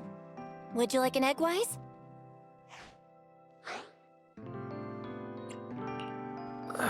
Is it just me, or are you guys being overly friendly today? How can you say that? It's only been a day, and you're already skin and bones. Manager, breakfast is a sacred tradition at Amber Hall, and everyone's gotta have their fill. Besides, when Valina and Norma stopped by last night, they were just as... Seriously, that was way too close. I was so worried. Whew, thank goodness everything worked out. Yeah, thankfully. You're still worried about Truvia, aren't you? I think she's still in intensive care.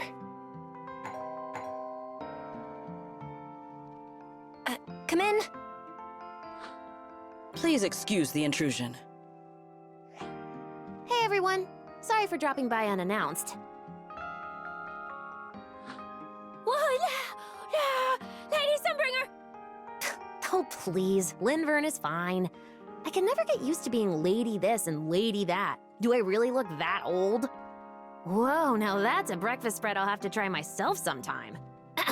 But first, let's get down to business. Forgive the early visit, but we bring good news. Miss Truvia has been stabilized. She is still unconscious, but no longer in critical condition. Really? That's a relief. I'm glad to hear that. And allow me to formally thank you on behalf of Rose Califer.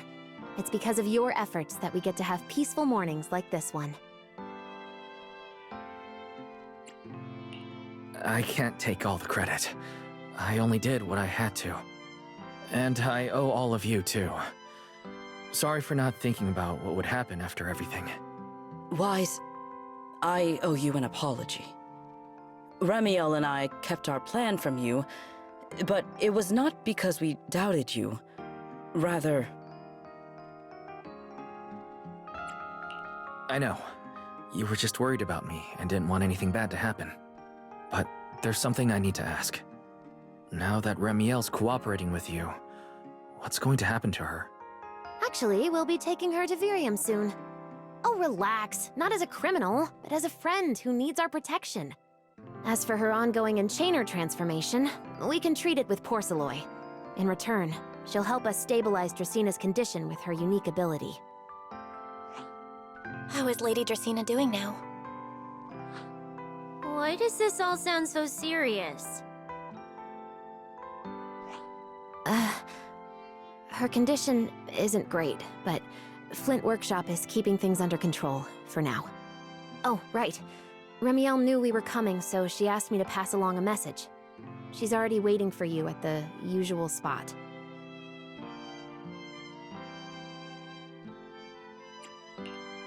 Right now? She really does love catching people off guard. Hey Weiss, aren't you going to see Remielle? Why are you going upstairs? Cecilia, curiosity isn't always a virtue, you know.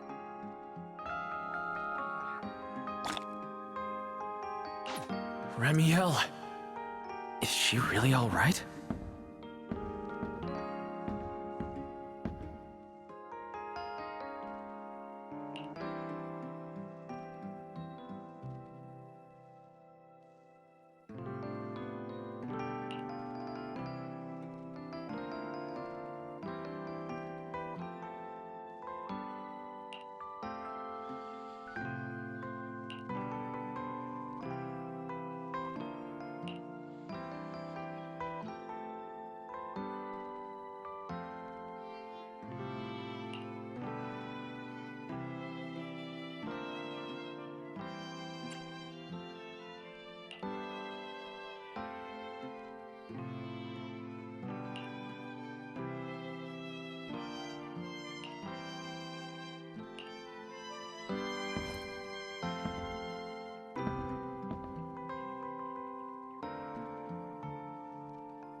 Rawr.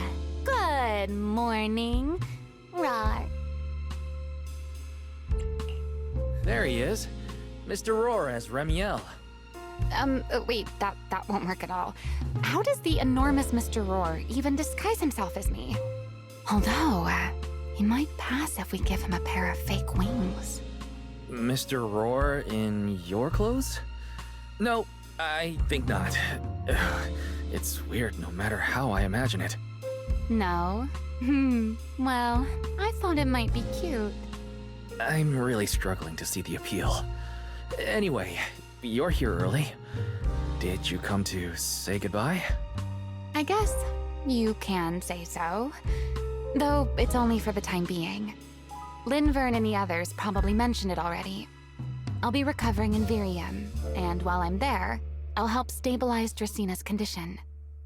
Lady Dracina, what exactly is happening to her? She will likely remain unconscious for a long while. After all, having a karma core taken from you is no trivial matter. I misjudged the situation.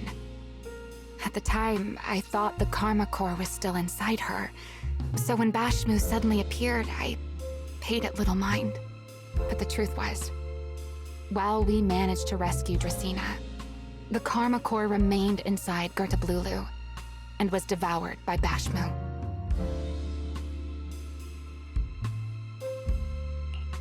That can't be good. Does that mean Bashmu becomes the enchainer instead of Gertablulu? Yes, it seems far more intelligent than Gertablulu. But of course, the culprit behind all this may have planned it that way from the beginning. Clearly, Gertablulu couldn't have done it. So, who lured it to Buastrum with the singularity leakage? The real culprit is still hiding somewhere in Rose Califer. Correct. Though, I don't think we need to worry too much at the moment. Dracina likely only possessed 1/3 of the karma core, which means the other 2 parts are still inside Eldrada and Linvern. Right. I wanted to ask. You said karma cores are sealed in Void Hunter weapons. But why is Lady Sunbringer split into 3 and stored in 3 different bodies? What's really going on with her? Yes, Void Hunter weapons. Perhaps that's what the Sunbringers truly are. What? Oh, come to think of it, I don't think I've told you yet. The truth behind the so-called attempted assassination of Lady Sunbringer. The truth is, I really did come to Rose Califer in search of Sunbringer. Not the 3 who stand here today, but the one I once knew. And then I saw Eldrada. Do you know that strange feeling? How someone can look so much like her yet not be her. Somehow, after reclaiming Thaumiel, the remnant inside it resonated with the karma core fragment in me, and suddenly I was able to sense the karma cores within the Sunbringers, which is very strange. Sunbringer didn't fuse with the karma core and become an enchainer. Rather, the karma core was divided into 3 parts and stored within the 3 Sunbringers, which is just like Void Hunter weapons. You mean the 3 Lady Sunbringers we've met are actually living Void Hunter weapons? No, that doesn't make sense. Well, it's only a working theory. There are still plenty of gaps in it, but it does already answer a lot of questions. The most important question I have is, where is the Sunbringer I knew? I don't believe she would die so easily, yet somehow she just vanished from everyone's memories one day, and then she became the 3 Sunbringers we know. So until I find my answer, I suspect I'll be staying in Rose Califer for quite some time. Still, some proper rest is greatly appreciated, at least for the next few days.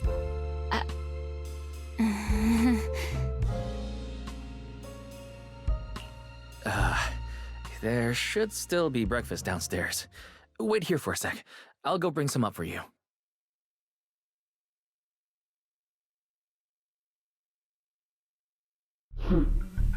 How many times have I told you before? You really, really need to stop sneaking up on people like a ghost. You and that emotionless girl. Do you really have to show up every time someone's having a pleasant moment? I agreed to join this little covenant of yours, but I did not agree to being stalked all day and harassed whenever you feel like it. Remielle, do you truly believe the Sunbringers are Void Hunter weapons? Of course not. Then why tell him something you know isn't true? What's the matter? I merely told a small lie. Hardly the first time. Why? Are you getting nervous? Don't answer my question with another question, Remielle. Oh, all right, fine. I'll explain. It's simple. Because sooner or later, he's going to uncover the truth behind the Sunbringers. Whether I tell him or not. But now is not the time to reveal the answer yet. For his sake, for the 3 Sunbringers, and for Rose Califer. So you don't think the 3 of them know who they truly are, either? Perhaps. I can't say for certain myself. But you know the truth, and so do I. There's only ever been one question of real importance to us. The Sunbringer I once knew, and the Sunbringer you've been searching for. Where is she?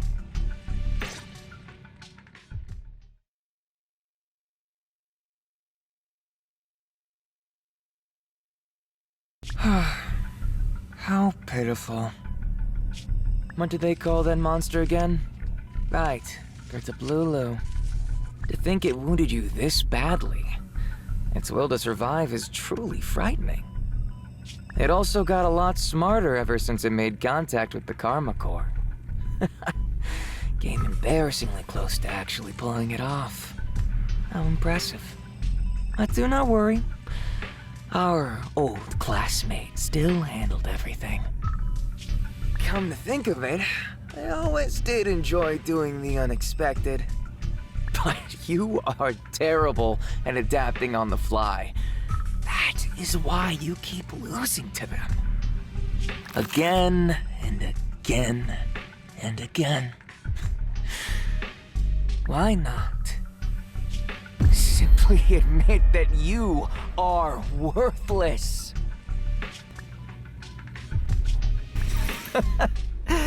Just kidding. You would never accept this outcome, would you? That's enough for an infirmary visit. I have something I must do. And I look forward to your performance in the next act.